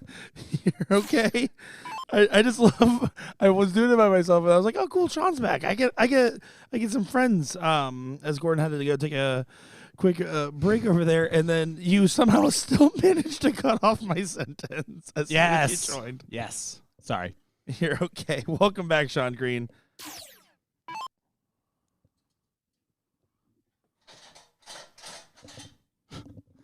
All right, so 1-0 scoreline in favor of Dalmire and Young here in leg number 2. The squad is the queen seat. So here is Dalmire.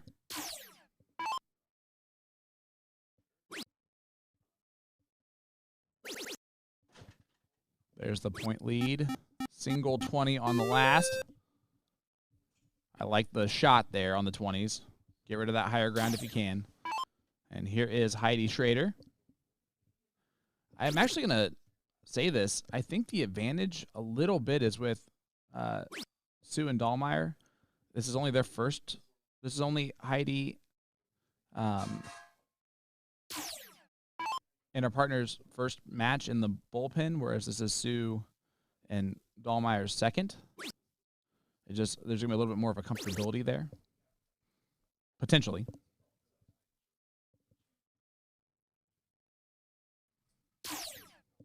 Looks like Nick did a white horse call earlier. You missed the white horse in the first leg.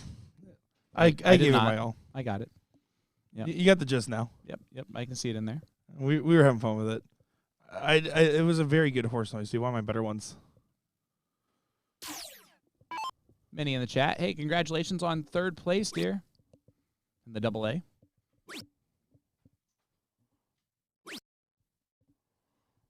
So far, good control from Dally Young. Again, their only loss was to this team of the Bobby squad. Okay. We can just go with the squad. Okay. So it's not like we are don't know how to pronounce that word really. I think they get the gist. Liz says Heidi plays mostly steel tip 2.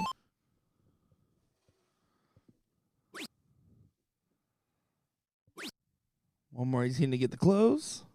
Ooh. No, doesn't happen. And there's a little bit of an opening now for Jordan to try to marshal this one in. Yeah, see what she can do. She gets settled in here. First one well low. Needs to make a big adjustment. Does do so, but a little too much. Now you're going to dial in the middle. This is a guaranteed triple. Oh, not quite.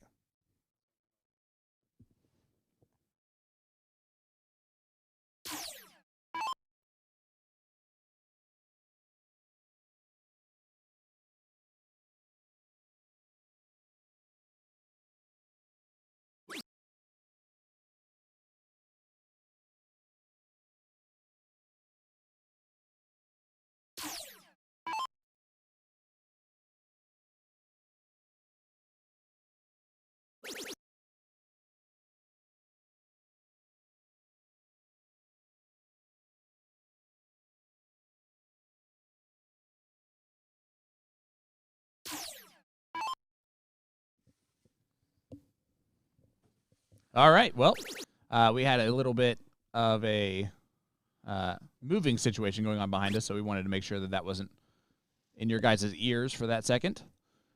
Jordan stepping back up. See what she can do. Looking at the 16s.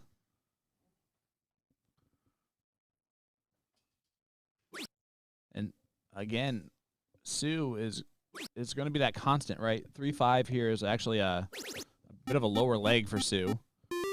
But she's doing enough to keep the team out in front. Jordan gave a lot of a celebration on the end of that shot, but is it enough to dissuade? That makes it a little bit trickier. That Gotta go back. Yeah, you have to go back. It's just one of those things where I'm frustrated if I was her. I would put myself in her shoes for a minute. I was like, man, I really want that 16 gone. But yeah, she did the wise move. At least a single to add to the point lead. Liz with some high praise for Heidi Schrader. Been playing on her steel tip team for years, which tells you a lot about Heidi as a steel tipper. And then also, I taught her all she knows. So, why hasn't Liz taught me all she knows? I need to learn some stuff. That's what I'm talking about. You definitely need to learn some Yes. All the stuffs. Jordan now moving over to the 15s. An immaculate 7 would have gotten a lead going into the Bulls. Instead, it's looking like a rather inimmaculate round, unfortunately catching the high side into the 10s. All right, let's not throw around the immaculate word. It's just for an immaculate 6, which is the 150, or which is the 180, 170 checkout, and at the end of the leg. It can be multiple things, English teacher. Well, it can, but it's supposed to represent same thing like an immaculate inning in baseball. I don't think I like how you put boxes on society. How about you let us live our truth? Fair. No, fair point, though. As that is the close there for Heidi. 4-point difference of separation. Susan Young should be able to just go ahead and pop a single 15. She adds to the bull. Yeah, she tried to. Needed to have 2 19s, but that's why she switched on the second dart. A good play there, even if it doesn't collect.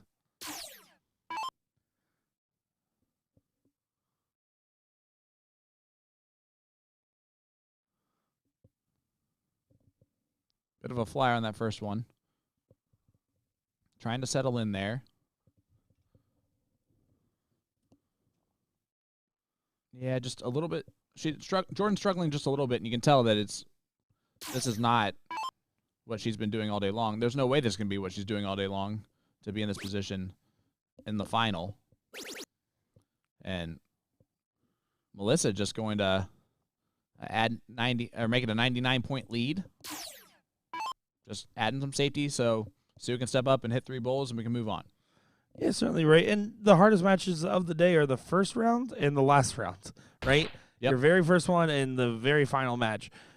Every other match, you can catch a hot streak. You can feel fine. You can feel no way in the world. But that first one, just to start off the momentum when you're not sure what's in your dart game, is really hard to get going. And the finals can be a hard place to perform, but not for Dally Young as they get the first set 2 straight. They're going for the dip. Do you want to give a shout-out to the better Braswell, as I've been saying for so long and now validated? Stacey Braswell joined the pro list with their 4th-place finish, and as alongside with Kristen as well. So big shout-out to them, always proving that they're better than Joey John Rowe and Austin Braswell. Again, low bar in comparison, but great accomplishment for both of them. Agreed.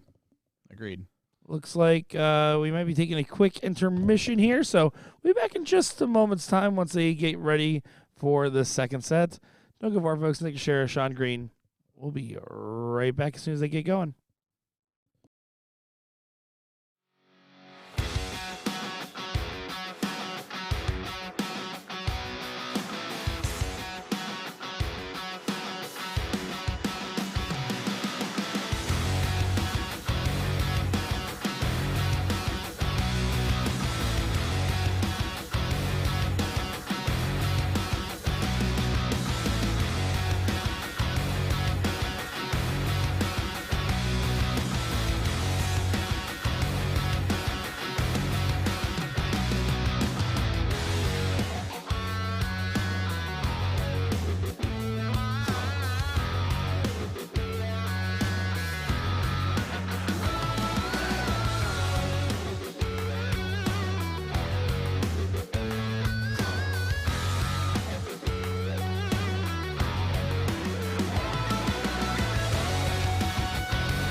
Well, welcome back in the mid-session break there, it seems, in the middle of that matchup. Set one completed. Got to rehydrate, of course. These are athletes we're talking about here, Sean Green. I'm Nick Teixeira, and this is the second part of that Women's B Finals of Bobby Squad and Dally Young. Yeah, the squad, a good 4-mark opening there. Dal Young were the team coming from the third place side, and then 2-0 the squad. So we're even ball game. It's a race to 2 for the title. All cricket. America's favorite dart game. Looking forward to seeing how this one will continue to play out. Looking over, by the way, we will be switching to our AA Pro coverage, where we will be double dipping on that side of the affair, finishing out that bracket, and then going back for the A and the B. That being said, currently moving along pretty well. Lightning and Leo taking on Smash or Pass on the top side. On the bottom side there, Deadly Unks waiting on the winner of Whitey and Miller time, and David E. Yavi. Yep, which both of those make perfect sense. Yep, that all tracks. Yes, it does. Alyssa, only a 1 mark that round. So opening here for Heidi. Goes back, hits the 20. Here comes Sue, the Knox County, Indiana resident. Now, if I'm Dal Young, I'm going to be completely honest, as that's a great. Boom goes the dynamite there for Sue. But yeah. I'm going to be honest, I don't think I would have wanted a break around that mid-set section, but then again, as soon as I was making that point, they hit a 3 in the bed. So what do I even know, Sean? Well, I think if we're really talking about it, it was Dal Young that initiated the break. They were the ones who left the area and then came back, right? So, guessing just little mutual, just 2 minutes, but you're right. The momentum should have been with Dal Young. But the one thing that I've, again, learned watching Sue play through Indiana State in the matches that I've seen her play in is that she's going to sue. Like, it's, I'm not, that's a consistent She signed player. papers saying she can't sue us. Well, she's the type of player that is just going to be very consistent. I will say this: I'm happy to see Heidi and Jordan playing much better in this round so far. Yeah, definitely a little bit more of a competitive performance. The performance you would have expected by the team that bested the squad earlier on and also won the seat. Sometimes, again, that little bit of a sit can make the big difference. That little bit of pressure of the finals can make the big difference. And honestly, that's why I do love double elimination formats, because if you're the team in the seat that's getting the first dip out of the way, well, all of a sudden you can kind of snap out of it and go into that second set because it resets your mentality a little bit there. Jordan drops the second dart a little bit, but finds 2.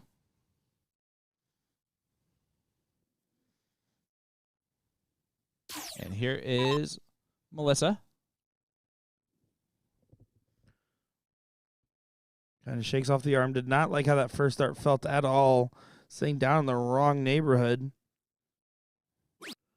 Does try to turn on the right street, but few houses short.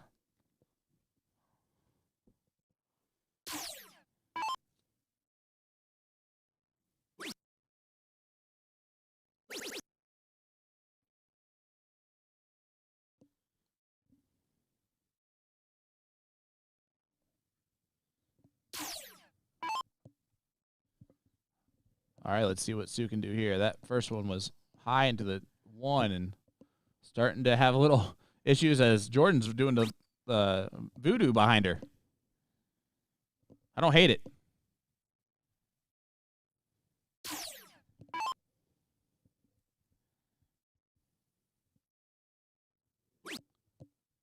All right, Jordan looking at the 18s, just trying to get rid of them. Steps over a little bit. Now she's looking back. Nope. I didn't know what she did on dart 3. She kind of switched her eyes a couple times. Not something you want to do. No, not in the slightest. Not in a moment like this either. Dal Young can go ahead and regain control in this moment, but we just saw Melissa struggle with these 18s. She needs to figure out how to become friends with them, but is having a case of the Paulas right now.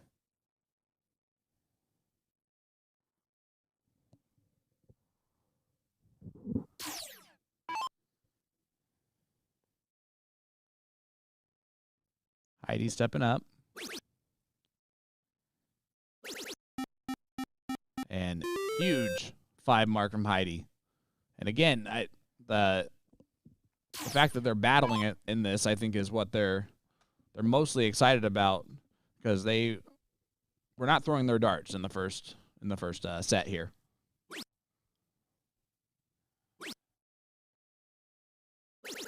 And there's Sue. Gets a 5 mark. Now Jordan's going to have to go up and put a little bit of pressure. I think in this spot, this leg win is very important to me, and I am probably going to be a little bit more conservative than I otherwise would be.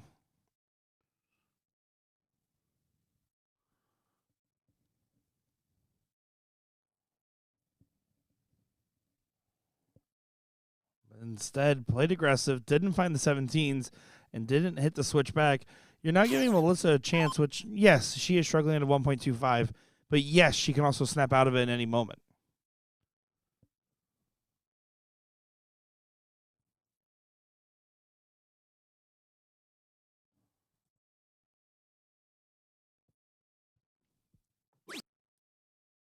Not this moment, it seems. Still a 14-point difference.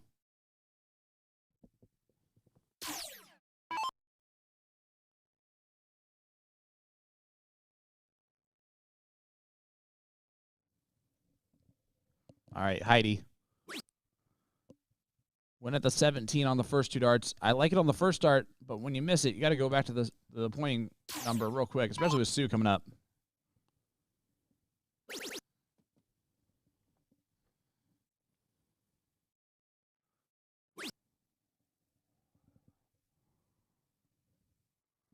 And that'll work. Doesn't hit the trip 16, but the trip 17 gets them back the 21-point lead. I do love that even though it's starting to get to shutdown time, things are starting to get turned down, and that will be more of the case as this continues on. You can also still see a good little crowd behind these players supporting them, and I love every bit of that. I love when the international players get the support from their home crowd. I love when the ladies get their support. I love when the different levels are supporting each other. I just love it when we support our dart players that are playing in these big matches, and this is a big match.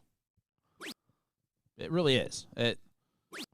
We've talked about it all weekend long.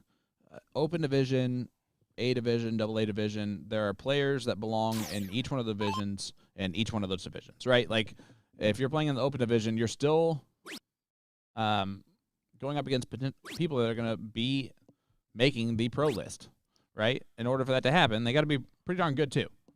Certainly right. Sorry, Heidi's shot selection there I was not a fan of. She started with the 16, went to the 17 on the second for a single, and then went back.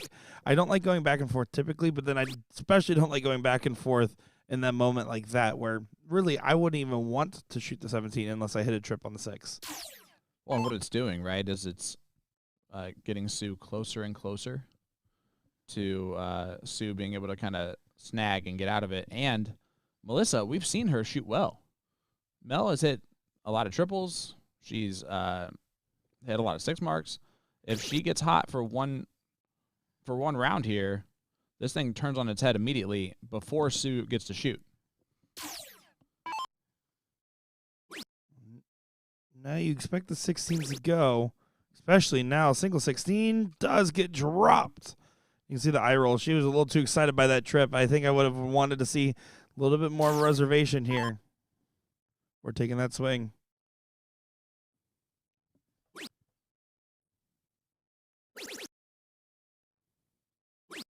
Oh. Heidi gets the point lead back, and now we're in a bit of a pickle as Sue. Yep, there's that, and there goes the 16s. Yep. That time does get it done. Wins that battle. This would be a 3 straight legs in this final for this team.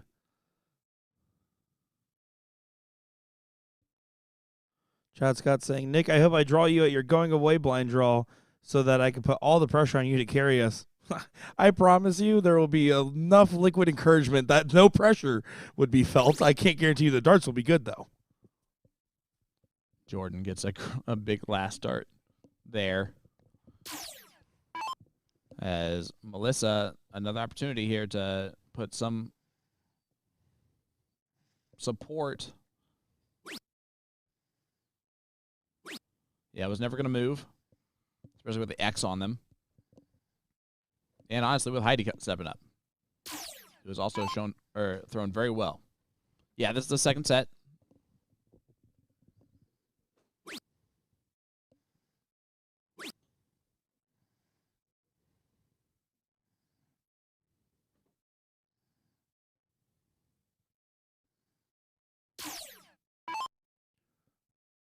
Should be able to go ahead and get this one locked up if she gets 3 big 15s.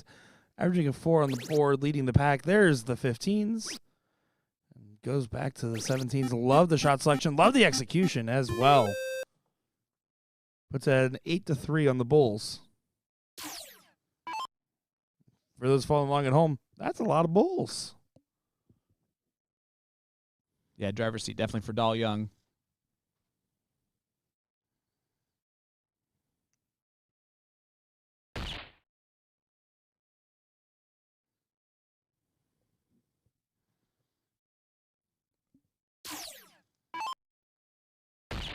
And Melissa stepping up.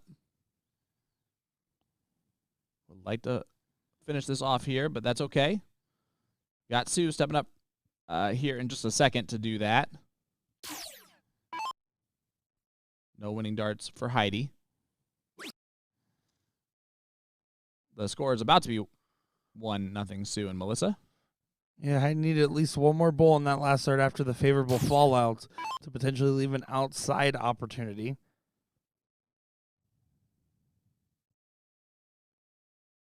No outside opportunity on the reapproach for the squad. But you hit 3, makes it interesting. You hit 4, makes it really interesting. 5, super interesting. Sean, 6, and we kind of expected.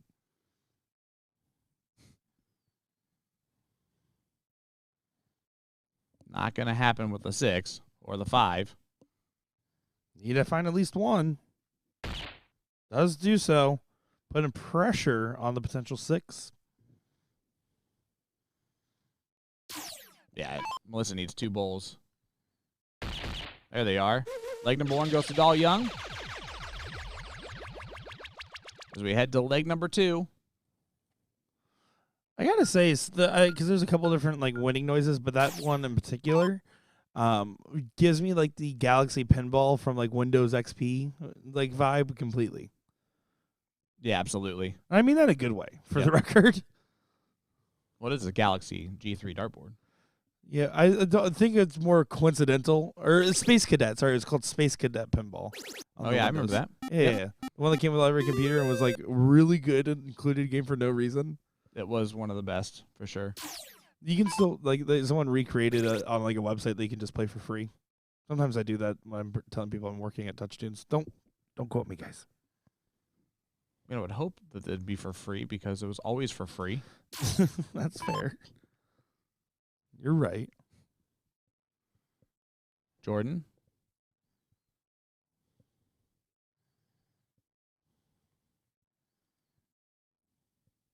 Misses them all.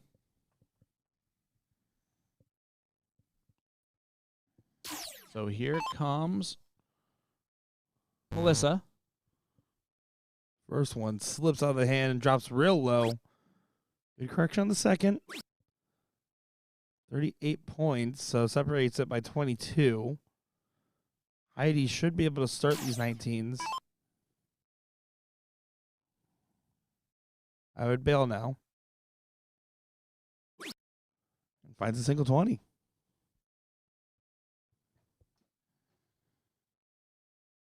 Miss Young has an opportunity to turn this around. It's 3/19 for the point lead, which she is fishing for. And does catch it in on the last, although it can't be catch for aiming at it. Yeah, great darts there from Sue. Jordan going to step up, look at the 20s, try to get back that point lead.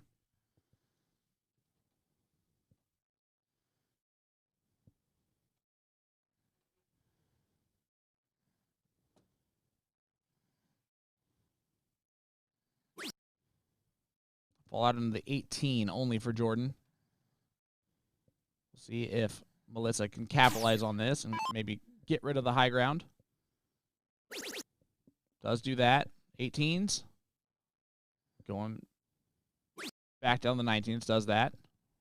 53-point lead. Heidi's stepping up. Looking at the 18s first.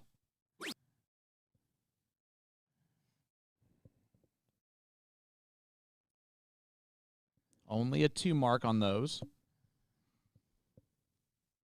So here comes Sue.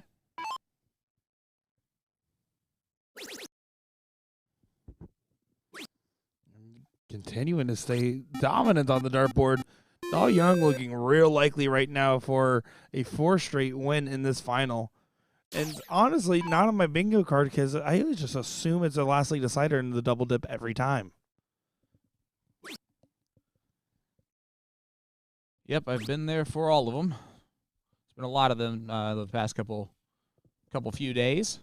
It's been a lot of fun seeing them too, though, because those are where the drama happens. That's where the moments are made and stories are told. I remember a lot more about last league deciding finals than I do about anyone where was one-way traffic one way or another. Personally.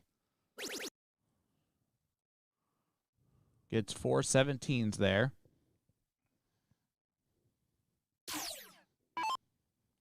So now Heidi looking over at the 16s, see what she can get done. Gets the close, but throws up the hands.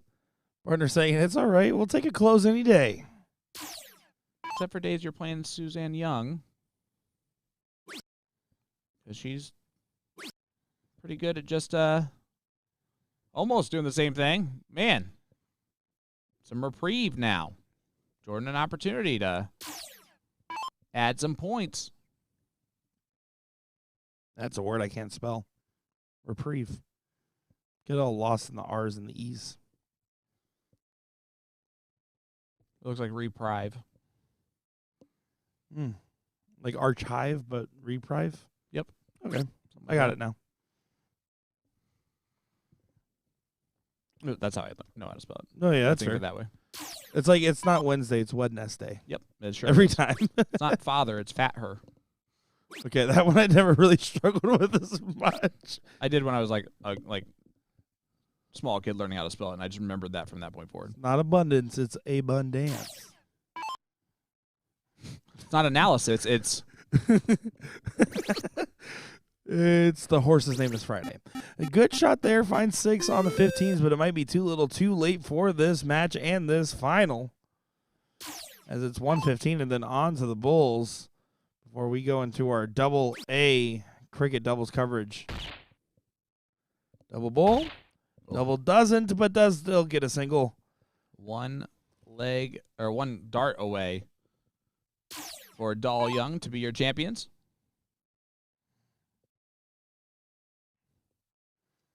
You got to feel for the squad a little bit in the sense that you made a good run, you got this far, and then just didn't get there in the finals because they beat Doll Young.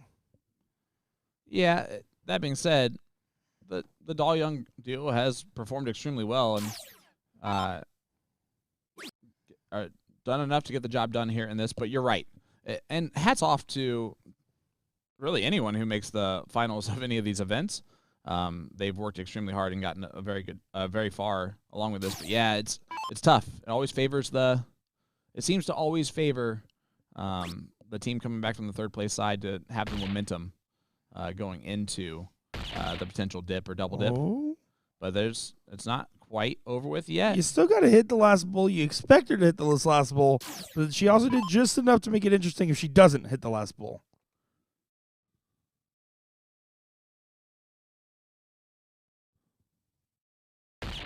Does hit it there. Doll Young, go ahead and get to that one done. And coming up next on our dartboard is going to be some pretty good teams here, all things considered. Leonard Gates and Chris Lim on one side there. On the other side, that is going to be Mr. Mike Maloney and Alex Spelman in a top 4 matchup on the AA Pro Cricket. Don't go far, folks. I'm Nick Teixeira, joined by Gordon Dixon, Sean Green, and the ghost of Will Stewart. We'll be back in just a moment's time with more action.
Welcome back, everybody, to the 39th Annual BullShooter World Challenge of Champions Finals. Here, this is the Pro AA Cricket, and this is Lightning Leo taking on Smash or Pass in this top 4 matchup to see who gets on to the seat. I'm Nick Teixeira, joined by Gore, Dan Dixon. How you doing?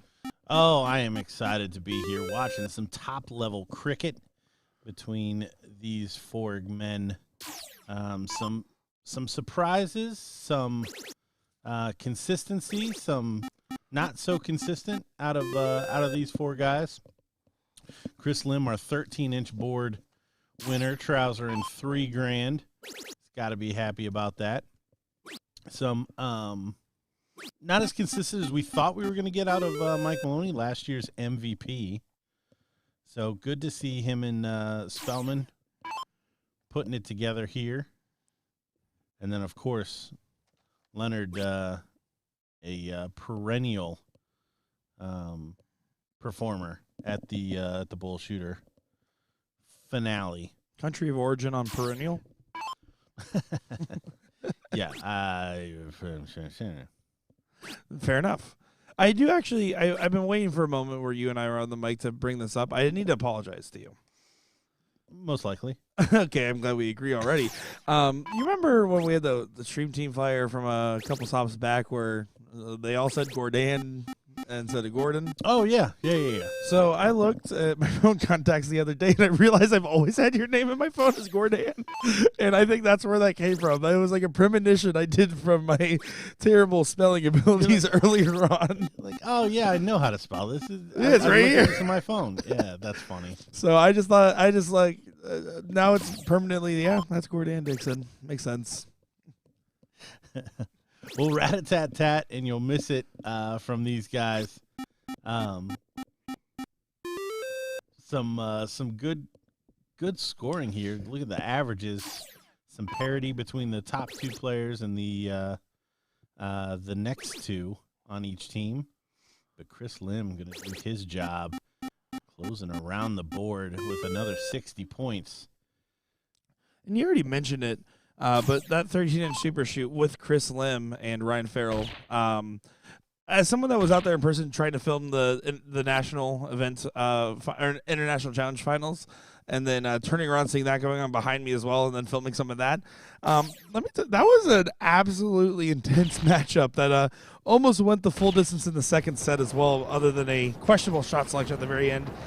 And here I expect to see Chris Lim perform well again as Leonard Cates gives us a little look into the camera and takes leg number 1.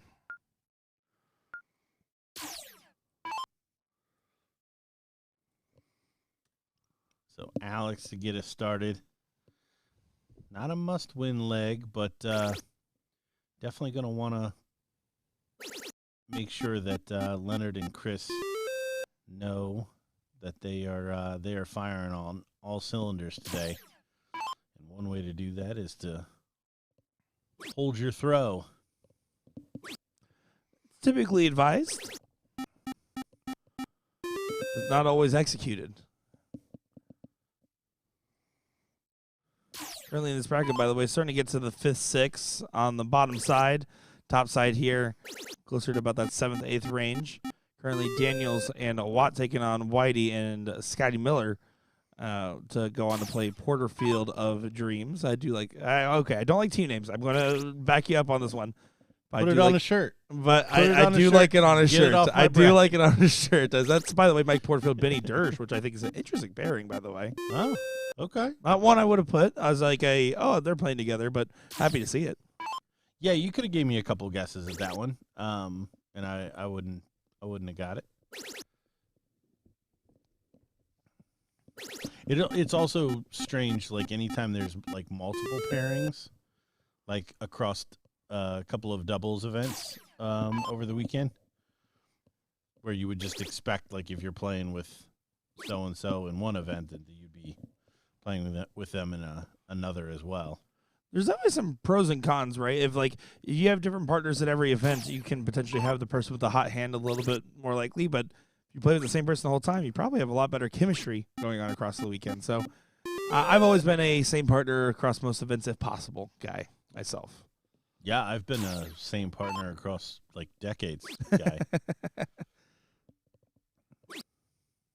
I did just hit my first decade of being a darts player. I started counting it when I was 16. I played at maybe like less than 5 adult youth events from 9 to 16 years old, but 16 is when I became a darts player, in my opinion, because I got to my first soft tip league.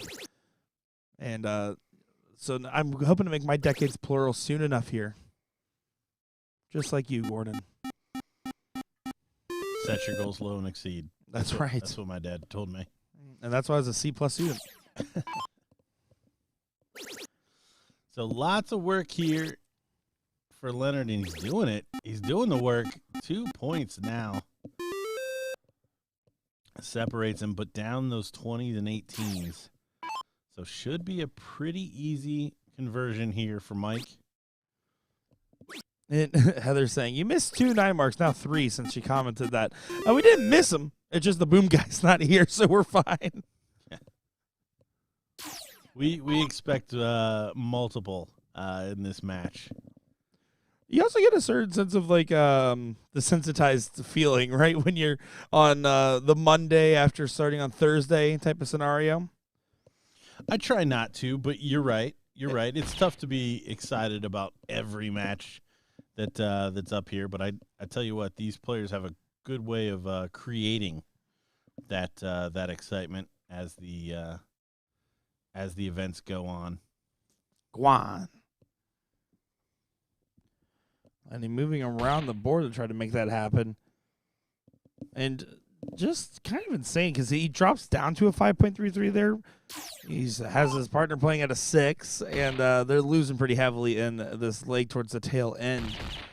Shows just the level of firepower these guys have at the moment, as it's now 1-1. Smasher pass takes that leg.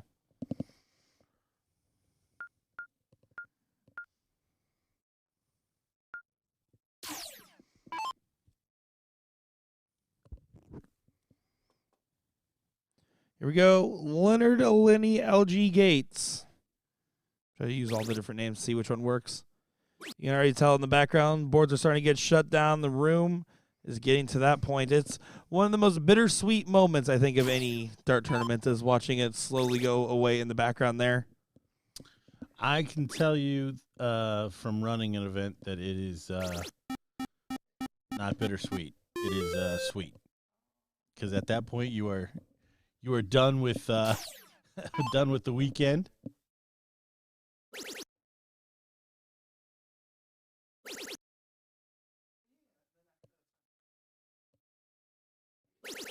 Another big shot from Chris Lim, continuing to produce here.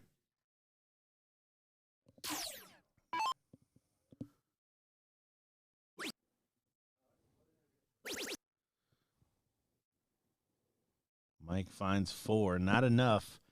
Really going to need to turn this thing around. And talking about that Smasher Pass team a little bit more in detail, we mentioned Mike Maloney not getting the results after having the MVP last year. Alex Spelman vocalizing that he is not happy with his performance so far this week. Do you think that might help? Maybe they snap each other out of it a little bit? I mean, they're currently in the top 4 right now on the winner side of this bracket's last event. Or do you think they're going down with the ship together? Well, no, I think hands down they're 2 of the best players. And eventually that's going to come back around. Now, whether or not they can time that appropriately to snap out of it together, I don't know if they're quite that good.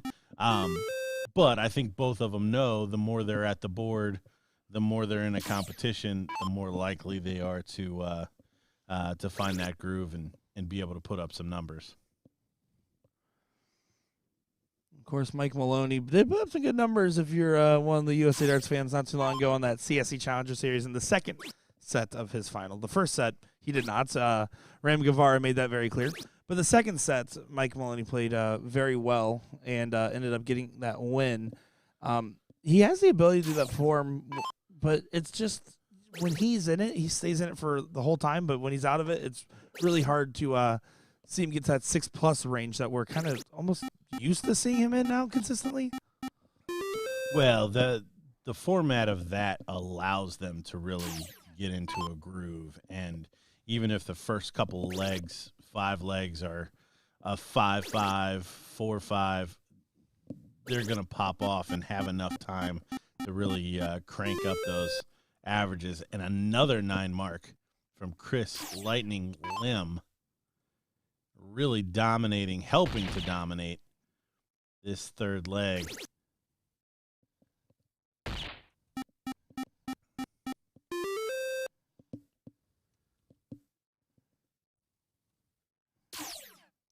Well, now 3 bulls needed for a 2-1 lead. One more, and it goes in for Leonard Gates. 3.75, bringing out his quadruple D game. But gets there nonetheless, because the 8.33 will help just fine. If your partner's doing that, I'm okay shooting whatever. I don't care what my number says. Yeah, really, really good performance from Chris thus far. And no surprising, or not surprising at all, given the results that we've seen this weekend already. Alex only finding 4 marks, though. We'll see how this one continues to develop as Leonard Gates probably saved his marks for this leg. Starts off with a 9.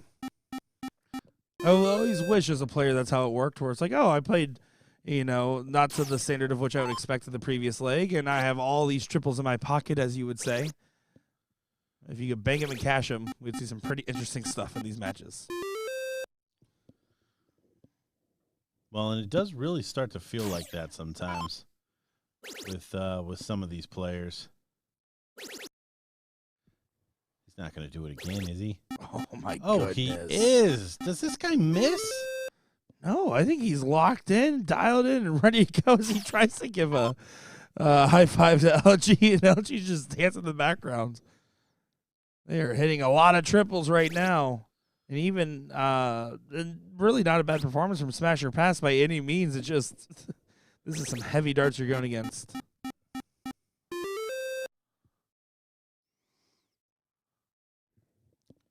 Look at that. Leonard and Chris both averaging 9 after 6 darts apiece. Oh, blew it. I tried to wind him up. That's fair. Your wind up earlier on the 9 darter was pretty good, though. So we'll give you credit where credit's due. Needs to find a trip on the last to get the point lead back, and does do so. So adds a dart to Chris Lim's throw, which, if anything, is only annoying because of the fact if he goes for the 18 now, it will lower his average. He's on one right now. And I said it out loud. That was my fault. My bad, Chris. Yeah, I'm going to put that one on you. That for most certainly the truest of commentators' curses.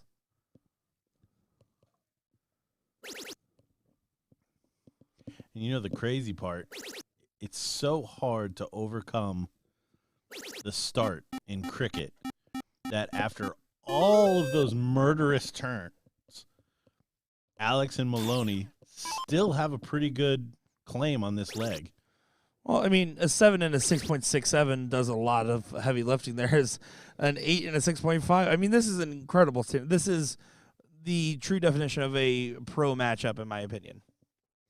Oh yeah, I mean these 4 guys are coming to play.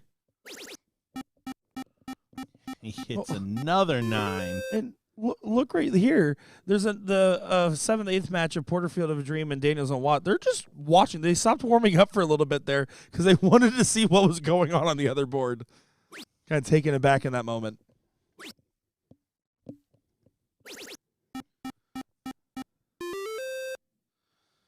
Oh, a hacky 5 from Maloney.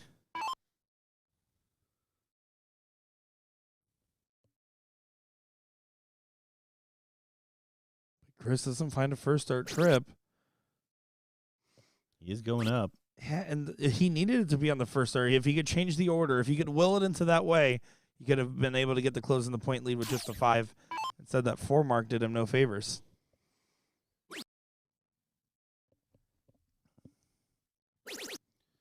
Alex forced to try to take a shot at this 17. Doesn't find it. And I say forced just because you can't just keep trading shots with these guys.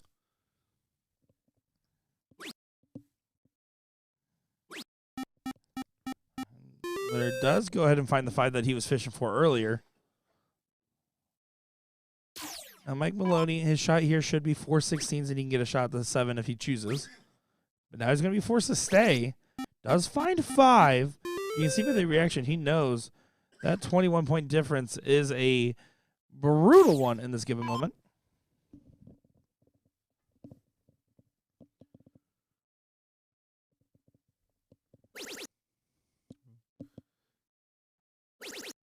Chris back on it.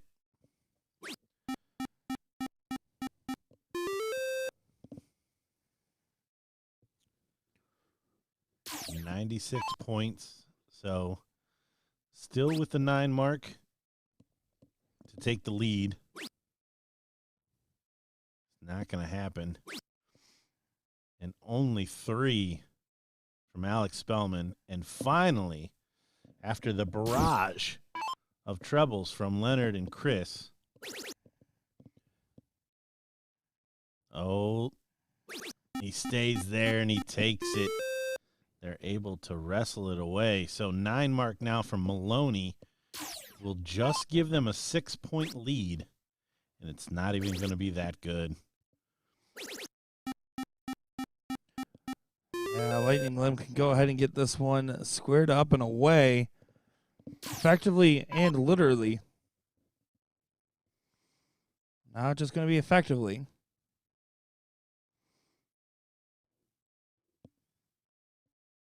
Now it might not even be that wide open moment potentially, and that's a big find on that last after a big error on shooting the wrong number.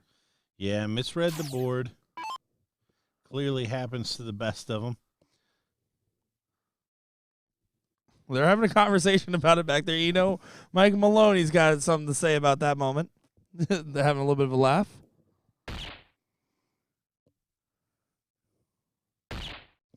think we're going to see a double 17 or triple 17. No.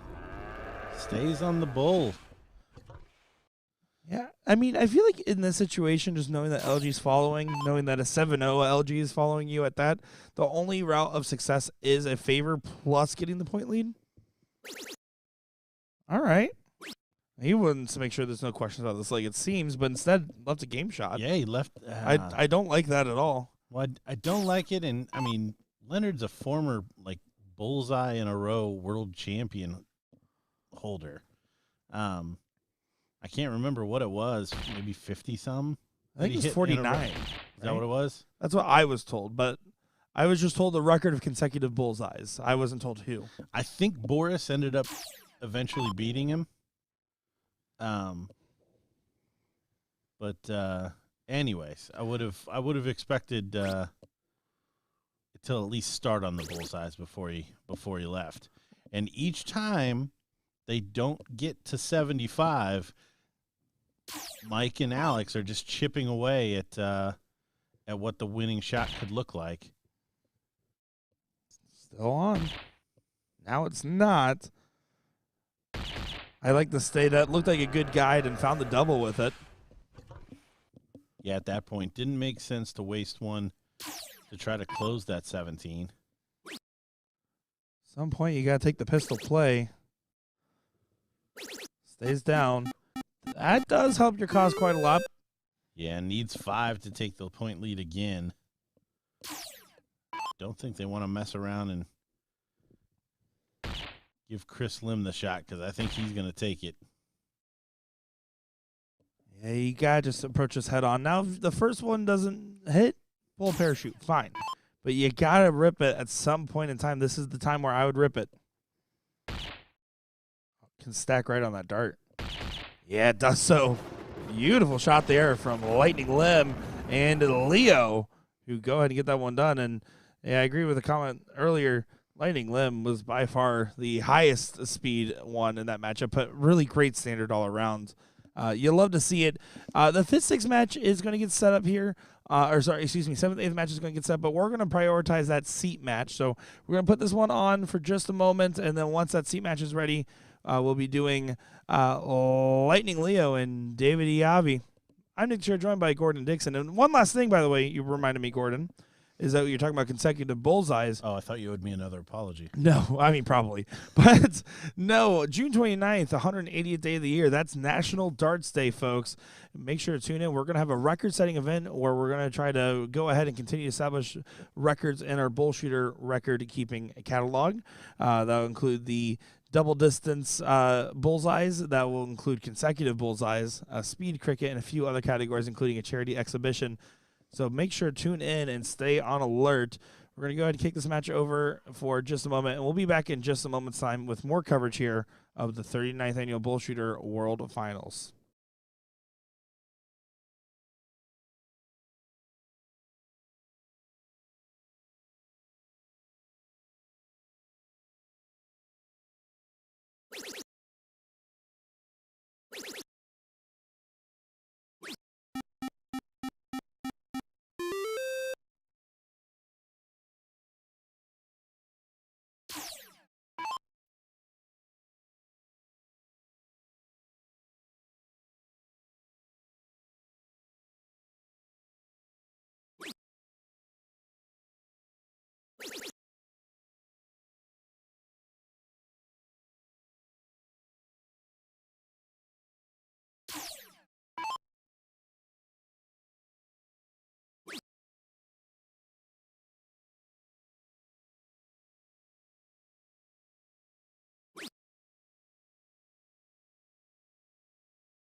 Welcome back, everybody, to our coverage here of the BullShooter 39th Annual World Tour. We will continue to give you updates on that 7th to 8th place match, but of course, priority goes to the position of the seat, as this is the seat match right here.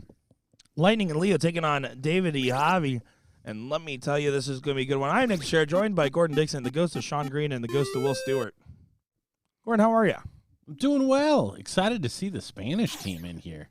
Not quite the Spanish team that maybe some would have called, but Javi, again, picking it up massively since we saw him in the Monsters of the Midway. And, of course, their captain, David Bautista. Ruiz, sorry. Mm-hmm. We know he can play. And look at this from Gates. Gates and Chris Lim absolutely killing it right now. Yeah, back-to-back nines. And this is, again, a performance that is not unsurprising, as David and Javi, the BullShooter Europe stream, did very, very well. Got some results, and a little bit of a hometown advantage when you're playing just south of Madrid for that final. Has not affected them going across the pond here. As you've seen, well, we haven't seen David Ruiz nearly as often. We've seen Javi a fair amount, though. Yes, other than the good performance that we saw in Monsters of the Midway. Not to say he played poorly in the international event, but just not what we kind of expected out of him. Or what he expected out of him, potentially.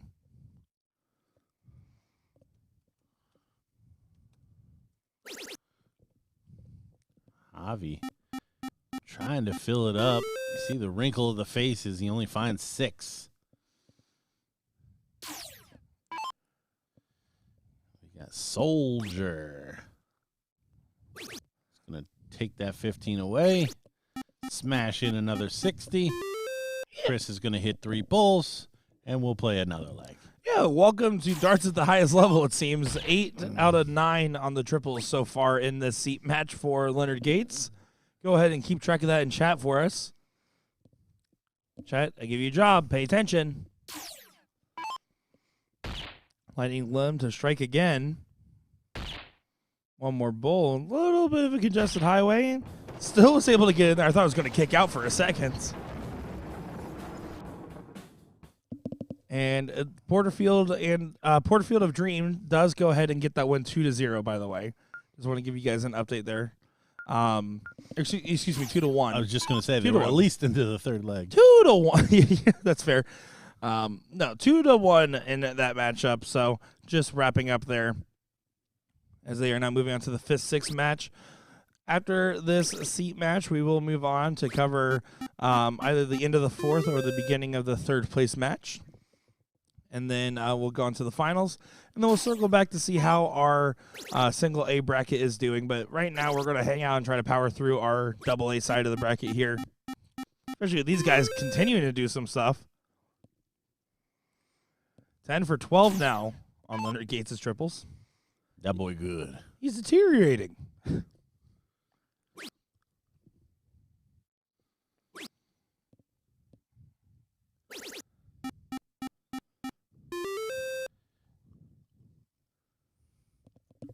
See some of the Belgian friends in the background there.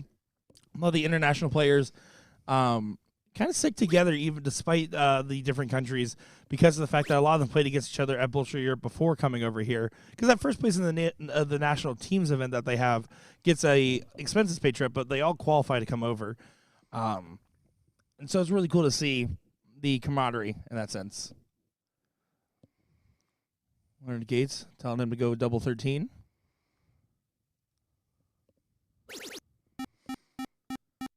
That hits a trip 20.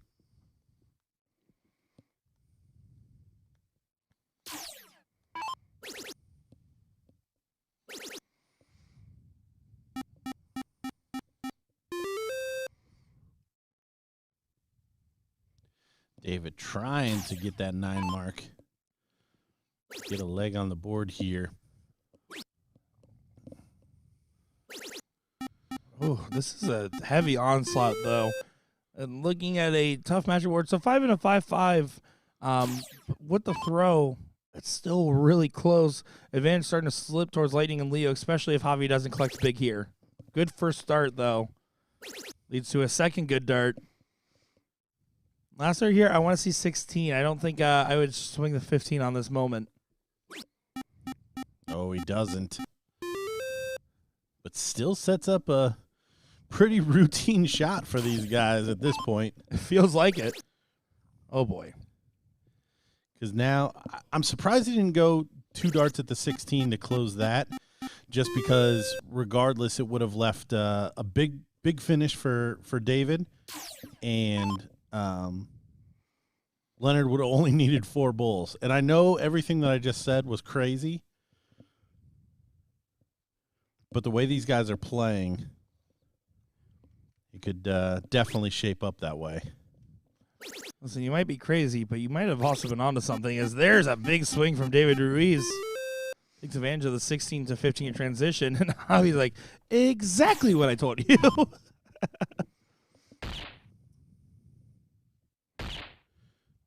Trip 16. Can't take the lead with a double, so he does take the 16 away. Again, I just think he would have been in a much better spot and put the pressure to close it out in the next turn.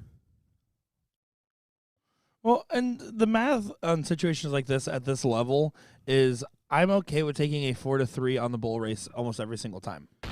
Well, sometimes that's the only whack you're going to get. Needs a double and doesn't find it. So here we go. 3 bulls for Chris Lim. To get a 2-0 advantage in this race to 3 format, there's one. Oh, now it's a double. Oh, does get a double. That's a 2-0 lead there, Gordon. There was never a doubt in Chris Lim's mind, by the way. No think, only throw. Oh, gave us a little look. We see you. No more looks for Chris. The moment I was ready for it. Now David Ruiz and Javi have a little bit more work to do, considering the fact that even if they win this leg, they're going to be going against the darts.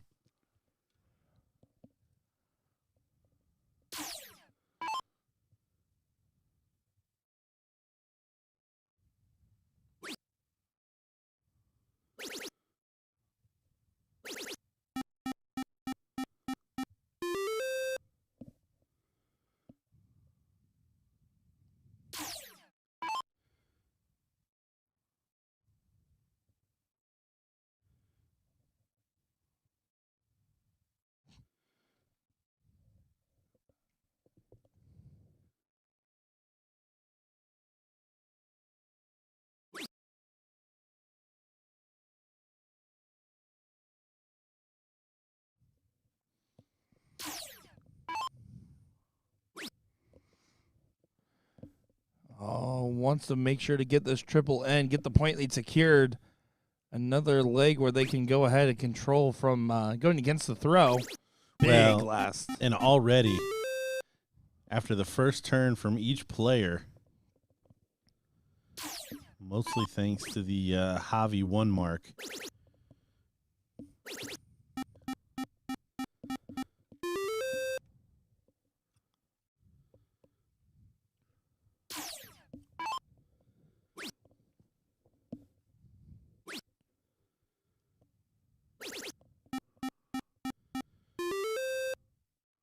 another big shot. Going second. Got the lead. Takes away the number. Javi's got to pick up something new. Trying to find these 18s, but not having much success. The trip on the last helps. But even then, with the way Lim's been throwing, you expect this to be a big collect for looking for a 6. Starts with the 18. Now stuck on the switch back. Awkward position on the flight, moving over. Going to try to throw right into that barrel. Oh, it goes to the other side. Now an opening here for the Spaniards. You need a little bit of a rally cry. And it all starts with winning this league. Even if it's a tall task in the next, You try to get some momentum going here, and that does not feel like momentum by any means. No, that means a 7 mark. Sorry, a 6 mark will do it. How about an 8? 8 even better. Broom goes the janitor. Nino going to have to storm on through with a 9. First one finds. Second one does not play. Spanish team may get Lieutenant Dan here. They ain't got no legs. You ain't got no legs, Lieutenant Dan. See, a movie reference I get. This is why I like working with you, Gordon. And here, I like you too, Sean. and 4 more for the points. What a demonstration here. This is just a demonstration on how to work going second. I mean, it took a little fall off from the Spanish team, but so much pressure was applied on every single shot from Leonard and Chris. And there it is. Absolutely demolition job on the Spanish team here. You see the players exchange. We are going to take a trip around the bracket, see what we've got, try to set up the next match for the stream here. Don't go anywhere. We'll be back. My name's Gordon Dixon. I'm here with Nick DeShera. We will bring you more coverage from Chicago as we wind down on this long weekend.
Welcome back, everybody. My name is Nick Teixeira, joined by Gordon Dixon, and we got our fourth place match of the AA Pro here. Smash or Pass taking on the Deadly Unks. And guys, don't have any mistakes in your mind. That is not the Burger King. That's Stacen Alberts. Gordon, how you doing? I'm doing well. I am chewing my my neuro gum. You're trying to get another win here to finish this out. They're having a little bit of confusion. They set up the wrong team order. They should just hit the forfeit, and then I can hit the reverse button over here.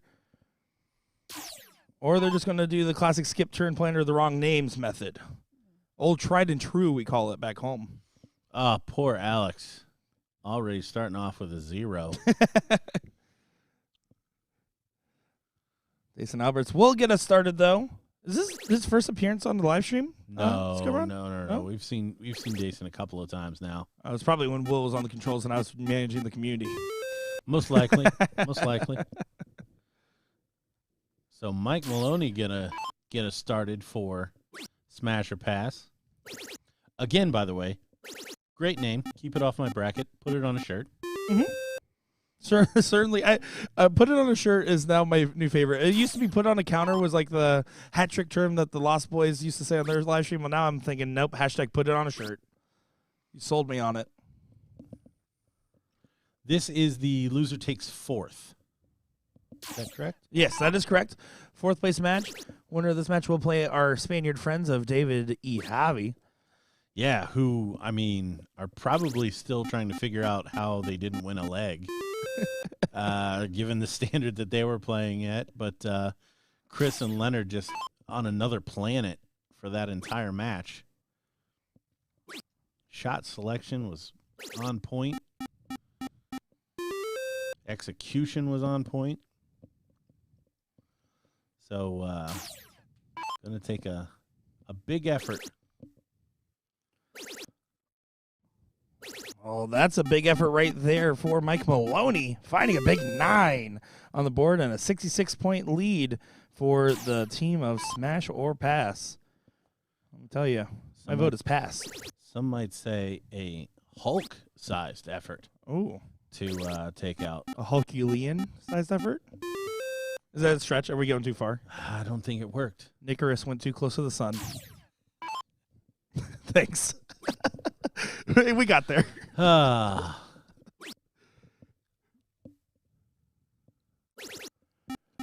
asking if Daniel Stout is related to Sam or Gil. I am unfamiliar. But the best chat in the business might be able to help you out there. Yeah, let us know.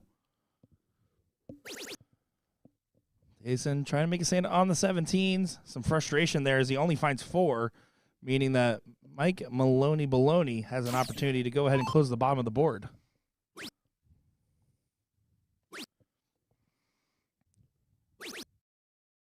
So it does get the close on the 17. A nice and easy turn there. Nothing fancy, but what you need to get done.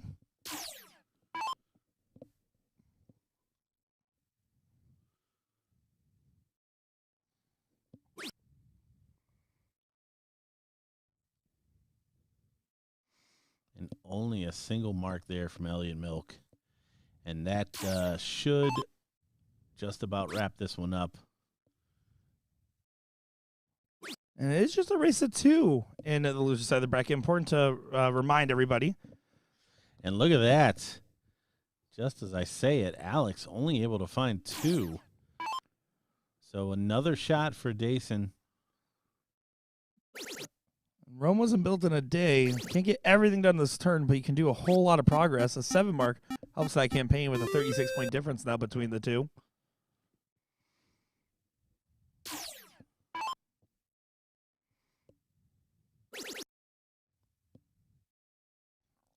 Nope, pass the line. Give him the lobby ruling. Does get the close on the last. Now, if you're not going to go for the hero shot here if you're Elliot, right? First start trip on the 15 doesn't make you go for the horse. You still have to stay for the bed, right? No, actually, in this particular spot, I definitely go for the horse. Really? Because it's the only way you're ever going to actually get a shot at this match is to leave your partner 4 bulls. And it's a giant shot, even when he hits it, for even Alex to take it out, because he still needs to close the 15s and hit 3 bulls. Now, all of that is moot at this point, but yeah, that was the shot in that position, because even if you go closed in 90, they've got 3 other numbers that they can hammer you on. Well, you were selling me on the idea a little bit earlier, right, of the forcing a 4 to 3, but their 3 also requires them getting a close, means that their shot's probably a little bit harder, in my opinion, than hitting 4 bulls. So, yeah, that's a fair point. The only reason you wouldn't go for the horse is just that mentality of the fact that, like, oh, well, my single is worth more there. But you're absolutely right. You'd still need a favor if that was the case. Don't want to rely on favors from your mortal enemies, which they are when they're at the line. Well, yeah, I mean, we've said it a couple of times this weekend. Like, if your strategy includes hoping the other guy misses or the other team misses in the later stages of these tournaments, it's not going to work out real great for you a lot of the time. Alex Holman does go ahead and cross that finish line for leg number 1 for smash or pass. And I just got to say, with Elliot Melchior, you know, a renowned ESPN athlete nowadays, and clearly it must have worked out well. He has a sponsorship of Modelo on his shirt. It's Modelo time, folks. Oh, the horns are back. We got the horns back. Oh, boy. And we've got a flip-flop of who goes first. Alex going to get to actually throw his first 3 darts. That is true. They were stripped away from him. Alex shrugs off the 5 to answer the best-worst opening with the best-worst response.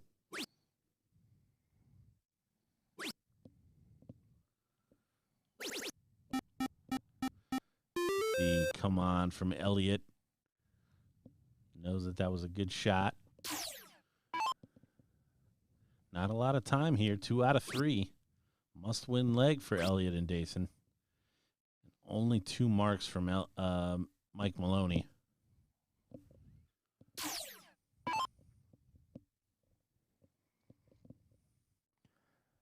Dayson has to get these 18s closed, and he does, because if you leave that X there, it makes the shot a little bit easier. Well, a lot of it easier, honestly, for the other guys. Always got to be mindful of that. In this case, it does work out just fine, and now Alex going to have to make a stand on the 17s.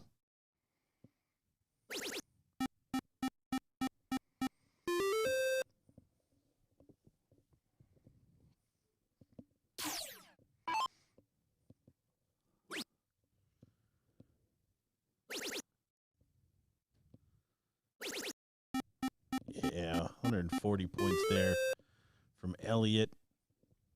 Mike coming off a 2 mark on his opening shot. Having a little trouble with the transfer. A couple of times now. I feel like Mike's always kind of had issues like that. I'm actually surprised he's not one of the 4 or 5 darts in hands kind of guys, because of how often I feel like I see him have butterfingers at the Yaki. That being said, I can never be a 4 darts in hand guy. I did try Porky's darts while I was at Whammo last week, though. One more actually had a couple steel tip setups there to let people try it out at the soft tip tournament, which I thought was really funny. And I grabbed his darts and was throwing with him for a bit. And I could tell you every time I was like, wait, my turn's over. Why do I have another dart in my hand? Yeah, that would drive me nuts. Joe Hedrick usually has 6 in his hand. And a juice box.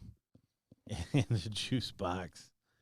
The Canadians will hold like a piece of chalk in their and usually like in their finger. That would drive me nuts.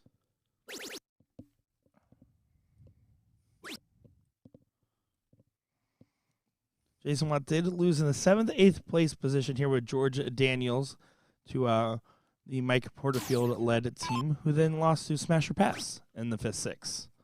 So Watt got 2nd to Gates in the Top Gun. Mm-hmm.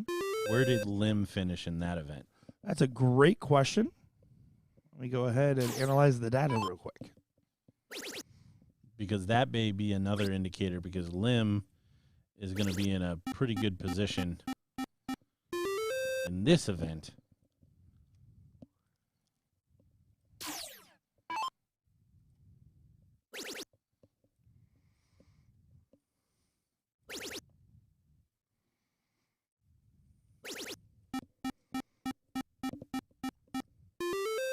Nine mark for Alex Spelman. 153 points. Chris Lim lost to Jason Watt 3-2 in the 5th through 8th position of that single elimination bracket. Okay. So that's another point in favor of Jason Watt. Well, if it's tied. If it's tied, yes. If it's tied, that's still some decent points. Because then where did Watt fall in the 13-inch that Chris won? Let me analyze the data. I feel like an old Microsoft computer from the 90s. Like there's a loading bar over my head right now. Oh, look at this from Maloney. What a shot. You see him ring the bell. Look off to the side. Trying to take this one down 2-0.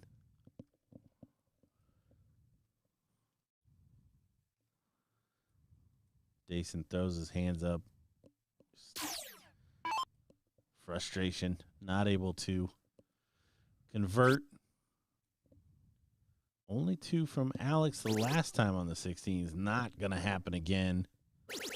He moves over for another 51 points, too.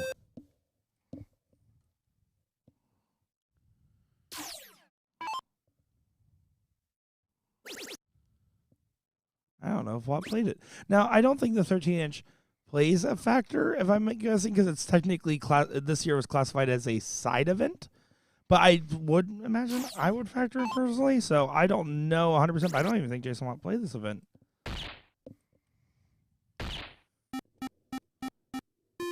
And as I'm staring at brackets, you're doing all the hard work over here, by the way, as taking a look back over. This one's just all but over for the Deadly Unks, who seem to be taking the L in this moment.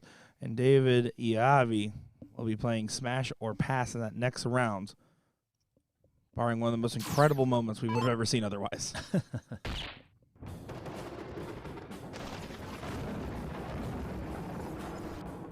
That will be the next matchup on the stream. Now let's go ahead and take a look over, as they do have it set up for us. So they kindly got us a little extra coverage, as this is going to be the seat match of the single A bracket that we're looking at.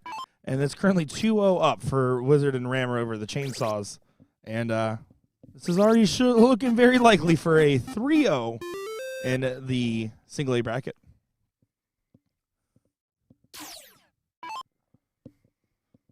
This is Gandalf. That's his legal name.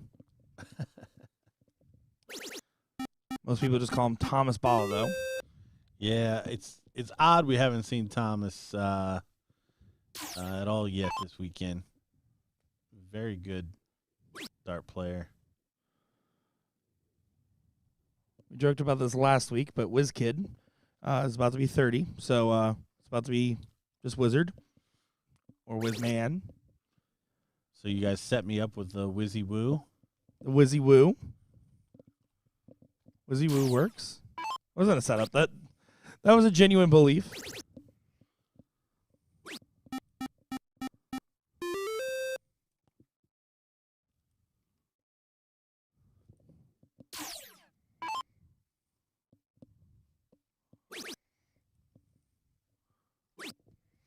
Does not look like Jason Watt played in the 13-inch board. Yeah, taking a look, just didn't see him in that field. But again, it was a side event. There was some other stuff going on, so could have been busy, signing autographs. He's a big deal.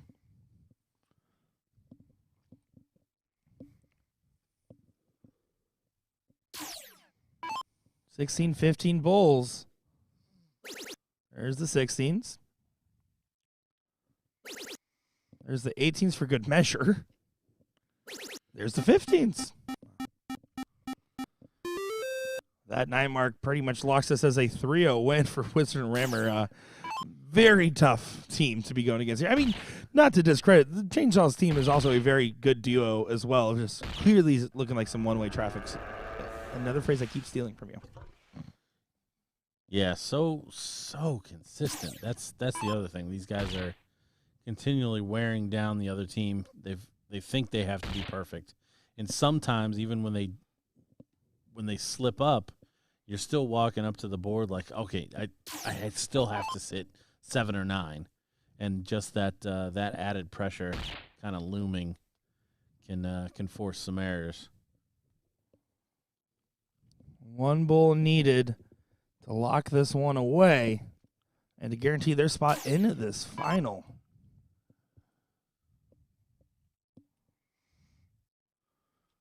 And waiting for them will be either the team of Stone and Pebbles or Utz Furion. I get that. That's about right? I assume Donald Utz. Or Don Utz, excuse me, and Scott Farian. So there we go. Currently playing Carter Underwood and Brad Karowski. So that's going on in the single A. Looking back over here, this is going to be that third place match. It's going to take them a few minutes of warm-up, so we'll be back in just a moment's time. Nick Teixeira, Gordon Dixon, the ghost of Will Stewart, and Sean Green. We'll be back in just a little bit.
time for the third place match in the Pro AA Cricket. Smasher Pass taking on David Yavi.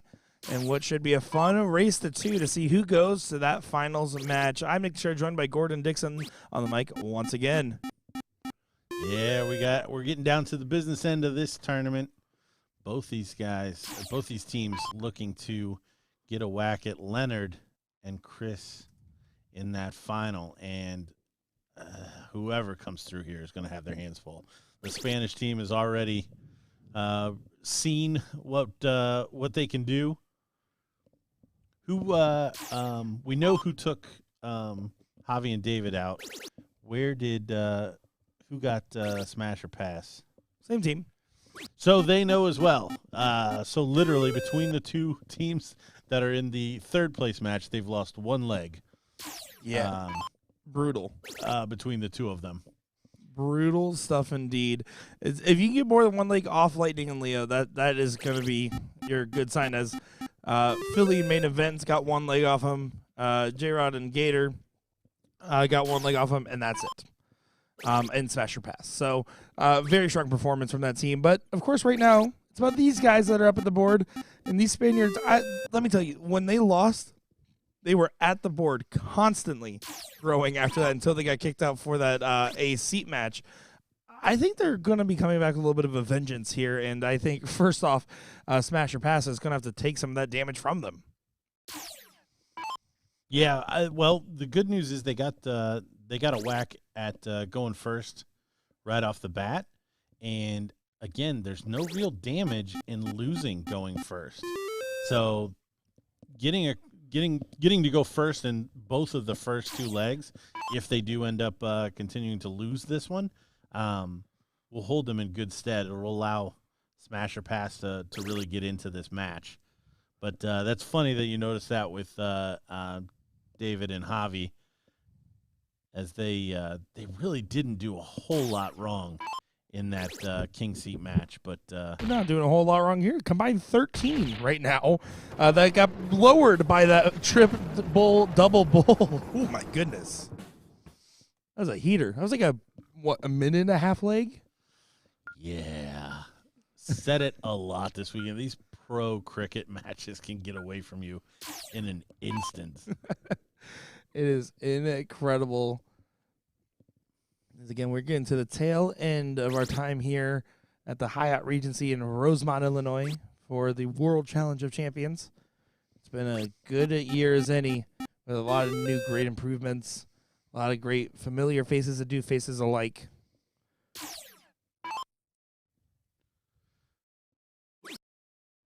Five to start, 4 to follow. So already an opportunity to start to put some distance in this leg. Mike stepping up there, I think a little early. Board hadn't flipped over yet. He's just so eager to prove what he can do. A 7. I was set up for the 9, Mike, but it's okay. I'll take it nonetheless.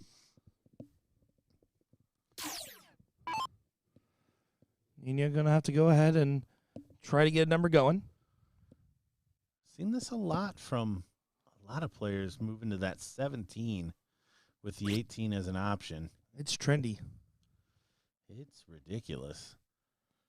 I know I got the habit from playing League with Kenny Doyle. That was something that he always did. So then I adopted it. I know, like in the Florida region, I've seen that around, but it's definitely a lot more commonplace. I always attribute it to the fact that the opposite side of the 18 is the 12. And so you don't have like the parallel practice, I guess, so to speak, on like the bottom of the board. Yeah, but again, I know how math works. You do know how math works. And 18 is bigger than 17. And in that particular case, they already had a slash on it. So if you hit it and then they hit a triple, you just took a mark out of their hand. Fundamentally agree on the math aspect. I think it's just vibes and feel. Which is not a valid metric, but I'm just telling you what they're doing, Gordon. I'm on your side on this one. Until I don't follow my own advice. 18s are the second devil. That's funny. Michael, I'm asking when the tournament MVPs are announced. That's the last thing that they announced, so we'll be just a little bit later on. Should be getting pretty close. Obviously, you need to see how these events will still wrap up on the men's side. The women's side, I'm sure they're doing their calculations now as they are done.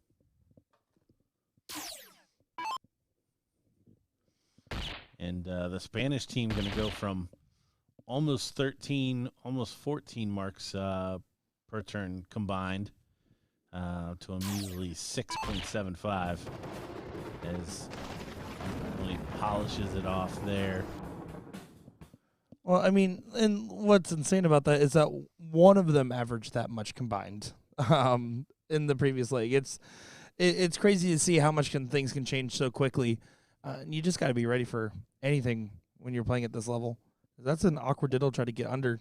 Looks like he might have tied it. Or did he get it by 1? I think he got it by 1. Yeah, important cork. Both teams winning with the start. Taylor Thaxton jumping in our chat, telling us she's already received it. She got her ring. Normally they do a big announcement in the bullpen, so that's a fun little surprise. Congratulations, Taylor Thaxton, the head of the household, getting a well-deserved ring there. And the Spanish team already off and running, starting with a 9er. Alex Spelman looking to follow.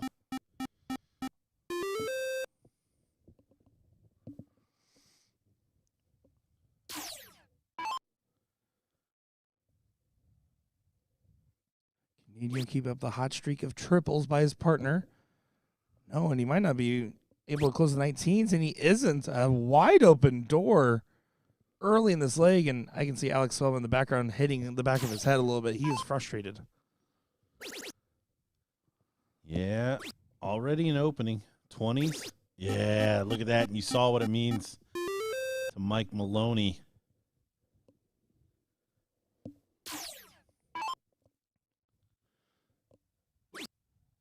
Needs to find a trip 17 so they can hit the single 19 and won't get the opportunity.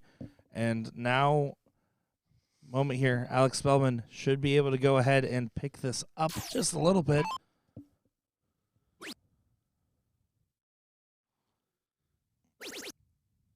Now over to the 17. No, looks like he's looking up. Yeah, I was going to say, I move at some point on that last start just because I don't like, whenever my flights cross, even if it's to my favor, I usually get a little adverse to staying on the same number.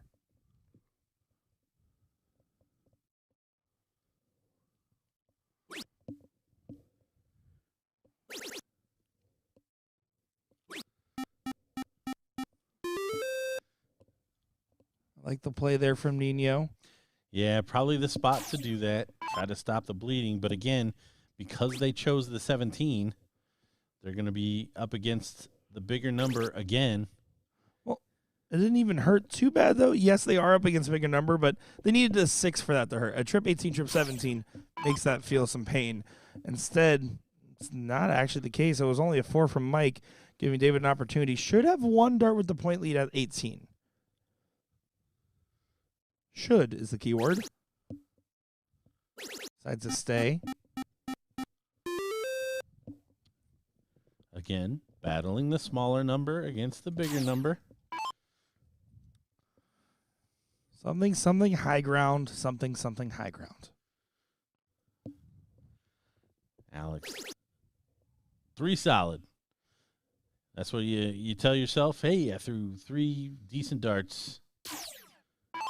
Got 3 singles.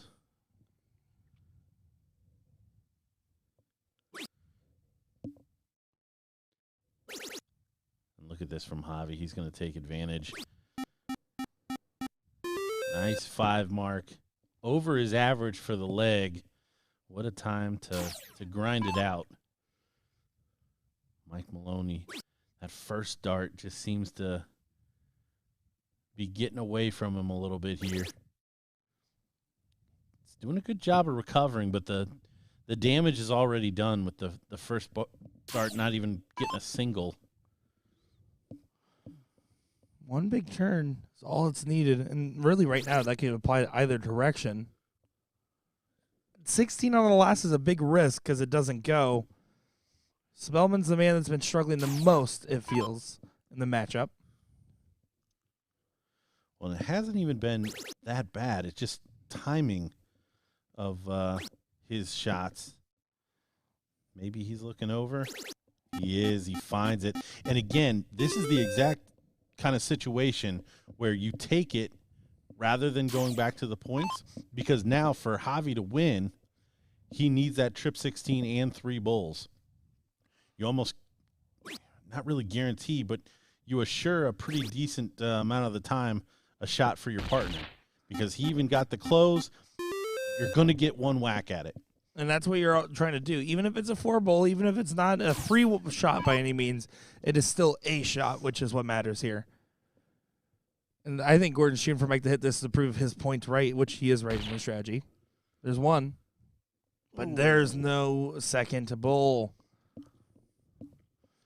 Yeah, again, I don't like seeing people give up, but you just you can't imagine a world where you get back to the board here with David only needing a single bull.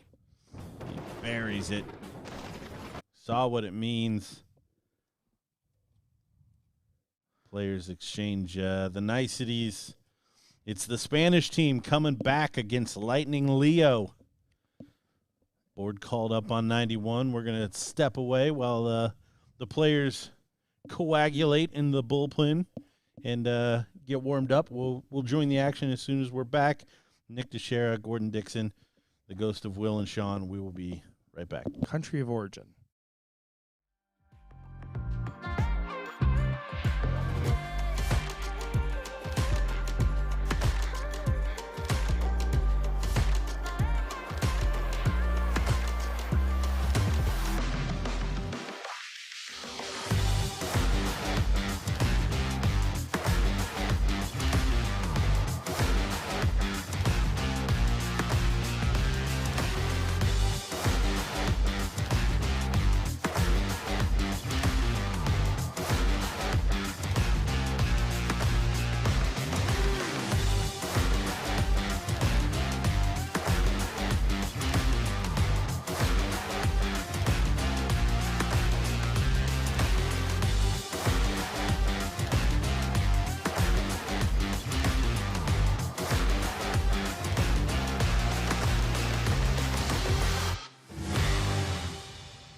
Time for the AA finals here in Chicago, Illinois. My name is Nick Shore, joined by Gordon Dixon. This is the AA finals at that.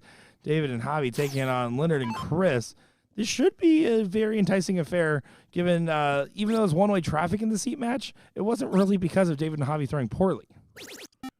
No, not by any stretch. And I certainly have faith in Leonard and Chris to manage their time between those. And honestly, we're getting back to the final pretty quickly.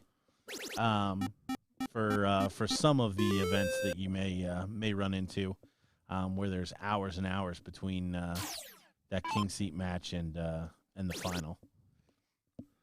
Yeah, exactly. So the drought of matches in between winning the seats and playing shouldn't be the factor that decides anything here. The factor should just decide of, well, can Chris and Leonard continue that level of consistency? Because it was just round after round of them. Versus where we did see out of David and Javi in that last one, a very dominant first leg, followed by a very cold second. Yeah, Leonard. Clean shot at the 18s. Doesn't convert. You see him trying to peek up there. None of them went in.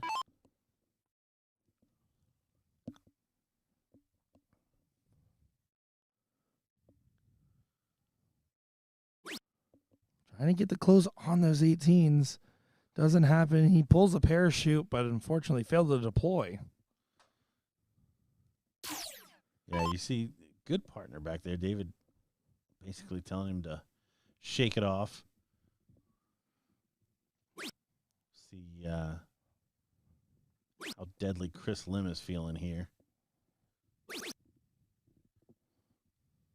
Again, taking the opportunity. Down in points. Snagging the 20. Here, Rakowski saying, I see my future mixed doubles partner, referring to Zyla, Porky's daughter in the background, watching the bleachers with Porky. Pro mixed doubles team. Shout out to that.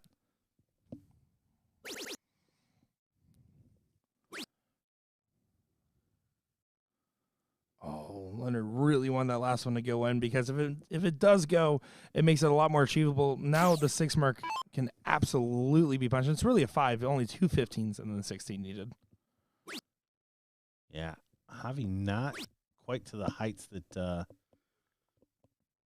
he needs to be, and again, leaving some to be desired, and just a matter of time before lightning strikes. Could be right here. Oh, his name is Lightning.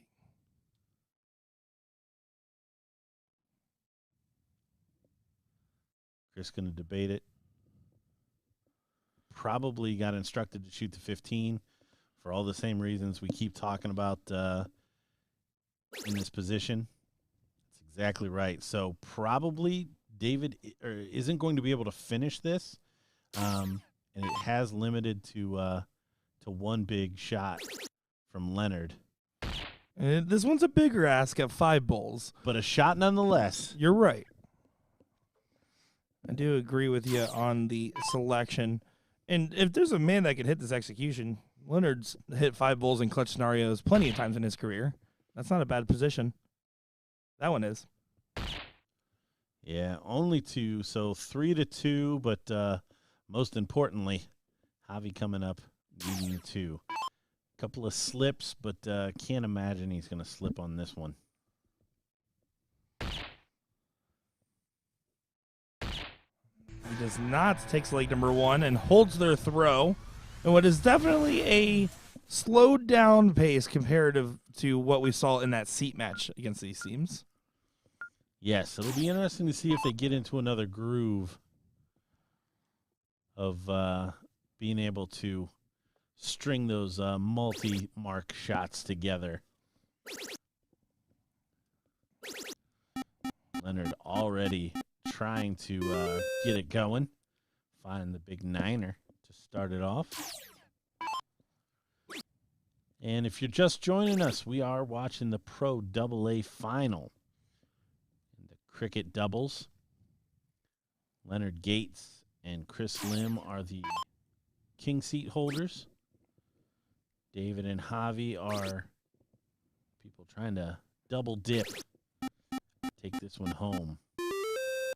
Back to Spain. Vamos, España. They wouldn't be mad about getting this title on the board by any stretch of the imagination. Of course, we saw Zapata get quite the success as well. So trying to join their fellow Spaniard in that honorific.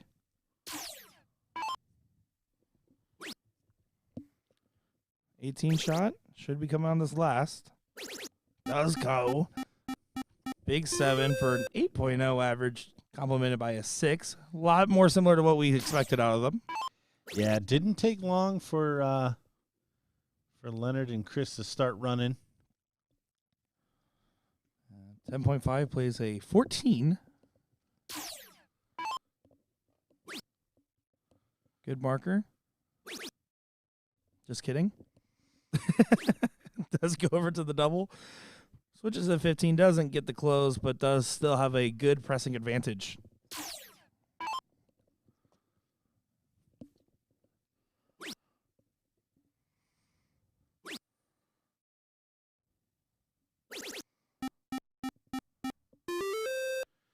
Nice 5 mark, but probably not enough to worry this man. 2 15s and 3 bulls. And there it is. How about 4 bulls and 3 15s? I'll allow it. As it is now 1-1, and Leonard Gates approves of that one. Oh. Hey, Nick, remind yourself to make that a GIF later for Facebook. Thank you very much. That's going to be my next React GIF for the next couple of weeks. Just all on the replay right there. Love it on the replay. All right, David, to get us started. Now they know Lightning Leo is up and running. Just adds a little bit more to each one of these shots. Oh, and you saw Leonard thought he was going to bury it. Leonard and Chris playing with a lot of freedom right now. Not a whole lot to shake them up. And nor should they be shaken up by any means. That first leg was a scrappy one. And then the second leg was dominant from them. So even if they start off with some 4s or 5s, they're going to feel all right. I'm feeling all right. Oh, there you go. No, keep going. No. It sounds like whales mating when I sing. Well, not when you dance though. I did watch that video from Sharon the other night, and I was like sitting in my hotel room, popped on my feed. I'm like, oh, I do have some good nighttime content. That's perfect. That's hilarious. Another big shot from Chris Lim. Again, stamping the authorita on this leg already.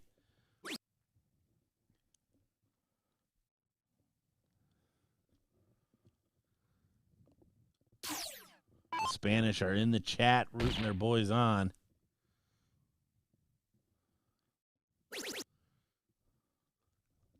Look at this. Just loose. Not a care in the world. Every dart's going to go in. It's a good feeling to have.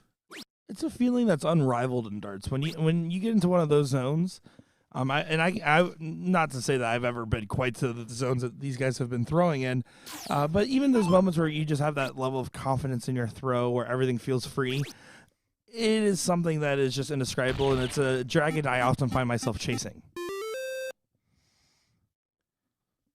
Yeah, 2500 for first place in the Pro AA cricket. 1100 for second. So already got a little cash in the pocket, but you want the big check. If there's one available. So I've been told. There goes the 16s. Here's the 15s, and that is a 5.63 into 6.5 versus the 2.5 and 3.67. Not really getting a sniff in this leg, and that's a 2-1 advantage for the team trying to go ahead and get this done here. Lightning Leo.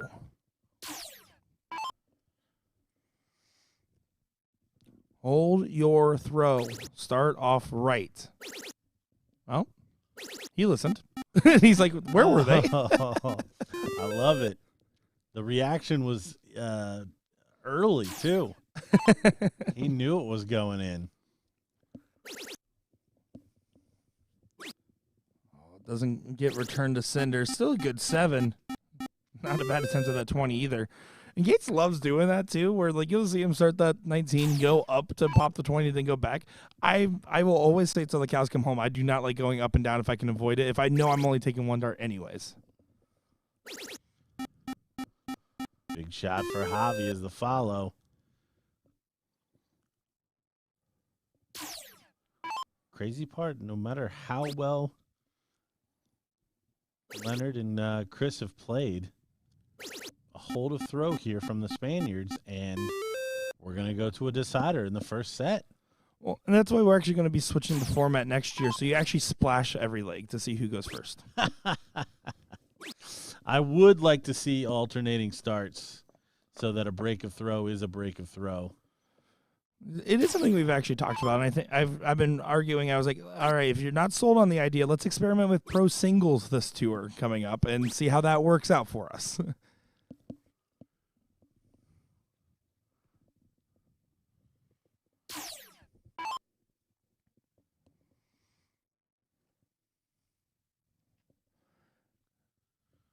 Nino's first throw was at the 18 there to try to get the close.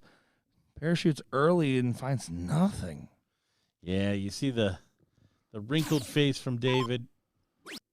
They know that may be the first sign that this one is going the way of Lightning Leo. Now, with the 2 houses, I understand the idea of closing there, but the back and forth was a little risky. And then starting 17s, those 2 singles in the 18 would have gotten the close if you were going to, and it's the bigger number. I have a lot of questions about those last 6 starts. Well, I mean, there's not a whole lot that we can argue with as far as Leonard and Chris go. I mean, again, they're just playing with such a freedom. They think every dart is going to go in, and it's tough to argue with them. That's valid. But then the shot right there from David where he started the 17s and then bailed out on them, rather than if you were going to do that, those 2 marks would have gotten you the 18. Then you could have taken the shot at the 17 with the point lead. Now this is still looking very interesting. Chris Lim with 1 good shot can get the advantage and send it to the Bulls. Ooh, a little bit of a debate.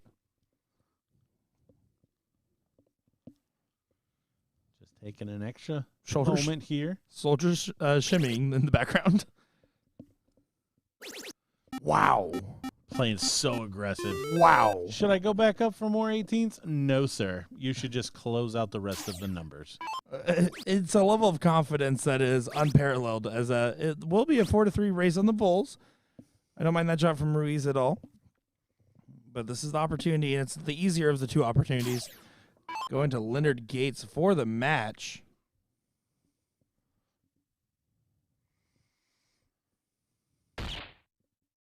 One, 2, and 3. That's Lightning Leo getting the win in the finals here. Wow, what a good performance for him, huh? Yeah, that was undeniable. The king seat match and then into the final. Leonard Gates and Chris Lim trousering another $2,500, $1,250 a piece, both running up for selfies there in our camera. We do have a little bit more to cover. I've got a flight. We're gonna see what we can get into the bullpen and cover it. If it is the last time you hear my voice, we greatly appreciate everybody joining us this weekend. I hope you enjoyed the coverage, had a lovely Memorial Day yourself. We are going to step away, again, see what we can find in terms of coverage. Yeah, just for context, right now the 3rd place match is finishing up for the Pro A That's a 1-0 advantage for Chainsaws over Utz and Farian. So we will get the finals of the single A next. And in that open bracket, the B bracket, Fifth Six is just about to finish up. So they're going to be 4/3 finals. And let me tell you, if it is the last time we hear you on the mic this week, Gordon, I just want you to know you're a scholar and a gentleman. Well, I greatly appreciate the invite. Cheers to Will and Sean putting in a lot of work over the weekend as well, and greatly appreciate your work managing the community. Someone's got to do it. We'll be right back in just a moment's time with more action.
Well, we're about to get that next matchup on the live stream. But before we do that, look at this moment right here.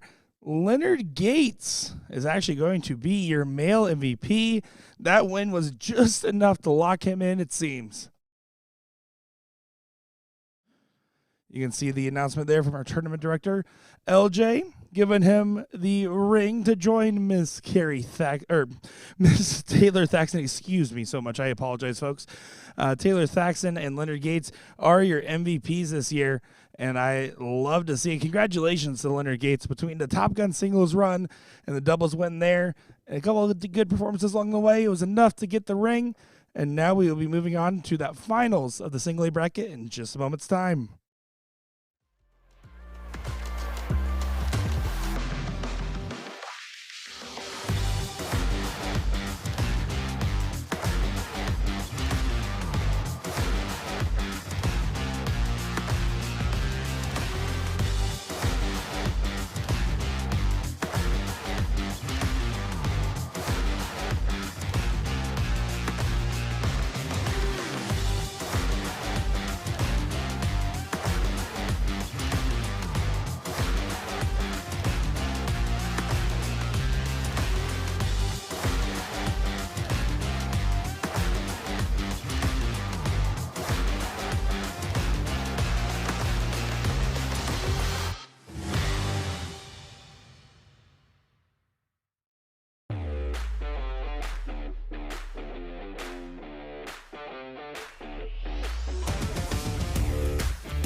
Welcome back, everybody, to another great final here in Chicago as we have yet another great matchup. This is Wizard and Rammer, who we saw very briefly play the Chainsaws in that C match, which was 3-0 in the way of Robbie Wizkid and Ram Gavvara Jr.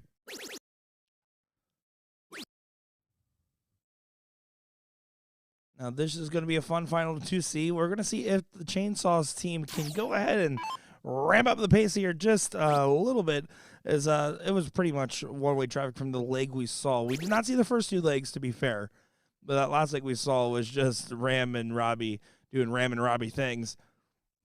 And in case you were gone and you missed it there in between our last match and this match, we briefly went on the live there to show the awarding of our MVP to Leonard Gates, who between his Top Gun singles win and his doubles win here and a few other good finishes, was able to go ahead and get the ring and join Taylor Thaxton as MVP. So congratulations to them once again for their phenomenal runs and some well-deserved names on that MVP list that we've had here in our 39 years of the Chicago finale. Wizkid does find a solid 5, but Joe Cheney, prior ESPN athlete, going to go ahead and continue to try to get the point lead back, but just a single on the turn. Ram Gavvara Jr. going to go ahead and start now on the 19s. Finds a single. Might take the look on the last. He is, and does find the trip 20. He knew he was going to only take one dart at it, so he was going to go ahead and commit on that last one, and well executed.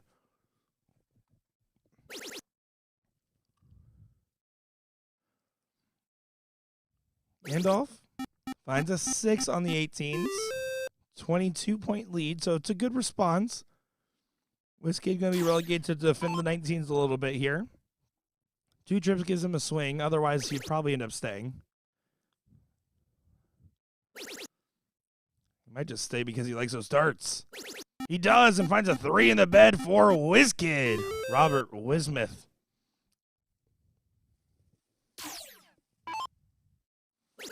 Now the Chainsaw going to try to follow in suit. Finds the first 18, switches to the 19, rapid fire, and then went to the 17s. Getting a little tricky in this ticky-tacky, but I don't like the shot selection just because it leaves Ram Gavvara an opportunity with a 6 to get firm control of this leg. It's just a 5 on the 17s, but you'll have the shot here for your partner where he has to hit a 3 in the bed on the 18s or at least a 7 to help try to make up some of the difference.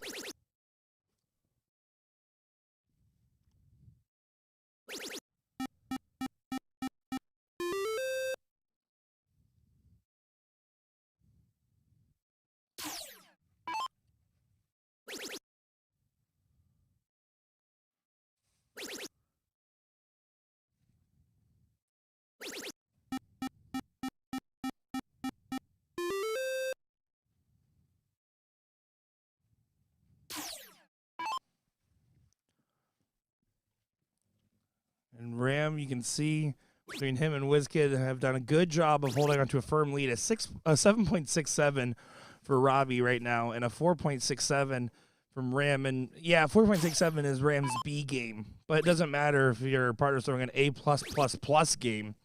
Great partner play from the both of them. And Ram's going to be on cruise control right now. 102-point lead and a number up. Push to the corner pockets, Gandalf is. He's going to have to cast quite the spell.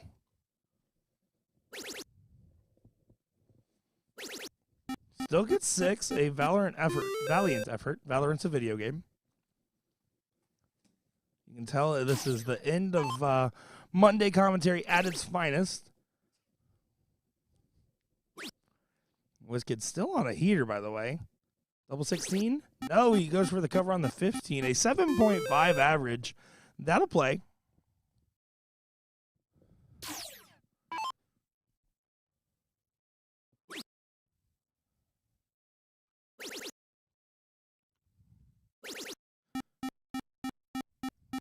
A big 7 from Joe Cheney to try to keep the fight alive in this leg. 7-point difference. Shouldn't dissuade Ram Gavvara from a 3 mark. That's exactly what he's going to do. He's annoyed that it's just a 3, averaging a 4.0. But with Ram at a 4.0, they're still somehow averaging a very solid 11.5 right now. Gandalf trying to go ahead and finish up the closes. Trip 15 to make it a 4-3 on the Bulls. Does do so. But WizKids should be able to hit 3 Bulls to get that 1-0 advantage in this final, where they won 3 straight in the seat match against this very team. Made it harder. Made it easier. The porridge is just right. That's a 1-0 lead in this matchup.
Sorry about that. My dog left the oven on, but we're back to it.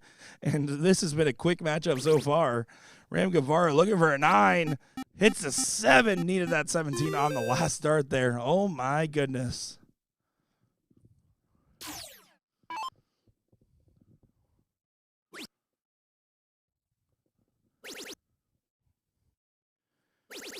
And there you can see a good shot from Gandalf right back. Still leaves the 9 available. But with Kid averaging a 6, you can't count it out. That's an 8 if mark effectively available. Not anymore. Trip 15 is grabbed. And another one. That felt like the bare minimum just because it adds a dart to Cheney's throw, who's averaging a 6, 6, 6, 6, and a 5. Really good standard in this matchup so far.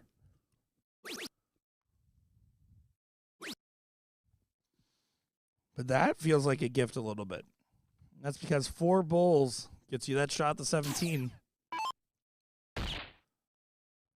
Won't be able to finish it here.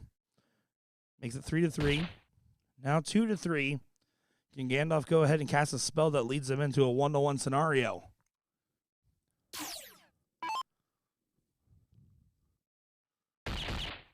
It's looking likely. And now certain it's 1-1 in this matchup, and well, Wizard Rammer finally lost the leg after quite a long spell of not losing many. They've had a very dominant bracket run so far.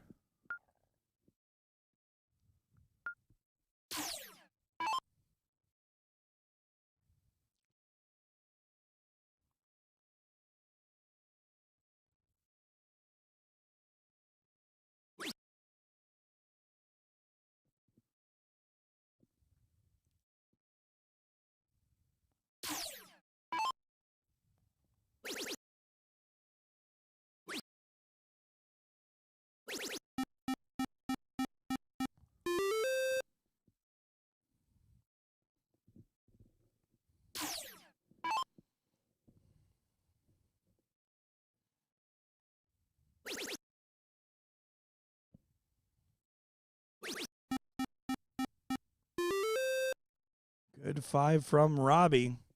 I do apologize. If you were watching on Facebook, looks like we creeped up on that 8-hour limit. Rookie mistake here from friendly streamer friend, Facebook has an 8-hour limit on their live stream. So we have been live this entire time on YouTube. So go over to BullShooter Sports Network on YouTube and rewind, and you would not have missed a thing.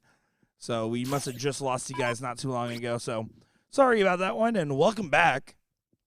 For those that were gone, we'll wait till you get in here, and I'll tell you guys a little bit more about that MVP race and where everything else is. And for context of what we're looking at now, if you're on YouTube, just mute me for a second. Wizard Rammer is taking on Chainsaws. This is the single A doubles final. Wizard Rammer had won that seat prior 3-0. And now in this matchup, currently 1-1, and what has been pretty intense so far from these guys. They've been putting on quite the show.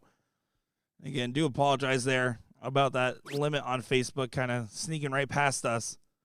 Normally we have a clock going, and looks like I must have forgot to change the batteries. Lost track of time.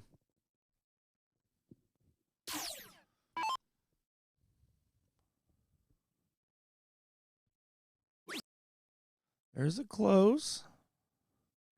That's a little bit of a gift, though. Ram, who has been struggling in this leg, needs to find a great setup shot. Starts by going on the 16 and grabbing that first number. Now you can take the swing, and then you should pull the parachute. He's staying. No, he does go back. His eyes deceived me once again. Moves back over to the 16, grabs a single on that dart. But Joe Chaney has also found a little bit of a hot streak.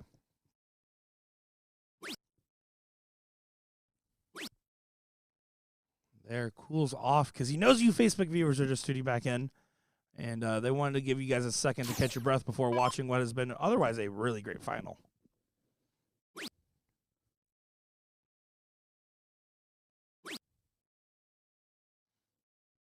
For those that did miss it, by the way, it's important to note, we did have, again, no break of coverage on the YouTube, as there is no limit to how long you can be live on YouTube.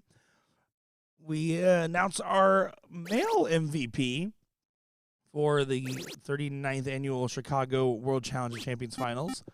We already knew Taylor Thaxton won the female side of the fair. Well, Leonard Gates actually got that run. And there was a lot of dialogue about a couple of different players there.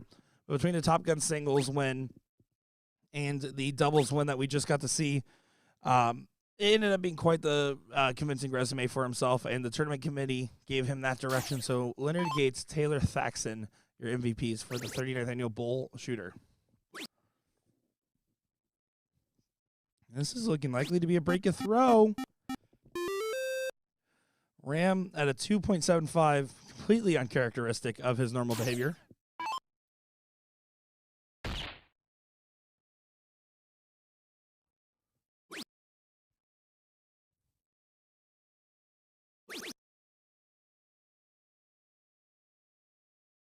Two bulls to close, 3 to get up on the return, if there's a return. Gandalf, the man to probably close this one out and get a 2-1 advantage locked in place. There's the double, and here's the single. Yep, of course. He has been efficient on his bulls. And now 2-1 lead for the Chainsaws, who again lost 3 straight in the C match to this very team.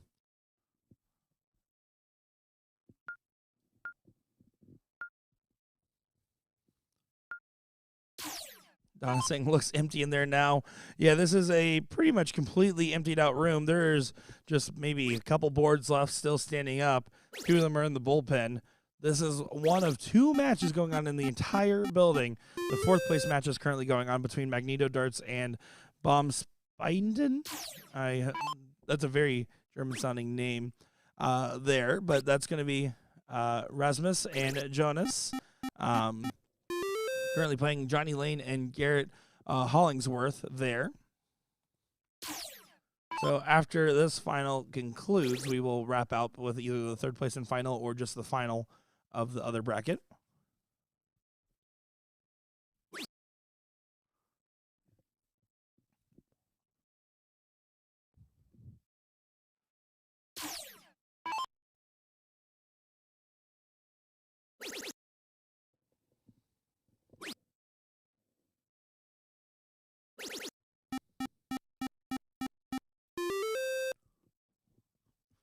Good 7 there from Gandalf, but 62-point difference in 2 numbers means this is fairly chalk, all things considered. And now favoring Wizard Rammer. Finds a good 7, but doesn't close the 18, so an opportunity here for Cheney. Because of the point differential, he will not be able to swing the horse. Now, Joe Cheney does love to jump around the board, and I was going to say before he threw that 17 for the record, a man very likely to go ahead and just quickly bail out if he doesn't like a number he is staying on.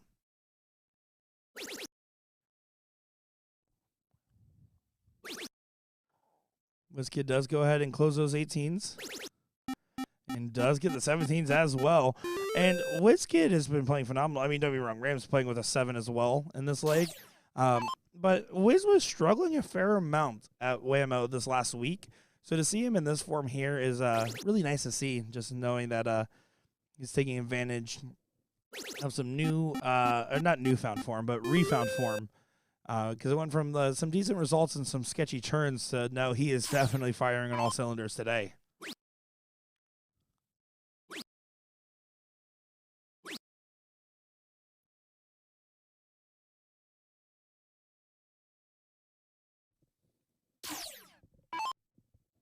Joe Cheney now pushed over to the 15s. This is likely to go to a last leg decider.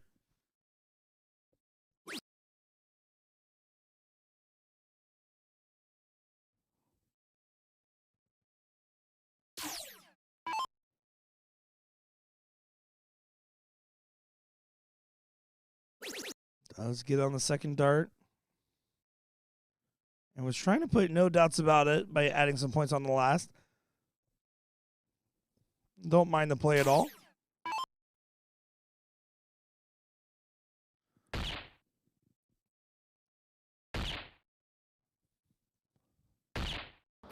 There's a hat trick from Gandalf, who has been lethal on those bulls.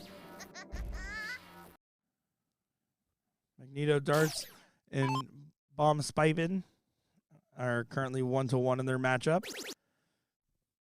Some of our friends from Denmark there. And a correction, it is Giannis, not Jonas. I was thinking Jonas Brothers. Got a little caught up there in the year 3. What is it? Did they make year 3000 or was that Big Time Rush? Anyways, really rough on my late 2000s, early 2010s boy bands, unfortunately. Not my expertise of knowledge by any means. As Joe Cheney does think it's a little interesting here, just in case WizKid doesn't grab the 2 bulls. But you expect him to be able to grab this one. It was a great fallout just in case. But there you go. It is now going to a last leg decider.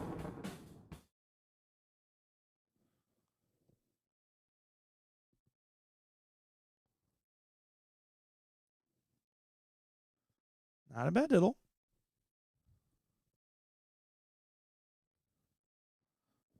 It does get bested. Wizard Rammer needs to string together one strong leg one more time.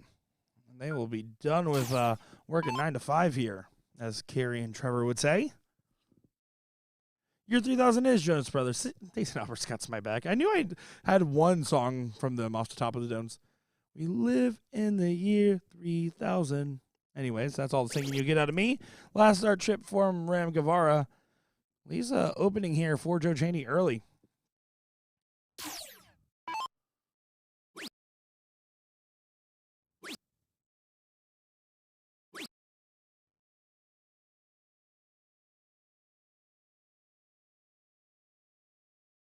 And I see there's some tech support going on in chat. Guys, if you want the best possible viewing experience, the thing that you can do is just go over to BullShooter Sports Network over on YouTube. Drop a link in chat for you. You'll be able to follow along with us there and enjoy all the action live and uninterrupted, as they did not have any crashes over on the YouTube feed. So give us a follow real quick on that channel. I'll drop the link in chat. We are trying our best to put out a lot of content. So give us a follow over on BullShooter Sports Network. And we'll appreciate it very much. As Ram Gavvara, is he going to take the swing? No, he does stay. I like the discipline because he's having a little bit of up and down moments. Turns out when you hit triples nonstop all day, at some point you have to slow down and take a break from him. Still finds a 7 mark, though, so maybe that's not even true.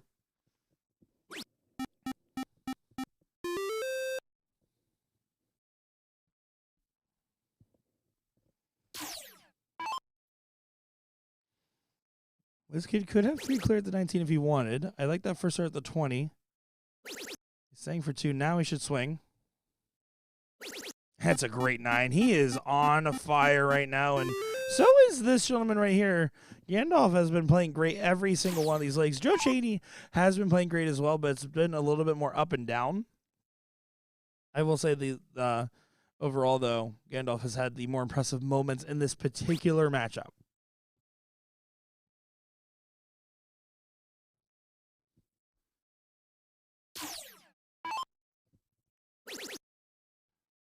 There's the 17s. Trying to grab the 18s for the third number. Doesn't get it. But right now, if you're Joe Cheney, you're thinking, because you have to assume that you're going to get a way out of this leg, even if it doesn't look likely, because you can't give up on it. He's going to start these 18s. He needed a 3 in the bed to try to make up some lost ground. A 4 mark there means that now WizKid just gets to go for 2 18s, and anything else he hits is extra.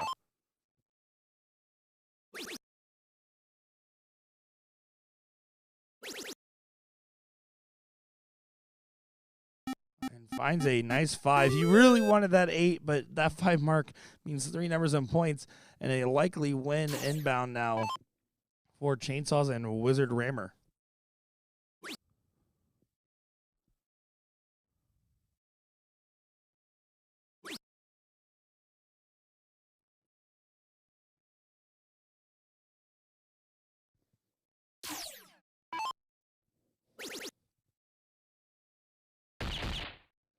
One more bull needed. One more bull is found. You can see Ram giving a little bit of a celebration with it, and that is a great win there for the Wizard Rammer team. Thomas and Joe, unfortunately, bidding adieu in second place today for that single A bracket. But we're not done yet, folks. We got 2 matches left. We got the Denmark team of Jonas and his partner that I just literally was saying the name of 2 seconds ago, and I have short-term memory, and Rasmus. Jonas and Rasmus taking on Johnny and, not Johnny and Garrett. They bested Johnny and Garrett. They're going to take on Keith and Crow in this third-place matchup. Folks, it is Monday Commentary at its finest. I'm Nick Teixeira, joined by the ghosts of Gordon Dixon, John Green, and Will Stewart. Be back in just a moment for 2 more matches of fun.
blink and you miss it. The first leg is already going to come and go, it seems. Keith and Crow on the receiving end of an onslaught from Bam Saipan. And to all my friends in Denmark I've made, these two gentlemen being some of them as well. If I mispronounce it, I am sorry, as that is now a 1-0 advantage in this Race to 2 format. In the open bracket here, winner of this match will move on to the finals to play the team of Speth and Kramer.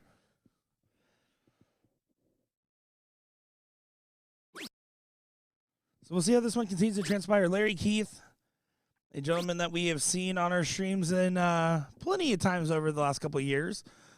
Met him through the CSE Challenger Series, pre-COVID edition and post. But, of course, these guys are just some tough ones. And you can see Giannis there wearing the USA Darts patch. We did do a little bit of an exchange. He gave me, or Anne-Marie, I should say. Anna Maria gave me a wearable, like, Denmark banner of sorts. And I got all of Team Denmark to be able to sign it. These two men were part of that. As Rasmus stepping up to the line and try to go ahead and get the close on these 20s. Starts with a 19 and finds a trip. Playing a little bit conservative there. 113-point lead. But 113-point lead is a little bit awkward because it does leave your opponents a chance for a 9. First start makes it hard. Find another one, but he is able to still go ahead and make a 5 out of it. Good shot there from Larry Keith.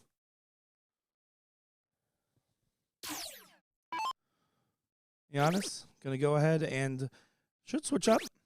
Does do so. Doesn't even need both darts. He goes back down, hits an 8 and a celebration with it.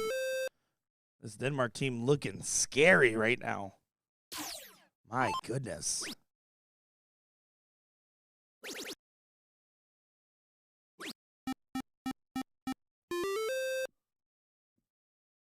Yes, they have announced the men's MVP. It was Leonard Gates after his Top Gun win and his doubles win and a couple of other late bracket finishes was enough to get him that MVP to join Taylor Thaxton.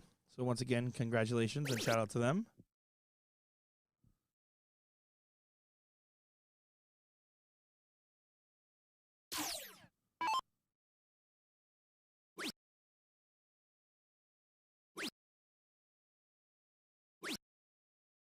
Lisa's saying his name is Jonas. See, someone told me that he was pronouncing it Giannis, so I was saying it like that. But Jonas, there we go. So I was led astray.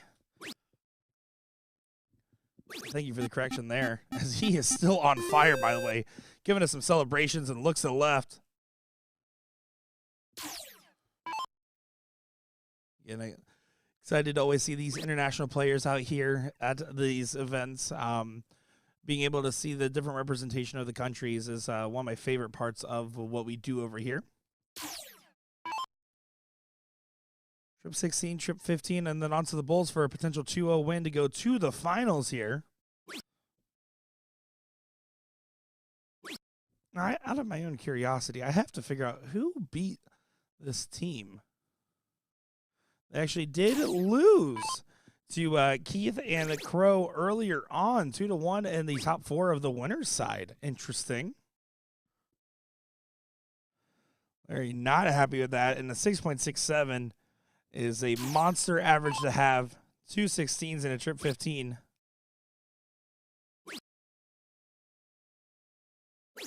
Great shot there. Continues on with his wonderful pacing.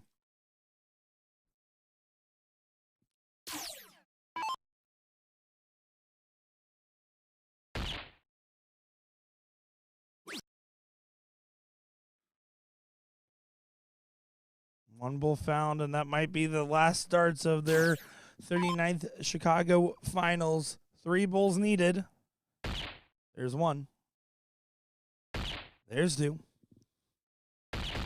And there's 3. My goodness. What a quick and decisive matchup that was. And the team from Denmark moves on to the next round. Where we will go ahead and see how this final will play out. It'll take place right here, the very last match of the stream. That is going to be Corey Kramer and Robert Speth, by the way, that is waiting in this spot here. So don't go far, folks. One more match. My name is Nick Teixeira, joined by the ghosts of Gordon Dixon, Sean Green, and Will Stewart. We'll be back with one more match in just a moment's time.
It's time for the finals here. Our last match of the 39th annual BullShooter World Tour here in Rosemont, Illinois at the Hyatt Regency. My name is Nick Teixeira, and we are here for what should be one last great matchup, and I'm looking forward to seeing every bit of it here.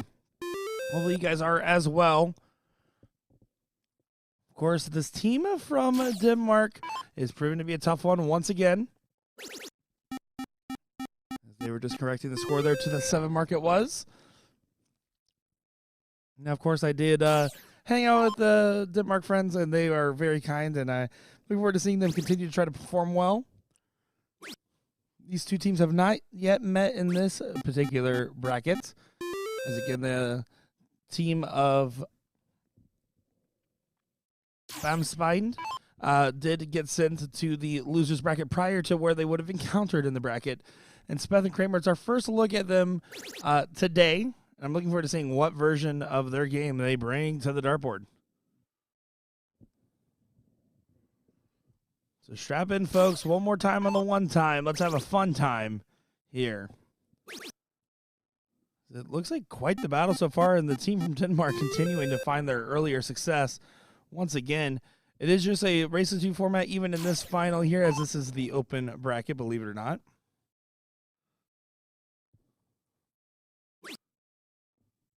Shows the quality and the toughness of the field out here and how good you need to perform on the day to be able to get that win.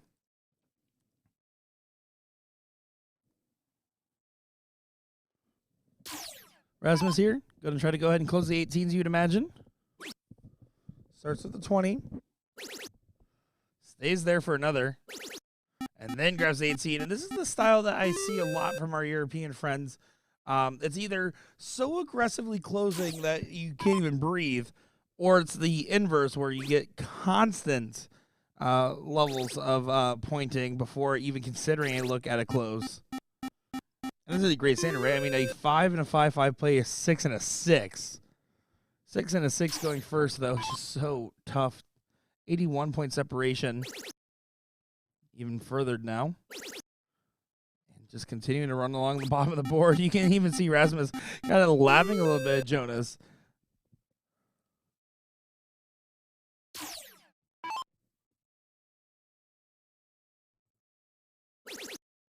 There's the 16 for Speth. Can he get another?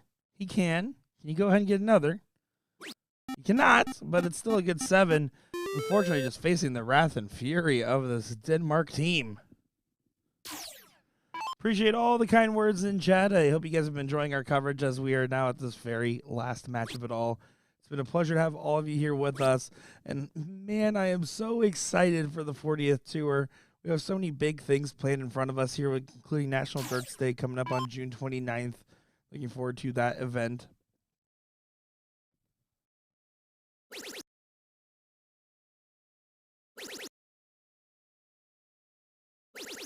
Good 3 in the bed there. Continues the fight, by the way. Good shot there from Kramer.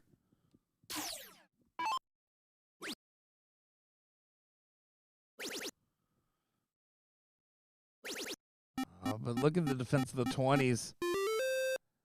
They continue to have some big shots at their big shots. Everyone's in the 6s except for right now, 4.67. So no way to get a shot with the point lead at the 20s. Does he take it anyways? No, he saves for 3 in the bed. This is ridiculous darts that we're looking at. Oh my goodness.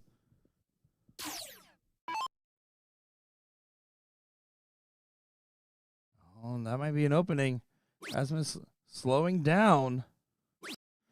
And the one thing that's hard about this point-centric strategy that they were playing earlier on instead of doing some wider swings at times is the fact that, well, you can't hit triples forever, and law of averages sometimes come into play. Slowing down for openings like this. Now all of a sudden a 4 mark is all that's needed to get the point lead and the close. Kramer, with a 7-point lead, you have to take the look still. And you don't. The way they're hitting the 20 right now, I would not have squandered the opportunity to shoot that 20. Expect that to potentially hurt.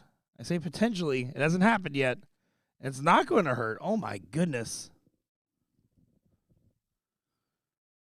A cold spell is went across the dart hall. I say dart hall. It's just a hall now, as this is the only darts left going on in it.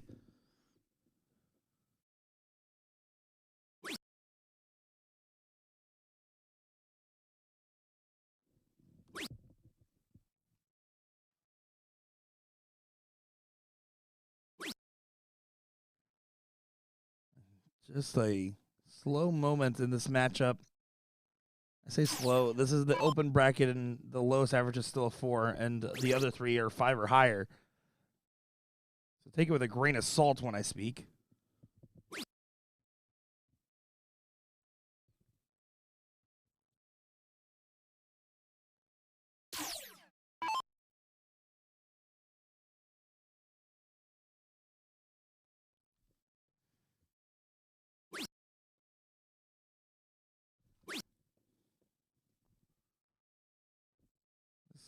Finals match went from a blitz of a start to a slowing of the moment.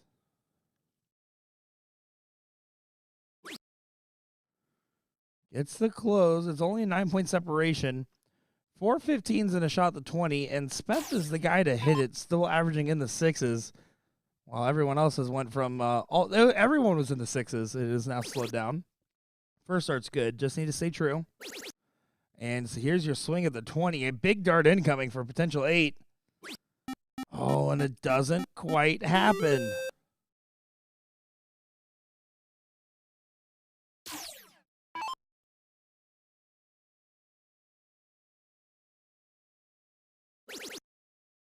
Now Rasmus finds the trip 20. You can see that look of frustration.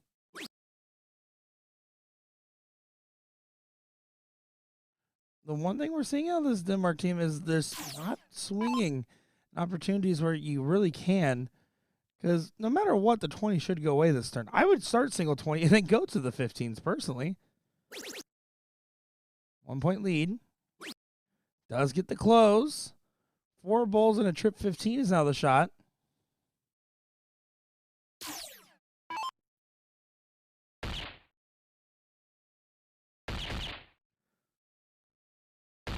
Oh, good 4 bowls found to add a dart back to the throw. An absolute battle towards the tail end of leg number 1 here.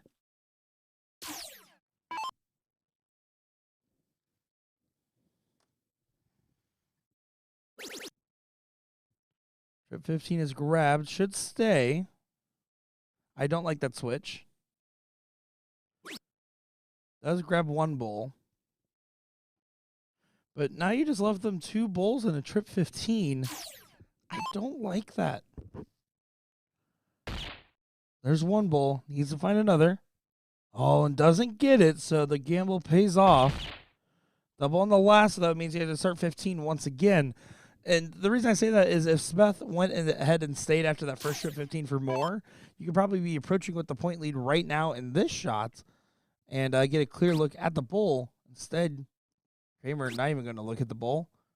Trying to get the point lead still. Does do so in the last. And that trip is massive as it's a 36-point difference.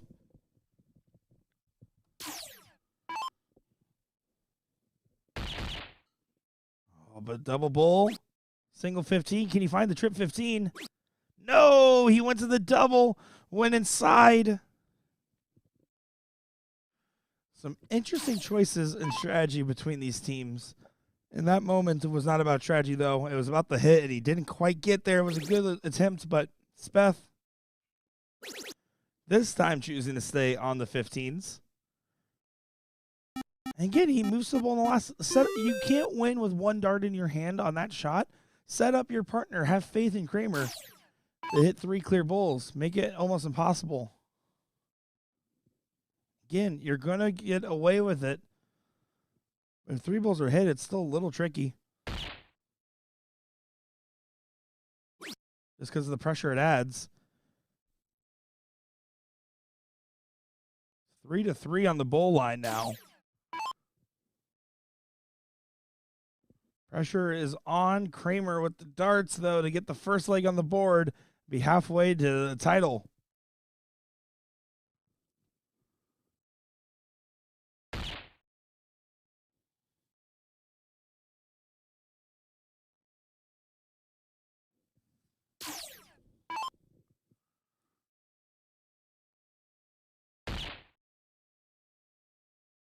Oh, got to slow down. You got to find the double, and that's an awkward angle. Can he get under there? He tried to, but it doesn't go. Somehow this is traded back and forth. This leg has been such an interesting one. There's so many different strategy points to break down there.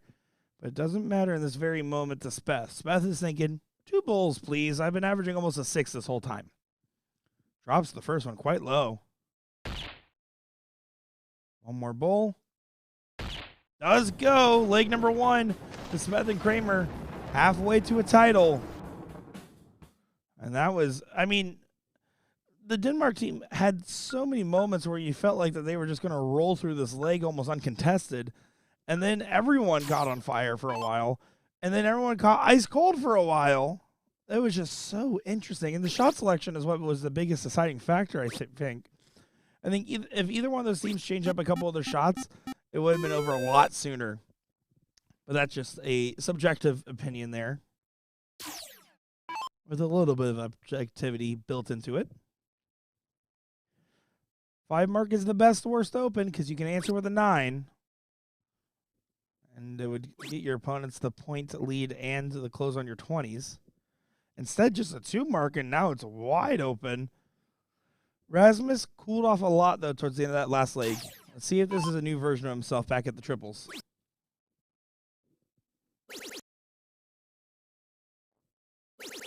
Yeah, great 6 mark from Rasmus.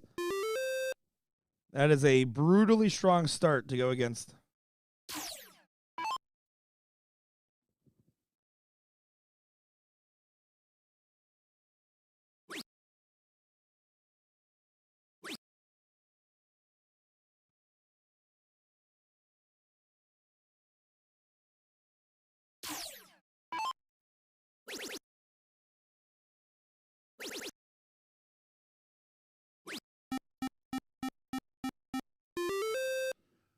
Good 7.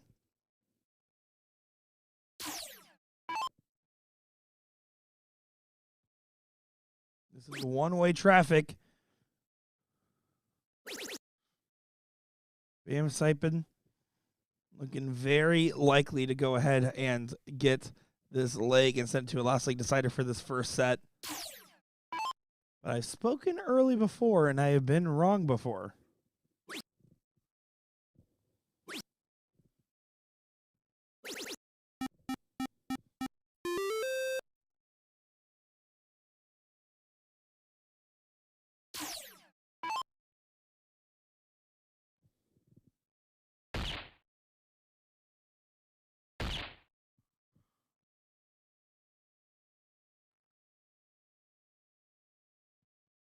Can any of my Danish friends in chat tell me what the team name means, by the way? I'm curious.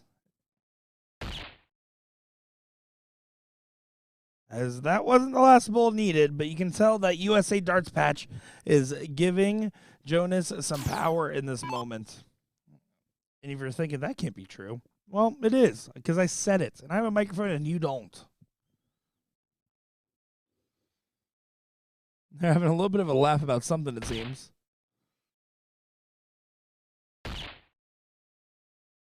But again, a 2-6-7 and 2-0. Just not the darts needed after Speth threw an incredible first leg, by the way. Just really want to reiterate that point, as we are going to a last leg decider for a potential first set. Could be the last set. It could be just halfway there. The fun is in not knowing.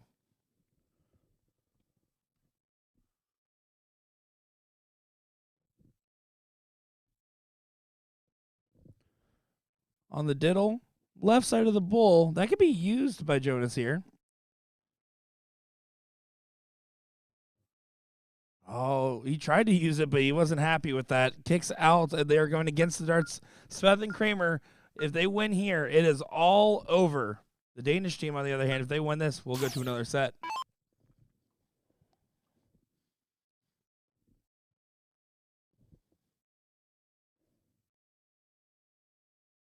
Drop some flags in chat right now. I want to see American or Danish flags all over. Look at this from Speth. Way better than a 2 mark start. He starts off with a 9. Wow, my goodness, what a shot that is.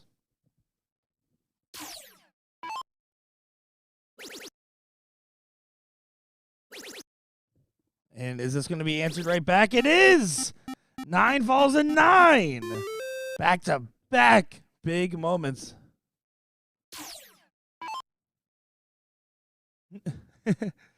Mads Nielsen says, Teddy and pinned means, Bomb say it means Teddy and pinned means stick. So the team name doesn't have any logical meaning. So there you go. Teddy stick. All right. Well, this must be the teddy bear.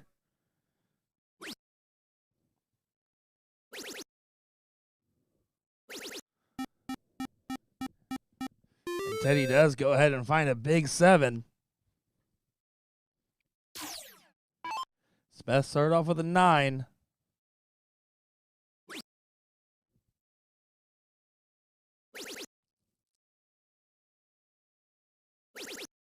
That is going to be another great answer with a 7. So if Rasmus is Teddy, well, Jonas would be the stick. The stick trying to stick it in, but falls low. Just a 3 on the turn, 68-point difference. 4 mark on the 20s or 19s is enough to get the point lead back.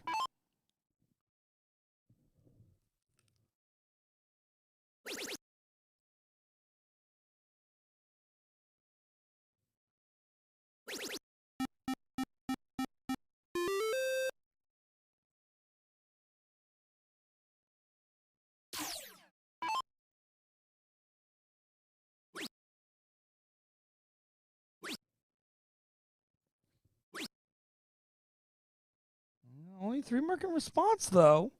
A little bit of a slowdown. Again, if you're Speth and Kramer, if this goes to the second set, you have to favor the Danish team. So you have to get the win here.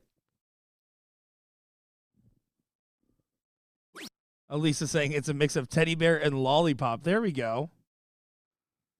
So teddy stick, okay. I mean, the logic tracks. It makes sense to me, I guess. I'll have to ask them about it when I head out there after this match, as we are going to be shutting down things very quickly.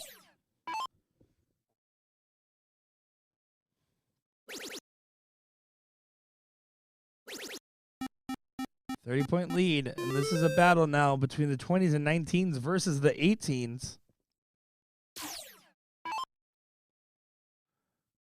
20s and 19s need to get defended constantly.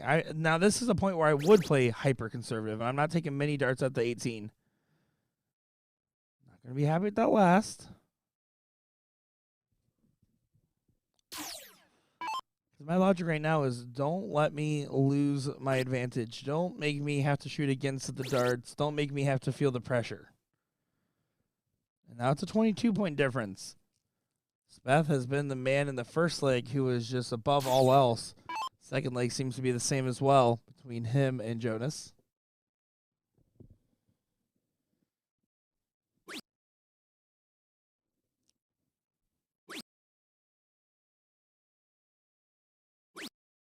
Just the 3 mark on that moment where really you needed a big conversion. Because now you're handing the opportunity to the man who has the hot hand as well. Well, he does take the swing on the second. Should go back. Expected more results after that first start, but still a great round. 34 points of difference and a little bit of damage on that 20. See that little slash, a little ding, if you will.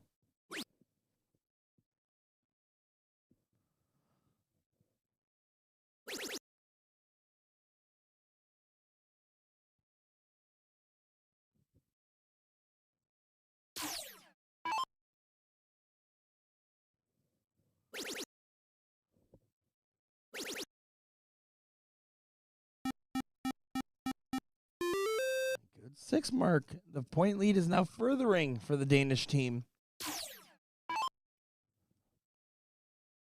Speth deciding what he wants to do. Again, I would be playing on my 20s and 19s the whole time.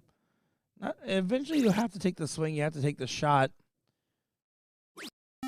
Again, it's just they haven't really had the right moments, and the moments where you think they would have shots, they're missing the first start to get the go-ahead.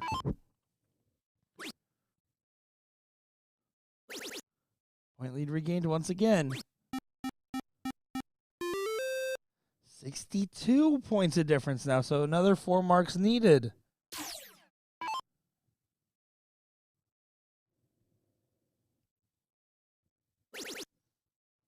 That first start helps. Oh my gosh, he goes for the big shot. And I had my math wrong. He only needed 1 trip to get the point lead and hits a 9. Oh my goodness, what a time for that. Smith and Kramer regained control after an elongated multi-round battle in the 18s versus the 20s. Rasmus going to try to find success on the 17s. Finds 5. Now this is a moment where you try to ride the momentum. If I'm Speth, I'm thinking, okay, let me go ahead, close the 17s, trip my 20 again.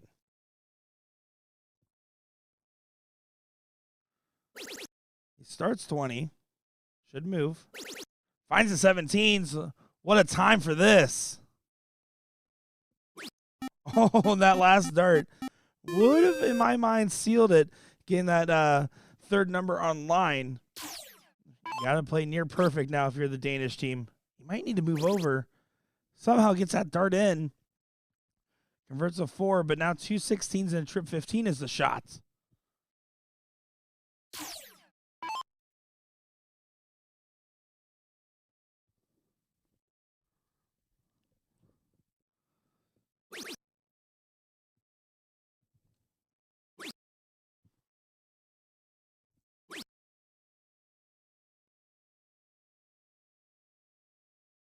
Doesn't seal it quite yet.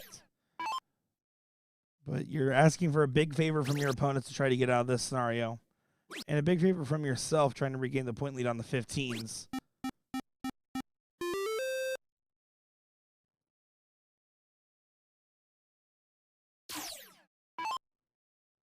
Single 15 and 3 bowls.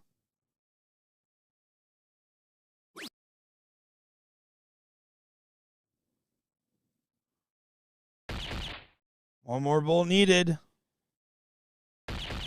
And there you go. Speth and Kramer get the win in the finals. And I'm going to be completely honest, as we hadn't seen Speth and Kramer up until this final, but just based off the third place match alone, I was thinking in the back of my mind, there's no way the Danes get beat here. But oh my goodness, a performance that is incredible. Speth in that first and third leg there as he blows a kiss at the camera. Unfortunately, we were on the other camera, Speth. It was something incredible, but yeah, he really pulled it together. Kramer did a great job in the supporting role, made it for a good duo against a very, very, very tough team. So congratulations to all 4 individuals, and congratulations, everybody. We have made it to the end. The Chicago 39th World Challenge Champions Finals here for BullShooter is over. It is done. It is done. So that was the very last match available to watch. Everything else now is pretty much shut down around the room. In fact, actually, let's go ahead and I will show you guys exactly how this room looks real quick. So you can see our, try to get a better look. This is our bullpen out here, which this all looks about normal. But then you kind of look around and you notice the walls are getting pretty empty over here. And you can see the top of our trussing. Don't mind that. You can see... oh, yeah. Oops, no more dartboards. They're pretty much done shutting down almost everything else. And, yeah, you might be thinking, what's the other side look like? Looks like it's about ready to get loaded up. Look at all that. That is quite the sight to see. Oh, my. Well, thank you all so much. Make sure to give us a follow, give us a like, give us a share, and be in the know as July 31st and August 1st. Invitational Shootout number 4 will be taking place here for BullShooter. Of course, June 29th, National Darts Day. We will have a broadcast for that as well. The 180th day of the year.